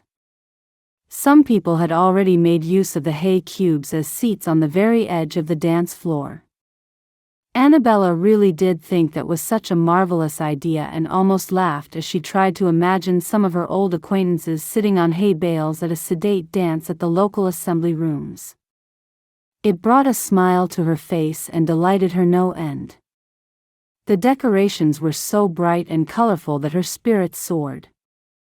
Looking left and right at her sisters, she could see that they were feeling much the same way. Anabella could almost not wait for the dancing to begin, she was so keen to enjoy herself to the fullest. "Oh, my lordy! You look beautiful, honey." Nancy was suddenly at her side, pawing lightly at the fabric of her midnight blue gown. "Your gown is just amazing. Is it from England?" "Oh, Nancy, how lovely to see you." "Yes, it is from England. I only ever wore it once before, and not to a dance as exciting as this one." Anabella took Nancy's hand, and the women lightly kissed each other on the cheek. "You look wonderful, and your hair is simply adorable." Anabella reached out and touched one of Nancy's beautiful bright blonde ringlets. The tiny woman was wearing a soft pink dress, and Anabella was reminded once again of her most favorite porcelain doll. "Thank you, honey." "Oh, and these lovely ladies must be your sisters." Nancy bounded over to Evelyn and Amelia, both of whom greeted her like a long-lost friend rather than a brand-new acquaintance. Anabella looked on, feeling a certain amount of pride at the seamless way in which her sisters were adapting to life in America. Anabella hurried over to make the introductions, and Claudine hovered like a proud mother. "Aren't they just beautiful, Nancy?" Claudine cooed. "They sure are, Claudine." "Oh, Claudine." Anabella scolded playfully. "Oh, look. People are starting to dance. You sure are excited, huh?" Claudine took Anabella's hand. "I really am." Anabella was smiling more fully than she had ever done in public before. It was her real smile, her own smile. Not the guarded, practiced, and polite smile of her old life. Here, she could simply be herself. "And they're doing the steps that you taught us, Nancy." Anabella could barely contain herself. "Oh, come on then. We'll have no peace until you get up there." Nancy threw her head back and laughed.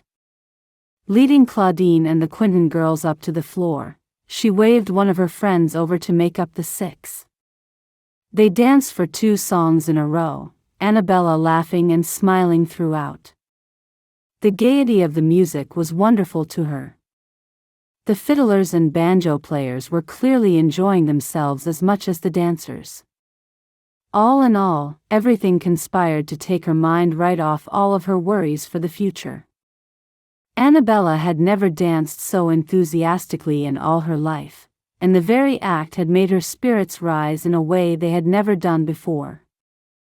Something about the warm night, the jolly music, and the open and friendly company had Anabella well and truly under its spell. After dancing for most of the evening, Anabella finally joined Nancy on a hay bale where they both drank fruit punch and watched the other dancers. "You having fun, honey?" Nancy said after a healthy gulp of her fruit punch. "I most certainly am, Nancy. I cannot remember a time when I enjoyed myself as much as I am tonight. This dance really is so different from anything I have ever known, and I finally think that I'm glad to be here." "Here at the dance?" "No, I mean I'm glad to be here in America. I honestly thought this day would never come." Anabella paused for a sip of her fruit punch and smiled at Nancy. She could hardly believe that, having known Nancy only a short while, she felt so comfortable with her that embarking upon such a personal conversation felt like the most natural thing in the world. "I mean, from the very moment that I set foot on the packet ship in Liverpool, I rather felt like I had been expelled from England, from my home. All I wanted to do was turn and run, and make my way back to dry land. I wanted to lay on the floor, and feel the earth beneath my fingers, and hold on to everything that I had ever known. And yet now, despite all of the things that continue to worry me, still I feel a sense of hope and excitement here in America that I never once felt back at home. Perhaps when one has everything at their fingertips, there is no need for hope and excitement. I think I have finally realized that my greatest losses occurred during the years of my greatest privileges. Sorry, Nancy, I'm rather blathering." "Blathering?" Nancy started to giggle. "Anabella, honey, is that even a word?" Nancy began to laugh so hard, she was hooting like a goose. "Do you know, I'm not entirely sure." Anabella playfully swatted at Nancy's knee, as both women laughed. I do understand what you mean, though, Anabella. I guess that sometimes we need to lose the things that we have always known, and always felt important, if only to be able to see what is truly important. You see, you have a way of putting it which deals with the thing in a simple sentence. Perhaps blatheringrily is a real word. Anabella's eyes shone with mirth. Well, honey, it's the differences between people which sometimes draw them together. You know, it makes life so much more interesting, don't you think? I certainly do. Anabella raised her fruit punch in toast, and Nancy lightly clinked it with her own. Oh, I completely forgot. I meant to tell you that I managed to have a word with Joshua Colgan about the possibility of a job for you. Nancy lightly tapped her own head in mock forgetfulness. Oh goodness me. Anabella sat up straighter. I hope you don't mind, honey. No, of course not. In fact, I'm extremely grateful to you. Anabella smiled broadly as a fresh excitement began to overtake her. So, what did he say? Well, he seemed extremely keen to have you as an assistant. He really is very busy, and I only just started to tell him about all your wonderful knowledge and education, and he was just nodding and nodding like it was a done deal. Really? Do you really think he would be interested in having me work for him? I think he'd be crazy not to, honey. But yes, he really did seem interested. Oh Nancy, this night just couldn't get any better. What a wonderful thought that I might be able to support myself and my sisters and truly start a new life for us all. As long as you don't rule out love, honey. I mean, I completely understand your need and want to work. After all, I truly love to have something I can call my own, even if it is just a little haberdashery. But I'd still love to get married one day, as long as it's just the right kind of man. And you deserve the very best, Nancy. In fact, I insist upon it. The women began to laugh again. But it's strange, really, when I look into the future all I can see is a life where I get to control my own destiny. I never really thought this way before, but I begin to wonder if marriage somehow strips that away. I guess that depends on who you're married to, honey. The trick is to find a man who loves you for who you are and what you do, and doesn't seek to change you in any way. Nancy stared off into space, seemingly deep in thought. Which might explain why I have waited so long myself. I guess guys like that are few and far between. Once again, Nancy let out a hooting laugh, and Anabella could not help but join her. Her new friend was so funny, and so open and honest that Anabella could think of no friend back in England with whom she could compare Nancy. Well, maybe one day I shall think about a husband, but in the meantime, I'll concentrate on securing a future for myself, Evelyn and Amelia. Well, it looks like here comes your chance. Nancy hissed in a hurried whisper. Look. Joshua Colgan has just walked in, and he's making his way over here. I'm guessing he wants to speak to you, honey. Nancy grinned broadly, and Anabella felt her mouth go suddenly dry. She was caught between excitement at the prospect of a new life, and the dread that she would say something so silly that Joshua Colgan would not employ her at all. As Joshua strode confidently across the room, smiling all the while, Anabella did not see or feel the fixed stare of Ashley Carrow from his seat at the back of the barn. Chapter 16. 19th September 1866. Dear Journal. This morning I woke to a wondrous new day, with my spirits so high I feel as though I'm still experiencing all of the delights of last night's barn dance. As if excitement and the dancing weren't enough, I now have peace in my heart that my future no longer rests upon the light breeze of anybody else's decisions. By anybody else, of course, I mean Ashley Carrow.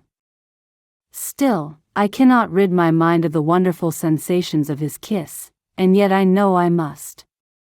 I barely saw anything of him at the barn dance, and can only conclude that his determination not to dance with me was so great that it led him to skulk and hide from me.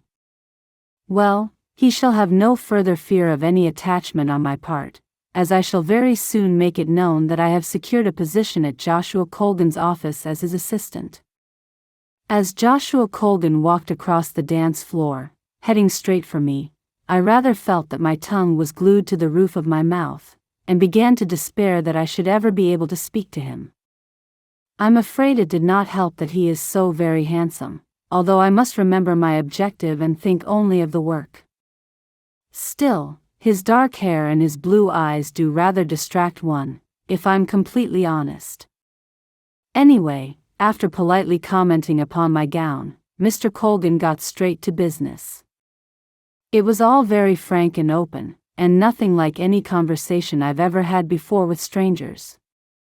Back home, there would have been an inordinate amount of dancing around the subject, coyness, and a distinct attempt not to make the intermediary, in this case, Nancy, feel like she had interfered at all.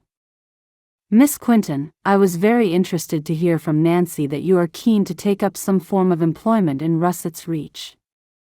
And Nancy, knowing how busy I am, suggested that you would be a very good fit for my business. You see, everything is so direct here, that I find I am refreshed by it.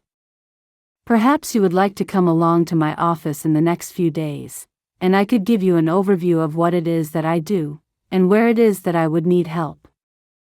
Would that be of any interest to you, Miss Quentin? Oh, yes indeed it would, Mr. Colgan. What day shall I come over? I could not help but sound keener than mustard. How strange, but in England, one is taught always to hide one's own excitement, and instead feign some kind of indifference to everything. Yet here in America, your excitement and enthusiasm are entirely encouraged, and even applauded. Joshua Colgan seemed genuinely pleased by my excitement at the prospect of working for him. In England, my excitement would have been misconstrued as pure desperation, and I would have been frowned upon and consequently ignored. How wonderfully direct and uncomplicated I find America, and how pleased I am with so many of the social freedoms. Anyway, it is all set up. I am to go over to spend an afternoon with Mr. Colgan in the middle of next week, and once he is happy that I'm still keen to work for him, then apparently the job is mine. I have to say that, following our conversation, I danced several more dances, and with more gusto than I have ever danced in my entire life. I suddenly had such a feeling of self-worth that I could have continued to dance right through the night and into the morning. I was also pleased to discover that, unlike Ashley Carrow, Joshua Colgan was very keen to stand up with us all and dance. Indeed, he seemed to enjoy that very amusement immensely. Nancy stayed with our small party all evening and seemed very pleased and proud to have made the connection between myself and Joshua Colgan. She is such a genuine young woman, and it was plain to see that she garnered real joy from having helped me when I most needed it. Already, she is one of the truest friends I have ever known, despite having known her only such a short time. I have yet to discuss it all with Claudine, and in truth, I'm not entirely looking forward to it. I know that in some small way this will hurt her, and I would give anything for that not to be so. But I cannot see a way around it, for there is none. I dare say that all I can do is once again explain my reasons, and hope that Claudine can see that my reasons are born of necessity. Notwithstanding, I am still filled with excitement just at the very thought of going into Joshua Colgan's attorney practice next week and truly grasping the reins of my own life. Anabella closed her journal and hugged it to her chest. It looked like her new life in America was just beginning. On the day before the proposed meeting with Joshua Colgan, Anabella had finished her chores and was lightly skipping down the familiar pathway to the beautiful paddling spot by the river. With September nearing its end, the temperatures had begun to drop in a way most pleasing to a person who was used to a colder climate. The sun remained bright, but there was a beautiful refreshing breeze, and any humidity had almost entirely died away. As Anabella continued along the path, slowly dropping down to the water's edge, she was pleased to see Tala already paddling. The young girl had wandered out further into the river than she had been the last time they had spoken. Tala was, indeed, almost immersed up to the knee, and Anabella realized that she was holding a little makeshift fishing rod. Tala was so utterly absorbed in what she was doing that Anabella knew she had not seen her approaching. Not wanting to startle the girl, Anabella sat quietly on the riverbank and simply watched her as she fished. The hem of Tala's soft buckskin dress was just skimming the surface of the river, and a thick, dark line had begun to emerge. However, Tala seemed either not to notice or not to care, so intent was she on the task at hand. Everything about the girl was still and serene, and she exuded a gentle patience, which Anabella knew she herself did not possess. Were she the one to be fishing, Anabella could probably not stand still for more than 2 minutes together. Undoubtedly, the fish would be driven away by her constant motion. Anabella listened to the hypnotic bubbling of the water as the river rushed by and felt so content to watch this still and silent girl that she could have stayed there for hours. However, after 10 minutes in which Tala had stood as still as any stone statue that Anabella had ever seen, she suddenly whipped the little fishing rod clean out of the water, and in one graceful movement had seized the fish as it wriggled on the end of her line. Turning to make her way out of the water back to the riverbank, Tala smiled broadly at Anabella, with no hint of surprise at the older woman's presence. "Hello, Anabella." Tala splashed her way out of the river, clutching her fishing rod in one hand, and the struggling fish in the other. The moment she reached dry land, Tala dropped to her knees, picked up a rock which she had clearly left at the water's edge for the very purpose, and killed the fish with one swift blow. "Oh," Anabella had said, quite by reflex action. "Perhaps it seems cruel to you, Anabella, but this fish shall later feed me, and so I owe it a speedy death." Tala smiled again, before hurriedly stowing the fish in a small cloth pouch. "No, it isn't that, Tala. I've just never watched anybody fishing before. I like fish very much, but I suppose I have never really thought about how it gets from the river to my plate." Anabella laughed lightly. "Which I realize is a personality flaw." "It's not a flaw, Anabella." Tala could not help but laugh. "It's just that you have lived a different way of life. We all have different paths, and we all have things which we can learn from each other.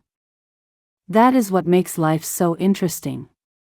Do you know, you are the second person to say something like that to me this very week.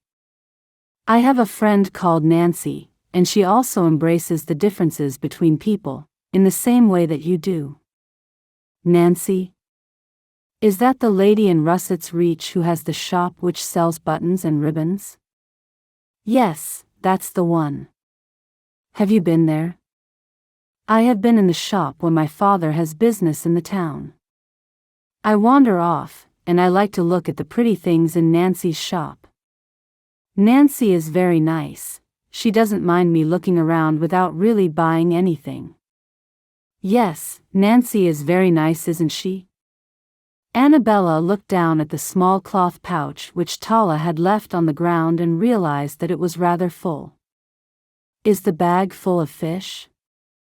"Yes, I have caught 8 fish today, which is enough for my family to eat tonight and also enough for my mother to make fish soup tomorrow. So your mother will be very pleased with you when you get home with so many fish." "Yes, she will."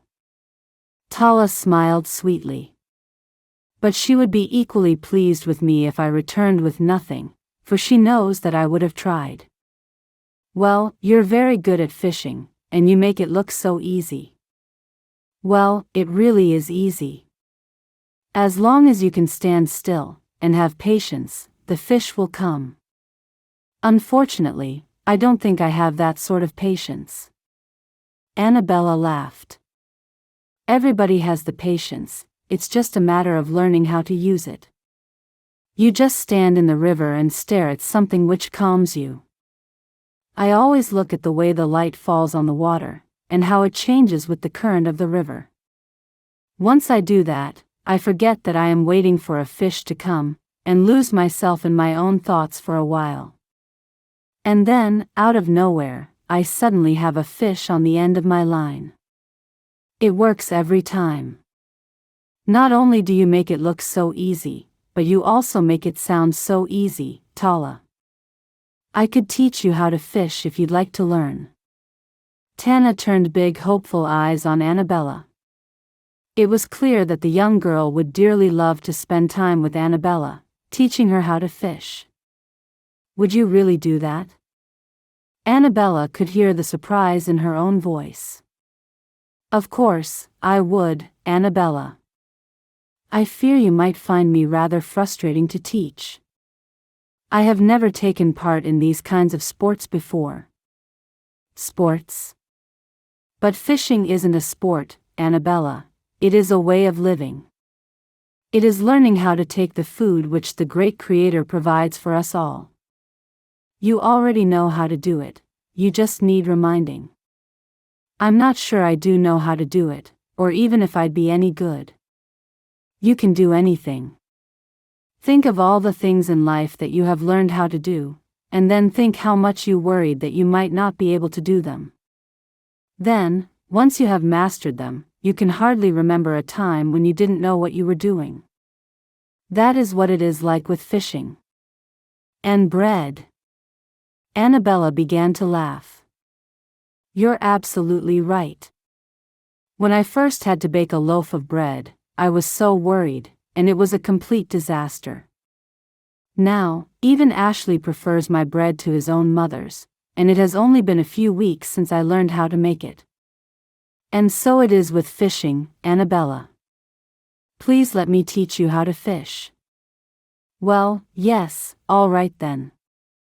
Thank you, Tala. Good.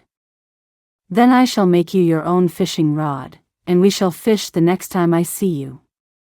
Anabella noted that there was no firm date or time on which she was to meet Tala for fishing. It seemed to her to be the Indian way, and it filled her with a wonderful sense of serenity. There was no need to make a formal arrangement, it would just somehow come together when the time was right.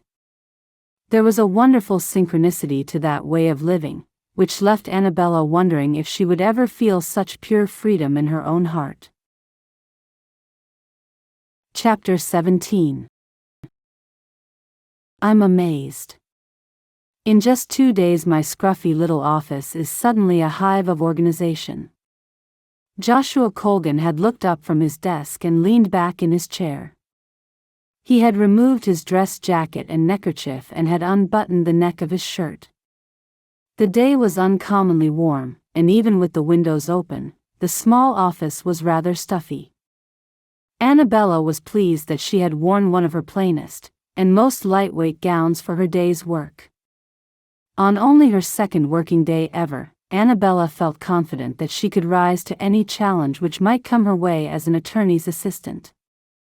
Although she had been nervous on arrival on her first day, once she had decided upon a brand new filing system, suddenly Anabella had been imbued with confidence. Having completed filing all of the stray papers which had been piled here and there around Joshua's office, Anabella had accepted his praise with pride. With the office entirely organized by mid-morning on the second day, Anabella wondered what she should do next. Thank you, it looks rather different, doesn't it? Anabella smiled. So, now that the papers are all filed away, what would you like me to attend to next, Mr. Colgan? Well, first, perhaps you could call me Joshua. Joshua leaned back further in his chair and reached his arms up, lacing his fingers behind his head. If you don't think that too informal? No, not at all, Joshua. And please do call me Anabella. Anabella tried very hard to focus. Joshua Colgan had the sort of bright smile which would make any woman slightly weak at the knees.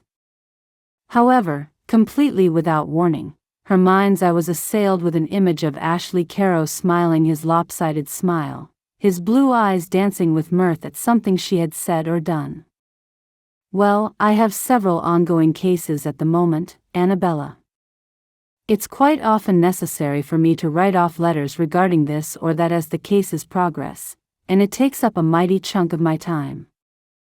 I thought that I could give you some time to look through all of the cases that I have ongoing at the moment. That way, once you are very familiar with all of them, then when I do need to convey some message or other, you would be in a very good position to take that task on for me. Anabella rather liked the sound of that. She had never read through legal papers before and thought the whole thing sounded rather interesting. On top of that, Anabella felt proud that after only 2 days, Joshua Colgan trusted her to read cases which might very well contain sensitive information. That sounds like a very good idea, Joshua. Do you perhaps have some more pressing cases which you would like me to familiarize myself with first, or would you prefer me to simply go through them all in any order? That's a very good question, Anabella. Good thinking. I actually do have 4 cases which will be needing some more urgent communication within the next few days. Joshua leaned forward and began to scribble some notes on a piece of paper for her. He pushed it across his desk, and Anabella scooped it up. Here are the names of the 4 clients I'll be needing help with first. Just help yourself to them out of your dandy new filing system, and read them at your leisure. If you have any questions at all, please just shout out. I'm going to be here in the office for the rest of the day, at any rate. Thank you, I'll get started immediately. Anabella made her way smartly over to the filing cabinets and began to search for the paperwork in question. Oh, you don't need to start that immediately, Anabella. I meant to tell you that I've seen Nancy Hopper this morning, and she insists on you going up to the haberdashery for lunch. I hadn't thought. Annabella felt suddenly uncomfortable with the idea of leaving her post, even for lunch. Annabella, I like to think of myself as a nice boss, and that includes allowing my one and only employee to stop for a proper meal break. Now get yourself on up to the haberdashery, or I shall be in a whole world of trouble the next time I see Nancy Hopper. She might be as small as a ladybug, but she's not a woman to mess with, believe me. I for one wouldn't dare. Joshua laughed, and Annabella let out a breath she hadn't realized she'd been holding. How nice he was, and what wonderful manners. He was not the sort of man to mock her or laugh at her. He was simply one of the most pleasant men she had ever met. Well, that is very nice of you, Joshua. I shall go on up to see Nancy, but I won't be long, I promise. For goodness sake, just take a proper lunch break, Annabella. Don't you worry, I shall be having a lunch break off my very own. Now get on with you. Sounds to me like you're settling in great, honey, Nancy called over her shoulder as she prepared the tea. Can I fix you some lunch? Oh, no. I've bought a parcel with me. Claudine has added me to her list of lunches to prepare every morning. Annabella held a sizable parcel aloft. When Claudine had handed her a lunch packet on her first morning of work, Annabella had almost cried. She was so touched by this simple gesture, and seeing her own parcel of food on the table and the little line with the 3 for the Carrow men, Annabella had suddenly felt desperate at the idea of leaving the ranch and Claudine behind. Claudine is such a sweetheart, isn't she? Nancy smiled a little sadly, clearly picking up on Annabella's emotions. In truth, I cannot even think of leaving her. Every time I imagine it, tears come into my eyes. I say this most genuinely, but Claudine is almost like a mother to me. I understand. And how did Ashley take the news of your new job with Joshua Colgan? Nancy laid the tea tray down on the little table. Honestly, I am not entirely sure. I mean, I told him at the same time as I told Claudine, but his reaction was rather odd. How so, honey? Well, he seemed kind of angry. Almost as if I'd insulted him. I just can't understand it. After all, he should be pleased, surely. Pleased that you are leaving? Nancy poured the tea. Well, yes, I suppose so. He's objected so wildly to the idea of marrying me, I should think that getting me out from under his feet would have been of paramount importance. Anabella, are you so sure he still feels that way? What do you mean? Anabella untied the parcel of food and took a neatly cut cheese sandwich from within. Well, that conversation you overheard was quite a while ago now. Maybe he's changed his mind. Nancy peered longingly at the little pile of cheese sandwiches until Anabella pushed the parcel forward for her to take one. I don't think so, Nancy. From day one, all Ashley has done is laugh at me. I mean, he always seems to be there when I'm making some blunder or other, and he likes nothing better than to see me get annoyed and behave like a petulant child. Anabella nibbled at the sandwich. Although he hasn't done so for a few days, it's fair to say. Since you told him about the job? No, before that, since he, suddenly, Anabella remembered where she was. Since he what, honey? Oh, well, I don't really know what to say. Although I would honestly trust you with my life, so I might as well tell you. Tell me what? Nancy dropped the cheese sandwich onto the table and sat bolt upright in her chair, her interest clearly piqued. Well, a few days before the barn dance, Ashley kissed me. Anabella's voice was so quiet it had almost dwindled to nothing, and she involuntarily looked about her, in case of any witnesses. Oh dear Lord. Oh dear Lord. And you think that nothing has changed? Are you serious, honey? Nancy's eyes were wide with excitement, and her smile was broader than a rainbow. I know this sounds very naive, but I really don't think anything has changed. How can it not have changed? He kissed you, for heaven's sake. Nancy picked the sandwich up from the table, only to think better of it and set it down again. Ashley has teased me from day one, and I rather think that his kissing me was nothing more than just another tease. I don't think he means to be a spiteful man, I simply think he finds me odd and amusing. No, no, no. Why would he tease you like that? Why would he kiss you as a tease? Well, because he knows that Well, maybe he knows. Oh, I don't know. Because he knows you have feelings for him? Is that what you were trying to say? Nancy reached out across the table and took Anabella's hand in her own. Well, I suppose it is really. I mean, the man annoys me so much I can hardly put it into words, and yet at times he's so sensible and caring that he hardly seems like the same man. When he kissed you, Anabella, what was he acting like then? Oh, he was just laughing at me, as always. We started off talking quite sensibly, but as usually happens, he ended up annoying me. Anyway, I rather think I ranted at him for a few minutes. In fact, I even threw the pitchfork into a pile of hay at one point. Anabella stopped as Nancy began to chuckle. I'm sorry, honey, keep going. Nancy's shoulders were shaking with mirth. Anyway, I was telling him just exactly what I thought of him when he suddenly grabbed me and kissed me. So, it seems to me that he was once again in the mood to mock me. No, honey, I don't think that is what he was in the mood for. Nancy was still chuckling. Have you considered the fact that he probably finds your outspokenness and your high spirit kind of attractive? I mean, throwing pitchforks is kind of fiery, after all. Anabella felt heat flush her cheeks and a strange sensation in her stomach. I haven't really thought about it like that. In truth, he just seems to find it all amusing, and so I always feel as though I am being mocked. So, how was the kiss?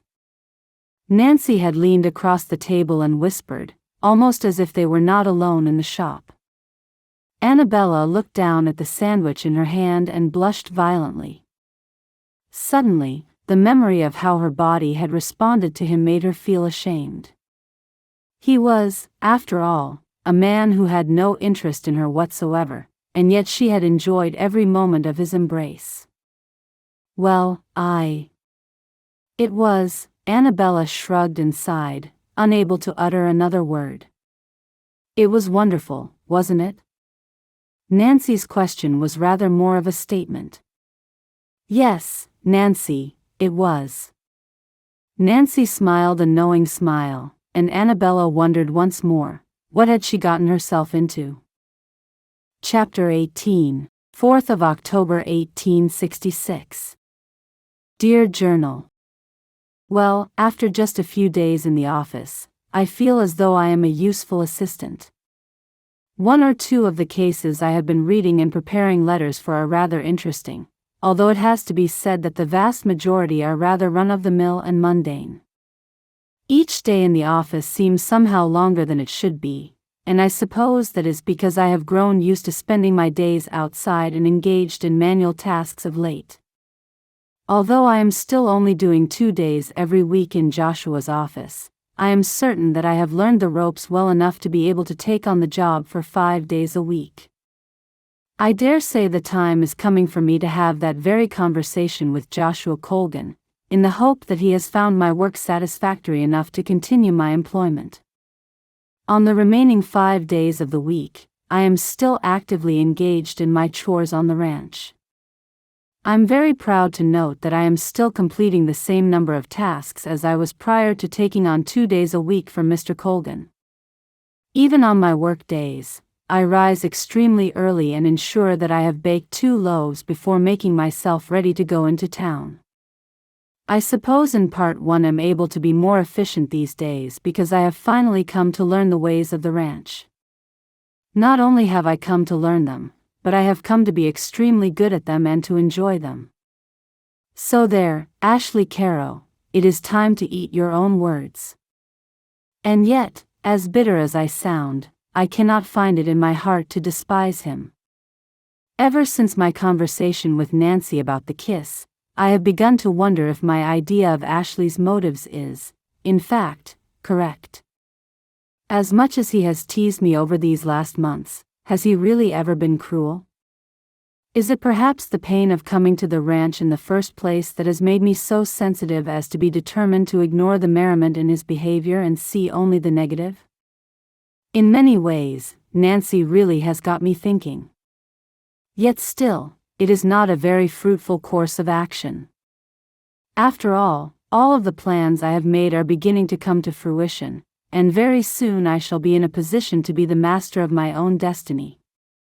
As wonderful as it is to contemplate the idea that Ashley might actually feel for me some of what I feel for him, in truth, it is not helpful. Ashley has never yet given me any indication that he wishes me to stay here at the ranch. Even though I have done nothing to hide my plans, and he is perfectly well aware that my job is more or less secure, still, he has said nothing. In truth, if Ashley Carrow really did want me, I feel sure that he would have said something by now. I must, therefore, conclude that his feelings for me are not what I had hoped they would be, and I must quite simply get on with my life. Anabella closed her journal and sighed. Usually, the very act of writing gave her insight into her feeling. Only that wasn't happening now. So she reached down and rubbed Archie between the ears. The dog moaned in peace and leaned against her. At least she had made one being happy. As long as you're just going to stand there staring, Anabella, you might just as well help. As sweet as Amelia was, her humor always took a downward turn whenever it was her day to muck out the stables. Indeed, I am not simply standing here, sister, for I am about to dig up some potatoes. Anabella could not help but laugh at her sister's face. In all other respects Amelia had the heart and face of an angel, and yet for some reason, this one activity seemed to align her more closely with something far less angelic. And in any case, whenever it is mighty to muck out the stables, you are nowhere to be seen, young lady. So, you are on your own unless, of course, you take Archie? He loves it in the stables. The dog's ears pricked up at the mention of his name. With an extremely loud huff of disapproval, Amelia patted her leg for Archie to follow and then marched off into the stables. Still chuckling to herself, Anabella put her foot onto the fork and laid all her weight upon it, enjoying the satisfying feel of the soil giving way and yielding to her. As she broke the soil upwards, potatoes appeared everywhere. Repeating the process 3 more times, Anabella finally deemed that there were enough potatoes on the surface to warrant her kneeling down to gather them in and place them in the large basket. That's one hell of a yield this year. I don't remember us producing this many potatoes last year. Once again, Ashley Carrow had crept up on her. Anabella wondered how it was that such a big and broad man was able to move about so silently. This isn't the last of them. I have plenty more in the next patch, so we shall be able to lay in some good stores for winter. Suddenly, Anabella no longer feared his ridicule. Everything that she had put in place was coming to fruition, and there was no reason for her to either please or argue with Ashley Carrow. Things simply were as they were, and there would be no changing them now. Something about this thought seemed to help release the pressure which had mounted within her from the very moment she had arrived at the ranch. Now that her very livelihood no longer depended on her performance at the ranch, it seemed curious to her that she was suddenly more skillful than she had ever been. Not only was she more proficient, but she was actually enjoying herself.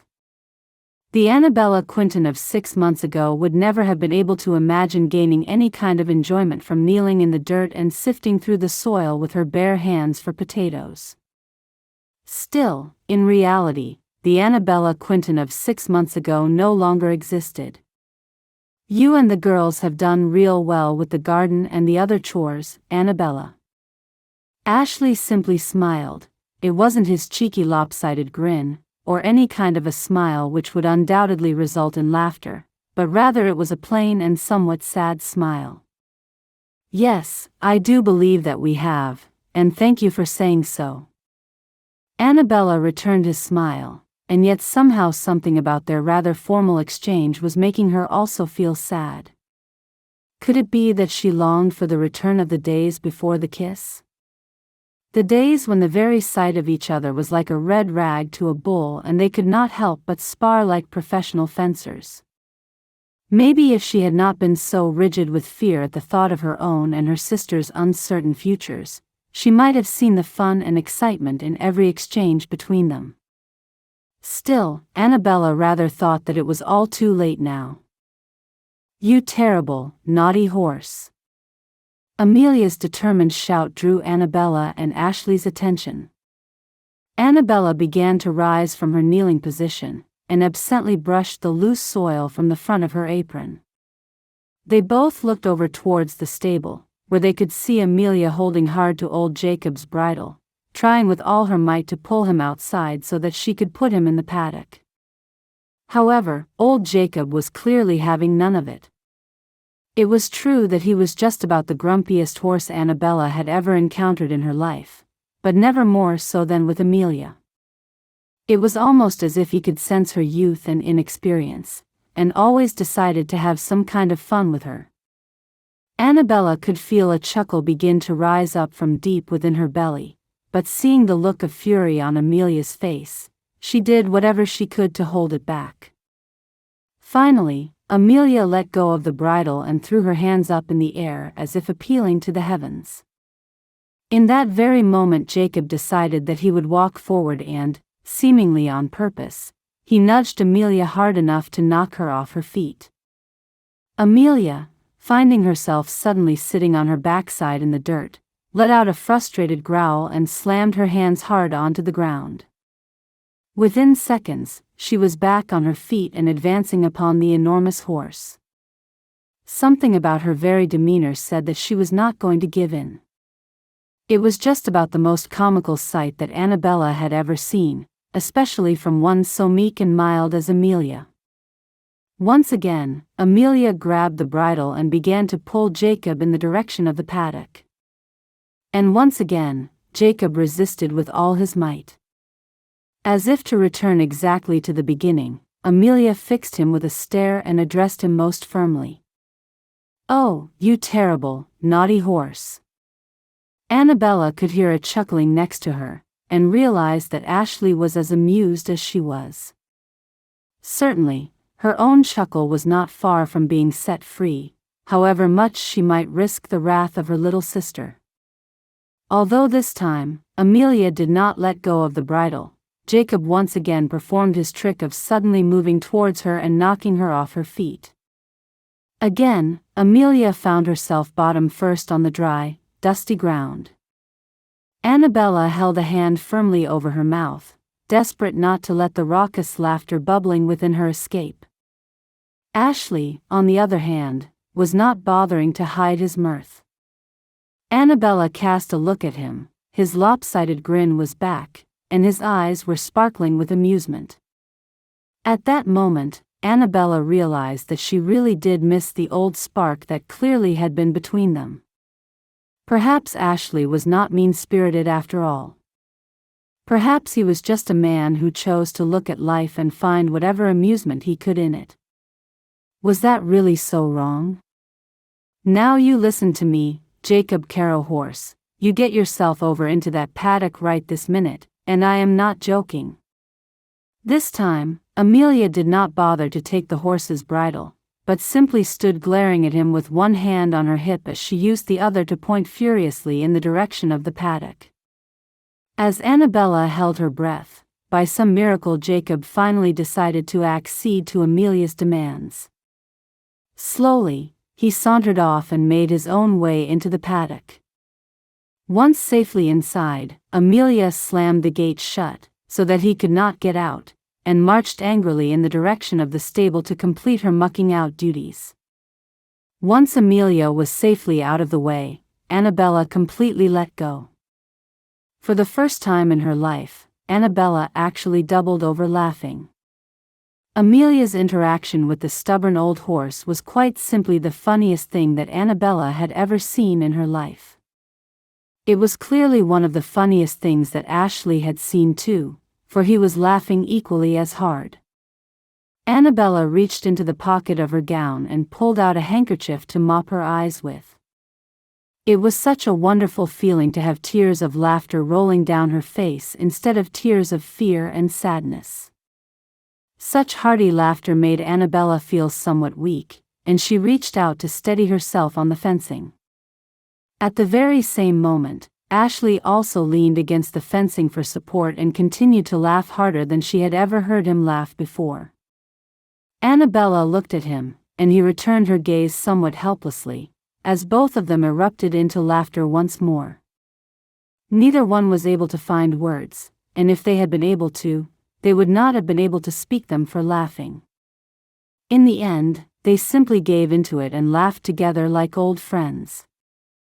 How Anabella wished they could have stayed that way forever. Chapter 19. Anabella awoke with the idea that she would, later that day, go down to the riverbank to fish. Having no idea whether or not Tala would actually be there, Anabella rose early and hastened through her chores in order to free herself for the afternoon. Like a woman who had been born on the ranch, Anabella pulled weeds on the veg plot, baked 3 loaves of bread, and collected an entire basket of eggs from the hens. As she worked, Anabella was surprised to find herself humming. She had never been a particularly tuneful person and certainly had never been engaged in any activities which had caused her to hum to herself. Stopping for a moment, she realized that her work on the ranch was something that she had actually grown to enjoy. It was an enjoyment that went beyond merely gaining proficiency in what she was doing, and was, quite simply, enjoyment of the work itself. As they moved on into October, the days were less warm than they had been, although still extremely pleasant when compared to a typical October in England. As Anabella set off for the path down to the river, she carried a small, lightweight shawl with her but did not put it about her shoulders. In her other hand, she carried a small packet of bread and butter for her and Tala to enjoy whilst they were fishing.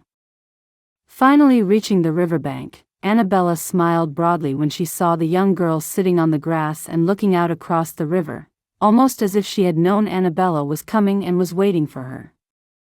"Hello, Tala. I'm so glad you're here." Anabella ran the last part of the path, so keen was she to get started. "Hello, Anabella, have you come for your fishing lesson?" Tala was smiling, and her beautiful velvet brown eyes let Anabella know that the girl was genuinely pleased to see her. "Yes, I have, if you have the time." Anabella sat down on the bank right next to Tala. "Yes, I have lots of time. And I have made you a little fishing rod all of your own." Tala held the two little fishing rods aloft, clearly indicating that they had one each. Anabella reached for hers and took it gratefully. It was simple and yet was clearly effective if Tala's catch the last time was anything to go by. "Also, I have sewn a little pouch too, to put your fish in, to carry home." Tala handed Anabella a little hand-sewn buckskin pouch. Anabella was so touched that she had to blink hard to disperse the tears of emotion which had sprung into her eyes. "That is so kind and thoughtful of you, Tala. And it is nice that you have enough faith in me that you think I should need a pouch because that means you are sure that I shall catch some fish today." "Oh, you definitely will catch some fish today, Anabella." "Well, I have bought some bread and butter with me for us to eat. Would you like some now? Before we start fishing?" Anabella raised the paper parcel.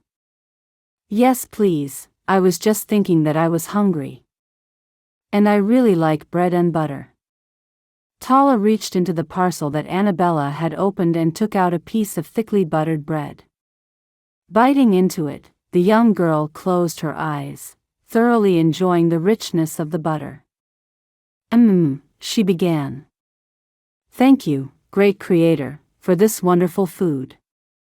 Anabella smiled at the young girl and wondered if she herself, at that age, had ever been so consciously grateful for anything that she had been given. In her heart, she knew that she had not. "How is life on the ranch with Ashley Carrow?"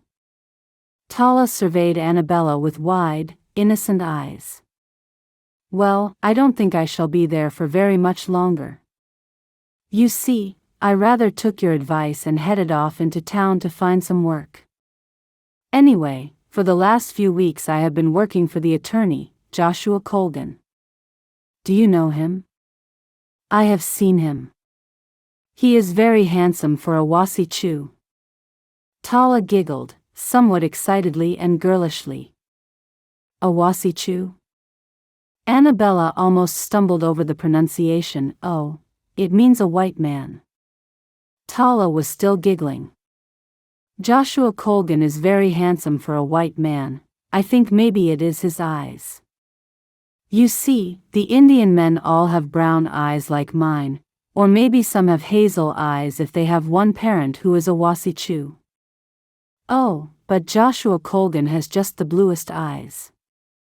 "Yes, he does have rather nice eyes, and I shall agree with you that he is indeed very handsome." Anabella was enjoying the conversation and the sudden feeling of being very young. Despite being only 14 years of age, Tala had a way of reaching into a person's heart and improving their spirits.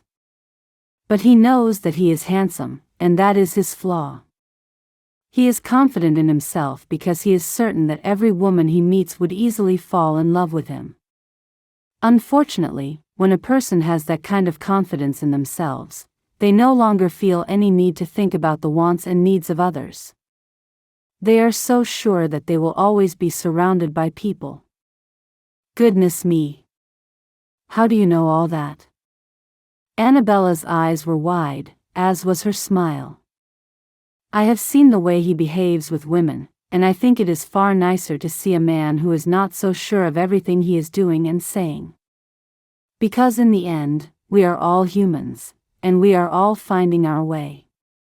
There is nothing perfect in man-made perfection, only in learning and growing and making mistakes. Tala reached into the paper parcel and pulled out another slice of bread and butter. Thank you for the bread and butter, Anabella, it is very nice. You're welcome, Tala. Anabella felt such a depth of feeling for the young girl, it was as if she was spending time with one of her sisters. Tell me, how do you get to be so wise at such a young age? It is easy when you are Indian, as we do not have the same distractions, and we allow ourselves time to think and feel. I think perhaps I should try that for myself. Anabella looked wistfully out across the river, staring at the weak sunlight as it reflected off the surface. Because you are not sure that leaving the ranch is the right thing to do? Tala reached out and took Anabella's hand. I don't know, really I don't. The only thing I do know is that it is necessary, and wheels are in motion that now cannot be stopped. Have you got used to your work on the ranch? I mean, do you think you will miss it? Not only have I grown used to the work on the ranch, but I have become very good at it. And not only am I very good at it, but I now find that I love it. Unfortunately, Ashley Carrow seems unable to recognize my efforts and achievements, so I fear that I really must move into town and take my sisters with me. Well, when you return home today with a bag full of fish that you have caught, Ashley will struggle to keep ignoring your talents. Tala rose to her feet and held out a hand to help Anabella up. Taking both of the rods, she led Anabella down to the river. Anabella took off her shoes and stockings, and hitched her skirts high, right up to the knee, and secured them in position by tying her shawl around her waist. Tala handed Anabella the little fishing rod and then placed a small grub into Anabella's free hand. It so alarmed Anabella that she almost dropped the dreadful thing, but was stayed by Tala's delighted giggle. Just push the grub onto the hook. It is horrible, but you will get used to it the more you fish. Tala pushed a grub onto the hook at the end of her own fishing line and indicated to Anabella with a raise of her eyebrows that she should do the same. Wincing in a way which made Tala laugh loudly, Anabella hurriedly pierced the grub. Giving an involuntary shudder, Anabella turned to Tala and smiled in achievement. Well, in all my days I never thought I would ever do that. At her comment, both of them began to laugh. And now to see if I can stand still and concentrate long enough to catch a fish. Just remember what I told you, concentrate on the lights dancing on the water, and forget about the fish. You will know when one is hooked, you will feel it. Tala encouraged as both women waded out to knee height. Initially, Anabella could do nothing but think of the fish, and peer down into the water as if she would see one coming along. Tala, on the other hand, was already lost in thought and was a vision of perfect peace. Anabella decided to try to relax and let go, in the very way that Tala had described. In no time at all, as she stared at the twinkling, watery sunlight on the river, Anabella felt herself to be in an almost hypnotic state. Time stood still, and her mind was at peace, so much so that she had no idea how long she had stood in the water when the fish finally came. Feeling the tug on the rod in her hand, Anabella almost squealed in delight. She yanked her rod high out of the water, and the fish flapped wildly at the end of the line. Oh, Tala! I don't know what to do." The panic in Anabella's voice was very obvious. "Just grab the fish firmly in your left hand, Anabella." "All right." Anabella was almost shouting. Her excitement and panic had reached fever pitch. Once she had grasped the fish, the feel of it moving in her hand was almost unbearable. Remembering what Tala had said about owing the fish a swift and merciful death, Anabella splashed wildly as she ran for the riverbank. She picked up the small hand-sized rock which Tala had left there, placed the fish on the ground and hurriedly hid it. "Did I do it? Is it dead? Was it a proper, merciful death?" Anabella's voice was still high as Tala raced to her side. "Yes, everything was perfect. You did everything in your power to spare its suffering, and that comes from a place of gratitude. The great Creator will be smiling upon you, Anabella, for what you have achieved." Anabella was so excited, and so overcome that she had actually managed to catch a fish in the first place, that she was almost dancing on the spot. Turning to Tala, she threw her arms around the little girl and hugged her tightly. "Thank you, thank you, thank you. I cannot tell you what this means to me. And to me, also. I have never taught a person to fish before, so you have made me very happy. Let's do it again.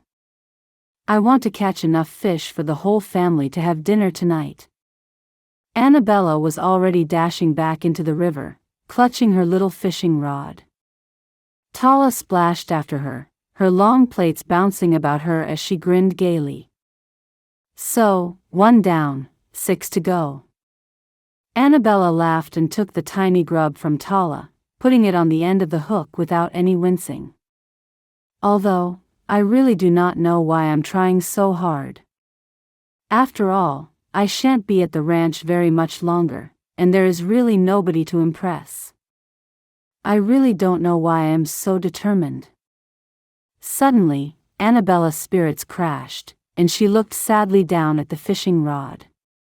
"I know why you are so determined, Anabella. You love Ashley Carrow even more than you love the ranch. You still have hope in your heart that things will work out for the best. So you fish hard, and concentrate well, because as long as you are gently moving in the direction of your dreams, then they must come true." Tala smiled at her with a sweet knowledge that made Anabella's eyes fill with tears once more. Could this sweet and innocent child have seen into her heart?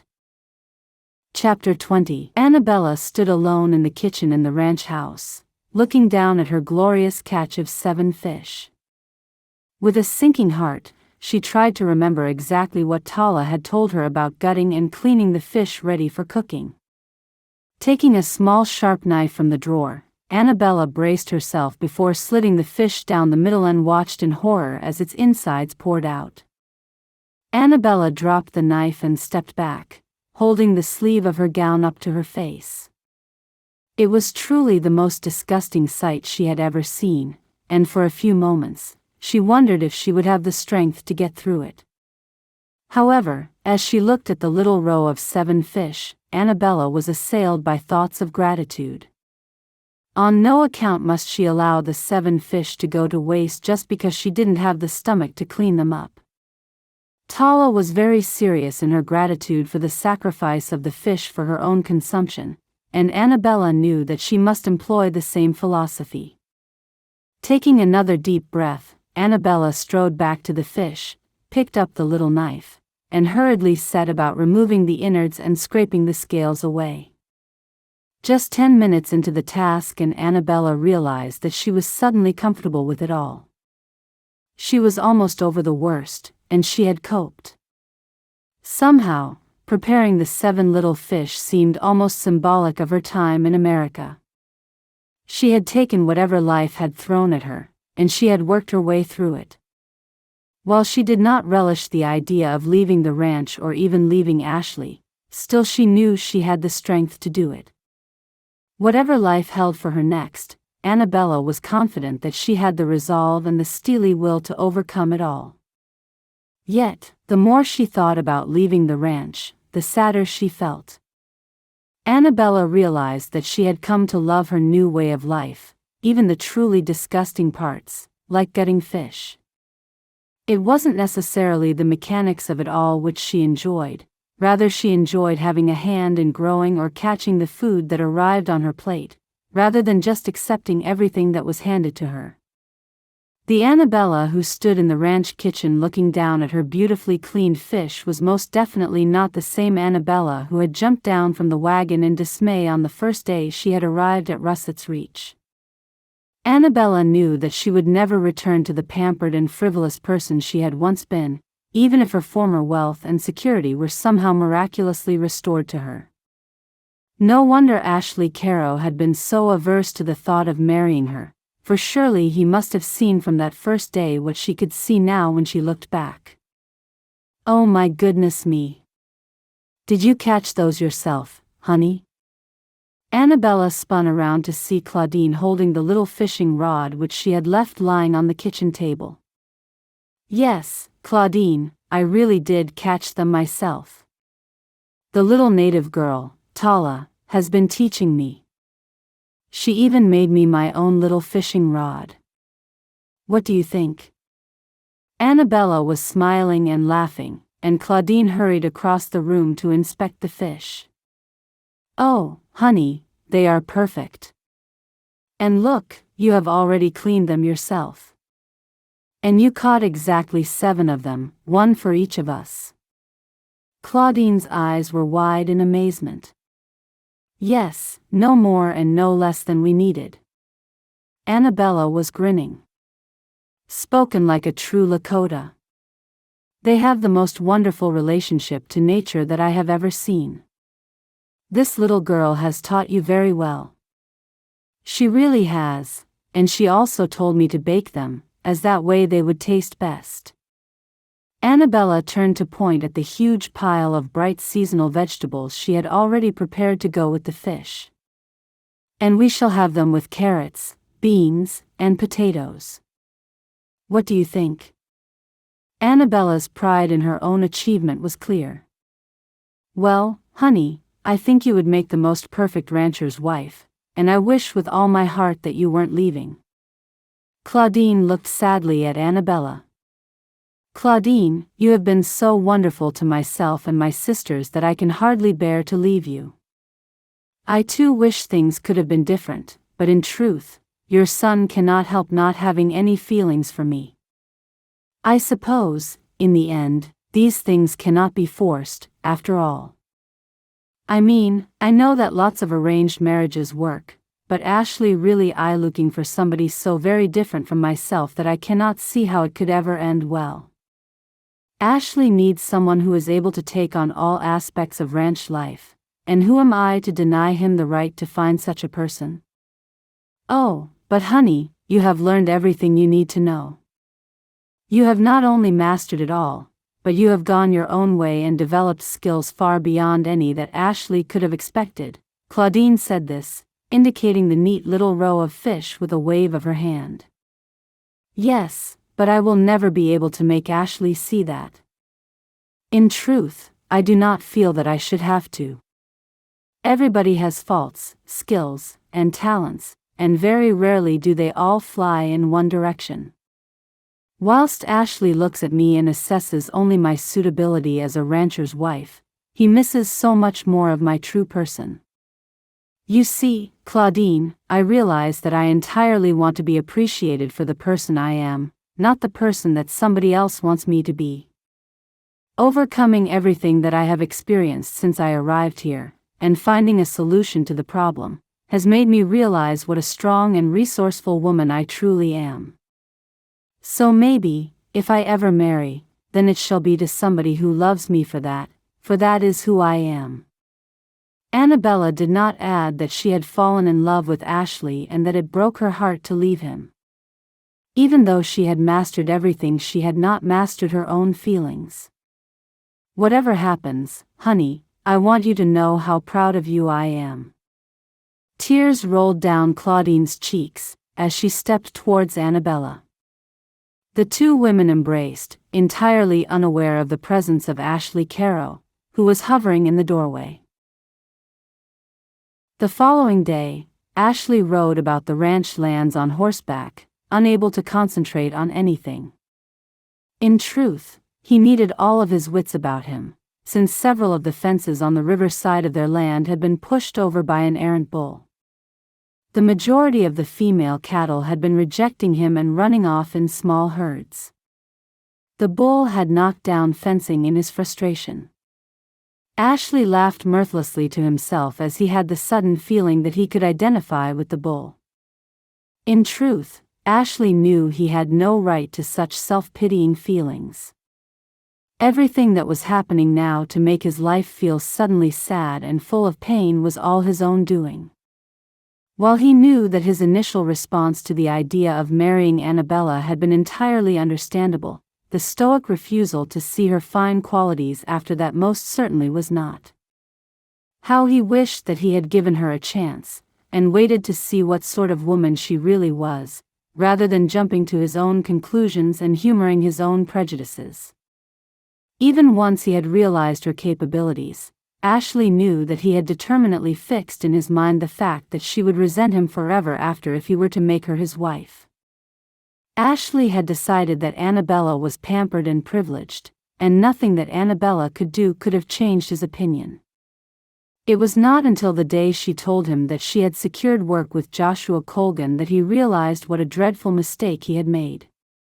Anabella was strong, determined, and resourceful, and she had enough steel running through her veins to suffice for 10 ranchers' wives. She had an inner strength that amazed and delighted him, and now it was too late. What a fool he had been.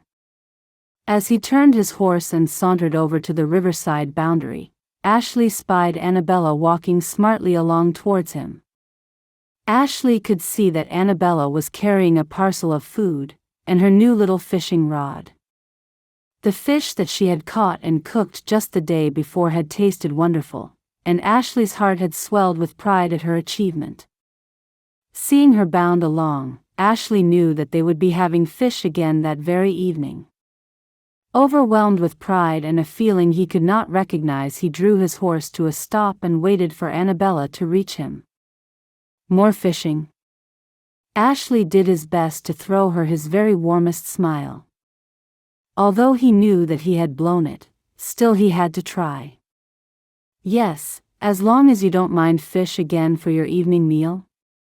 Anabella smiled back, and there was a lightness about her which told him that she thoroughly relished the task ahead. Not at all, the meal you made last night was mighty good. I'd eat it every day, forever. Me too. It's funny, but somehow it tastes so much better when you catch it yourself, you know? I mean, it's just like the vegetables really. I always liked carrots well enough, but since I have grown them myself, I absolutely love them. Odd really, I suppose it makes no sense, but there it is. Anabella laughed lightly as she looked out towards the broken fencing. Oh, I say, what happened there? Oh, we have an angry bull, I'm afraid. He keeps charging the fences. Really? How can a bull be overcome like that at the sight of a fence? Anabella asked, quite naively. No, Anabella. Suddenly, Ashley was laughing hard, his old lopsided grin firmly back in place. It wasn't the fence that made him feel that way, it was the cows. They all turned their back on him, so he knocked the fence down in his frustration. Ashley was chuckling in that low, deep way that Anabella had always found so attractive. She had not heard the chuckle for quite some days and had almost forgotten what a wonderful sound it was. Oh dear, I've blundered again. Anabella laughed, good-humoredly. You see, you were right all along, I am not best suited to be a rancher's wife, after all. There was no hint of malice whatsoever in Anabella's remark. Well, you know, I should really apologize about that. I realize now that I was wrong." Ashley broke off and followed Annabella's gaze as her head sharply snapped around. "Oh my goodness. I think I can see a cow on the other side of the fence, or at least I can see its head bobbing about." Anabella pointed to where a wandering cow could just be made out through the thick foliage on the other side of the fence. "Oh yeah, it sure is." Ashley began to climb down from his horse. "Look, don't worry, Tala is leading her back. There you go, she's bringing her through that gap that the bull made in the fence." Anabella waved at Tala, who was smiling back at her in return. Tala was gently leading the cow by the nose, and the cow seemed happy to placidly follow her. As Tala had led the cow clear back in, Anabella heard a noise and turned to look across the field. In horror, she realized that the bull was running at full pelt towards Tala and the cow. Before she had even realized that the bull was in the field, Tala released the cow, gently patting her rump and setting her free. Anabella could barely find the breath with which to shout. Ashley, in climbing down from his horse, had not yet seen the approach of the bull, and as Anabella looked up, she realized that the bull had not veered off to run after the cow, but was still charging towards Tala. Finally, Anabella had drawn in enough air to let out a warning shout. At the same time, she set off at high speed towards Tala. Within seconds of her shout, Ashley had looked up and had taken in the situation entirely. "Anabella!" "No," he roared after her. However, it was all too late. Anabella reached the little Lakota girl just before the bull. Leaping from her feet and arcing through the air, Anabella gripped Tala's shoulders and threw the girl to the ground, out of harm's way. Unfortunately, as she was still airborne, the bull clipped Anabella's legs with his horns and flung her up into the air further still. She seemed to hang there forever, a sharp pain in her leg, and then she was tumbling down towards the dusty earth. Anabella landed hard against the fencing, banging her head. She came to rest with her legs twisted most unnaturally beneath her. Ashley had raced after her but was all too slow. His heart seemed to break and then shatter in his chest as he watched the bull impact with the woman he now knew he loved. As Anabella was launched into the air, Ashley came between her and the bull. He took off his Stetson and waved his arms and roared at the creature. It turned, and as he waved his hands and screamed into its face, it finally turned tail and ran off across the field. "Anabella! Anabella! Please don't be dead." Tala, her young face instantly wet with tears, crouched at the side of her friend and gently stroked her cheek. Ashley could see the scene, and he felt as if a weight was pushing down on his chest while his heart raced like a speeding horse. Turning, he ran to her side and crouched beside her. Tala turned big, frightened eyes upon him. "We have to get some help, Ashley Carrow. We have to get some help right now." Tala's voice was desperate. "Anabella? Anabella, can you hear me?" Ashley knelt over Anabella and was whispering in her ear as he held her tiny dirt-smeared and battered hands. Ashley turned to Tala. "She's still alive, thank God. But you're right, we do need help. We cannot carry her back to the ranch, not with her legs twisted in that way." He did not add that he feared what other damage may have been done and that he could not leave her. "Let me take your horse, Ashley Carrow. I will ride down to your house and let everybody know what has happened. Then I will ride on into Russett's Reach and get the doctor. You must stay here with her. If she wakes up, Anabella will want to see your face." Ashley nodded his consent, and in no time at all Tala was atop his horse and flying down the field in the direction of the ranch house. "Anabella?" Ashley continued to whisper into her ear. "Anabella, please don't leave me. I cannot live without you, honey. Gently he stroked her hands and cheeks and talked to her, all the time praying that she would survive. That he would be given one last chance. Chapter 21. So, although you've broken your leg, honey, the doc says that it was a nice, clean break. I mean, that's good news, because it will heal just right, and you will be back to your full strength before you know it. Claudine sat in a little chair at the side of Anabella's sickbed, gently stroking her hands. Anabella had been unconscious for more than a day, and her leg had been mercifully reset while she was blissfully unaware. Anabella's memory of the event was somewhat sketchy, and Claudine had filled her in on every detail. What of Tala? Please, Claudine, please tell me that she wasn't hurt. Anabella almost made to rise from her sickbed. Claudine pushed her back with a gentle hand, and made cooing, soothing noises. No, honey, she wasn't hurt at all. She was mighty upset, though, when she could see how hurt you were. Still, that brave little girl took Ashley's horse, and rode right on down to this house to let me know what had happened, and then sped off into the town to get the doctor. What a brave little thing she is. Oh, thank goodness. The last thing I remember is the bull turning to run towards her. I should never have forgiven myself if anything had happened to little Tala. She has been such a lovely friend, and a great source of comfort to me at times. Talking of friends, Anabella, Nancy has been waiting in the sitting room all morning, desperate to see you. She's even closed the shop to get here. I really am so very lucky to have met such wonderful people, and I am so very grateful for it all. Is Nancy coming in to see me? Anabella looked suddenly cheered. Well, not just yet, honey. Your sisters are entertaining her in the meantime because Ashley is so very keen to come in here and see you first. Claudine's eyes were gleaming, and Anabella thought that she could see the return of the old romantic. Oh yes, of course. I really must thank him for everything that he did getting me back here safely. If it had not been for Ashley and Tala, I really do not know what I should have done. I would probably still be laying there now. That does not bear thinking about. All right then, honey, I'll go and fetch him now.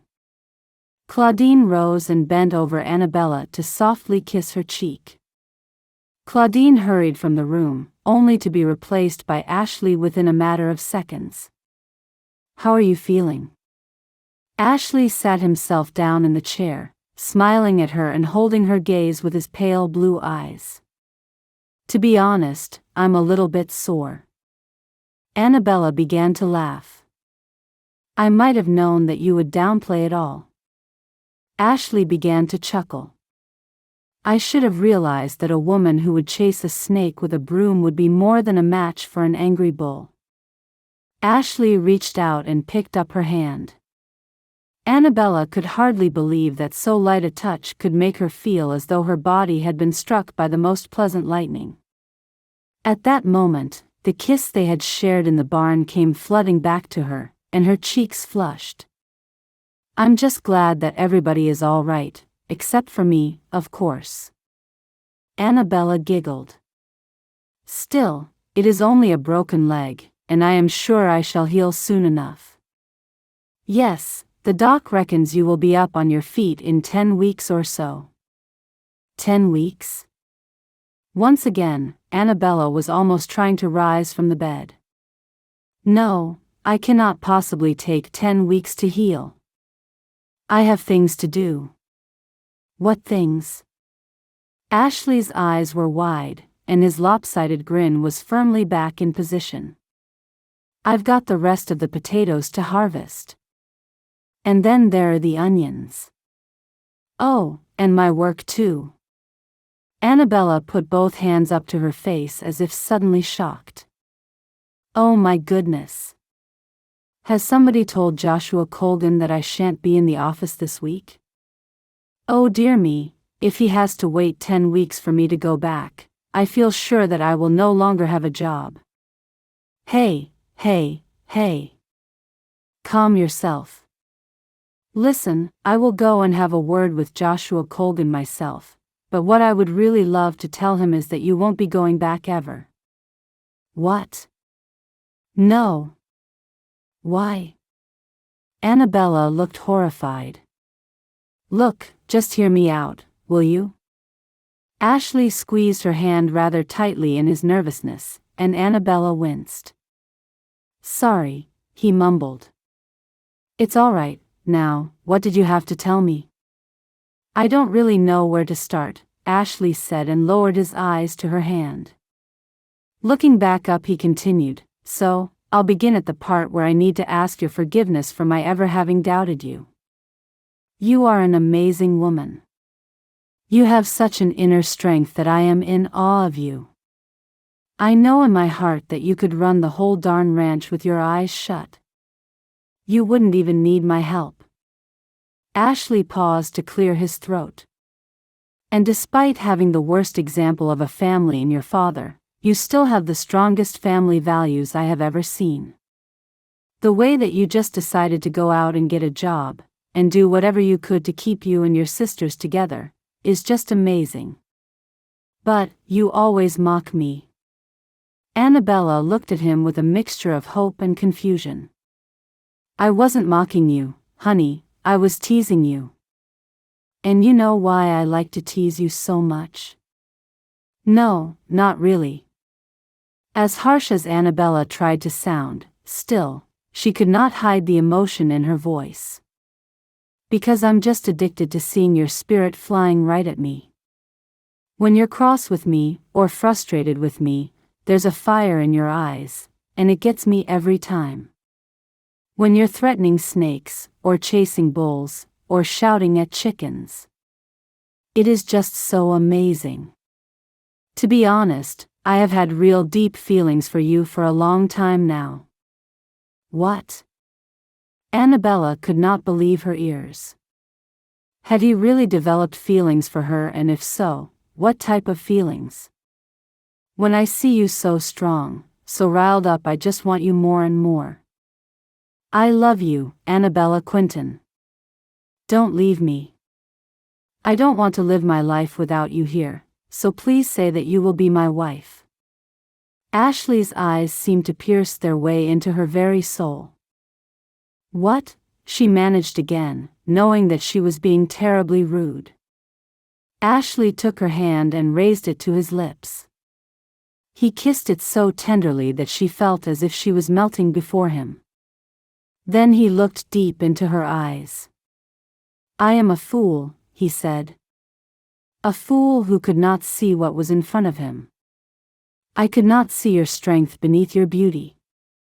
I could not see what terrible things you have been through and how you have triumphed over all of them. Now that I do, I love you so much. I wanted you to be my wife, but believed that you would resent me and always want more. Only when I saw you humming in your work, saw how much you were enjoying it, did I think that I had hope. Then when I saw you hurt. At that moment I knew that I would give my life for yours, and that if you lived, that I had to tell you how much I love you. So here it is. I love you more than life, and I want you to be my wife. Will you marry me? Oh, Ashley. Of course, I will marry you. It is all I've wanted for so long now, but I just never thought that you loved me back. So you do love me then? Ashley grinned at her. Oh yes, Ashley, I love you very much. Ashley leaned over and claimed her lips for the second time. This kiss was soft and sweet and spoke of a future so wonderful that she did not want to ever let him go. Epilogue. The next 10 weeks rushed by in a haze of romance, excitement, and at times dreadful boredom. Now that Ashley had proclaimed his love, and Anabella had done so in return, everything had changed. All of a sudden she felt as if she belonged here, as if she always had, and what's more, she wanted her sisters to experience the love that she felt. Suddenly she had become as much a romantic as Claudine. When they first arrived at Russett's Reach, there had been an understanding that they would court the brothers one at a time. Despite this, Anabella had expected some form of sparks to fly between her sisters and the two men. Her sisters were such pretty girls and so accomplished that how could they not? Anabella realized that she had been so caught up in her own problems and in finding a way to support them all if things went badly, that she had not thought about her sisters. Now she wished she had done so, and she knew that something must be done. Joss and Evelyn were so suited, even though they could not see it. They were both quiet and introspective, and she knew that given the right circumstances that love would develop between them, or was that just her seeing the world through the rosy glasses of love? She let out a sigh as there was a firm knock on the door. It was Ashley. She did not need to see him. It was obvious from the steps on the corridor. He was always so eager to see her that he almost sprang across the wooden floor, and he also had a distinctive knock. "Come in, my love," she called. Ashley came in, his face a picture of joy, and in his hands, he carried a bunch of wildflowers. They were so beautiful that they filled her with joy. Yet, they looked a little strange. These delicate white blooms seemed so small in his big, tanned hands. He swooped into the room and sat on the edge of the bed, reaching over and kissing her lips quickly and tenderly. Just that simple touch had her swooning and wanting to melt into his arms. Instead, she took the flowers and lifted them to her nose. They smelt of the ranch in open spaces and had a sweet, heady scent of the end of summer. Anabella could not stop the grin from spreading across her face. "How was your day?" she asked. "All the better now I am back with you." Soon they were talking about everything as had become their nightly routine. Ashley would tell her all about his day and everything that had happened on the ranch. Then they would discuss the wedding. Anabella felt like a child, she was so filled with joy. Tonight they had something special to discuss, and she was on tenterhooks waiting to see if he had asked the question. The lopsided grin that had once infuriated her was on his face.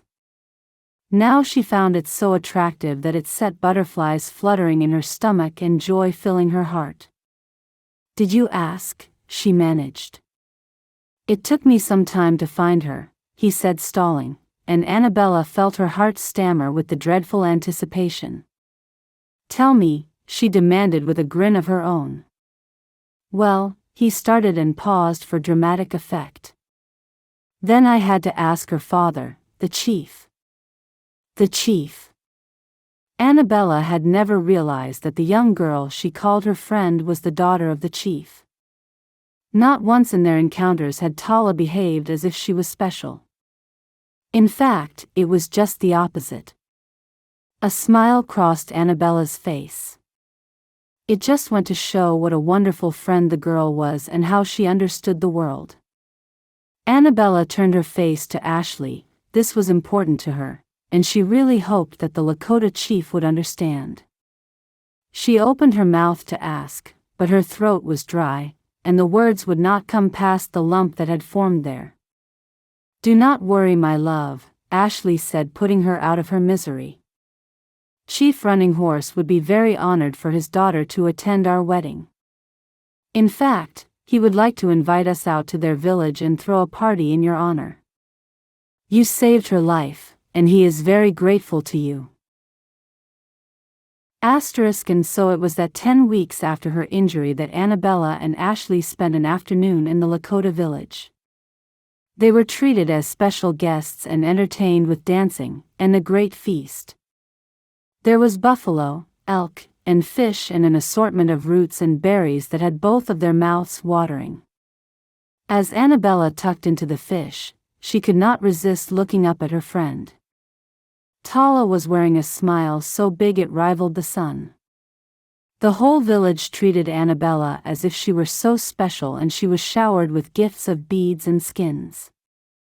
All day she found herself laughing and talking and was so overwhelmed with the genuine love of such wonderful people. How far she had come. At one time she would have been horrified if someone had suggested that she would eat a meal as she sat on the ground. Now she could think of no greater honor. Gradually the night wound down, and Chief Running Horse presented her with a gift of a blanket. It was so beautiful that Anabella was overcome with emotion. She had spent the last few weeks making 2 gifts. The first was a headband for the chief's horse's bridle. Tala had given her the idea on one of her visits. Anabella had sewn ribbon and beads onto the bridle, and it was really very pretty. As she handed over the gift, she felt her throat go dry. Beside her, Ashley touched a hand to her shoulder in support. The chief took the headband and turned it over in his hands.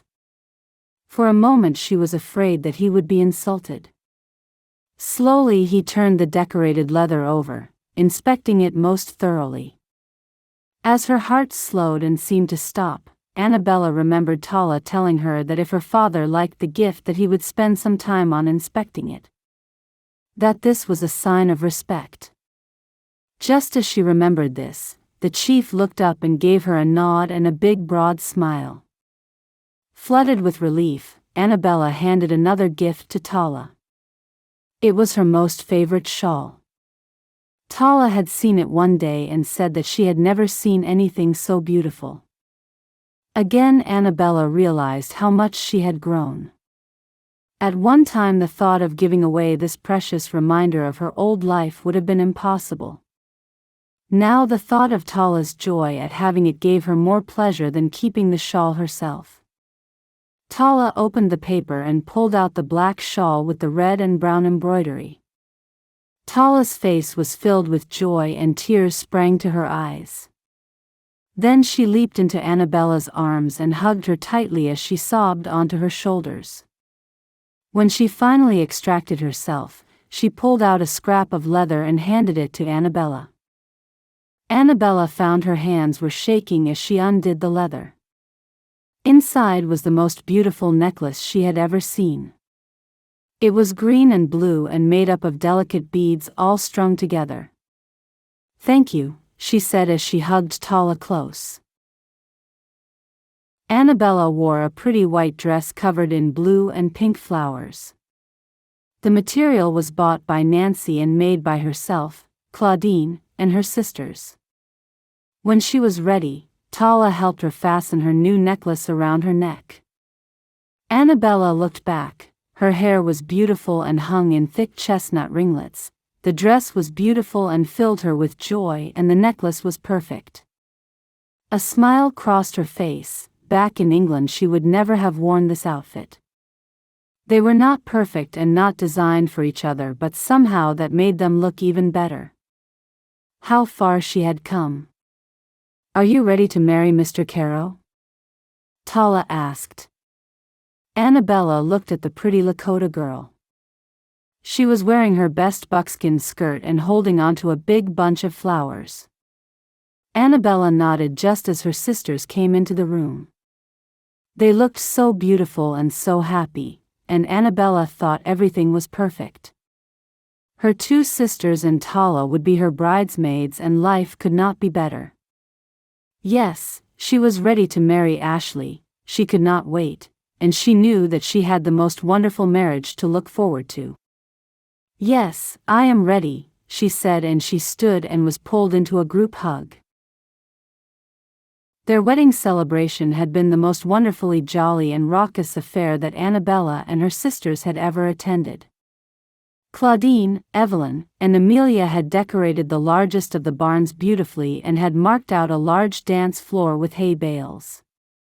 The tables of food which the women had prepared seemed fit to feed all of Idaho, never mind Russett's reach. Their wedding ceremony itself had been wonderfully simple, and when the minister had proclaimed them man and wife, Anabella knew that she had never experienced such a feeling of joy in her whole life. It was followed by the most earth-shattering kiss that left her weak at the knees and shaking. Ashley pulled back and grinned at her with joy. When they had returned to begin the wedding celebrations in the barn, it seemed as though the entire town of Russett's Reach had joined them. The guest of honor was little Tala, decked out in her most beautifully beaded, hand-stitched buckskin dress and wearing the shawl that she had been given. Time and time again, the other guests asked her about the ordeal that she and Anabella had gone through. Tala had been more than happy to regale the people of Russett's Reach with the same tale over and over again, each time imbuing it with more and more drama. At one point, Anabella could even hear Tala telling Joshua Colgan how she had taught her to fish. No doubt the poor child had been mesmerized by the handsome Wasichu's dazzling blue eyes. Despite still experiencing some pain from her newly healed leg, when the fiddlers and banjo players set off, Anabella could not stop herself from racing to the floor to take part in the one and only barn dance she knew. Nancy had raced to her side and gripped her hand ready for the first forward and back steps. "I'm gonna have to teach you some other steps, honey, aren't I?" Nancy looked beautiful in a little white dress with blue flowers on it. "Yes, you most certainly are, Nancy." Anabella's joy seemed to shine from her very heart. "Honey, I am just so happy for you. This is kinda like a fairy tale ending, and it makes me want to cry with happiness." "A fairy tale?" Anabella laughed. "It sure is, honey. You've only got to take a look at Claudine Carrow's face to know it's true." As they began to walk forward in time with the music, Anabella stole a quick look at Claudine. Nancy was right, Claudine looked as if all of her dreams had come true. Perhaps, after all, it really was a fairy tale ending. Anabella looked down to the end of the line of dancers, where her sisters were happily taking part. She had noted that neither of the girls seemed to have grown any closer to their intended husbands, and could not stifle a small worry as to how their situations would end. However, Anabella herself was a married woman now, and there would be no splitting her from her much-adored sisters. Anabella laughed to herself as she imagined being side by side with Claudine, all full of romance, and doing whatever was in her power to ensure that her sisters would end up with unions as happy as her own promised to be. One way or another, everything must surely work out for the best. As her group of dancers gathered in a circle and prepared to skip, or hop in Anabella's case, she looked up to see Ashley watching her from across the room. Catching her eye, he mouthed, "I love you." As Anabella began to hurriedly hop to her left, she looked back at him, mouthing, "I love you too." A huge lopsided grin came over his face, and he walked towards the dancers. It looked like she would finally get that dance with her husband, and she knew it would be the first of many. Thank you for listening to the first book in author Indiana Wake's Brides of Russett's Reach series. If you enjoyed Strength from Within, you'll love the second book, The Wrong Proposal. Subscribe to Indiana's YouTube channel today and be the first to know when she releases free audiobooks.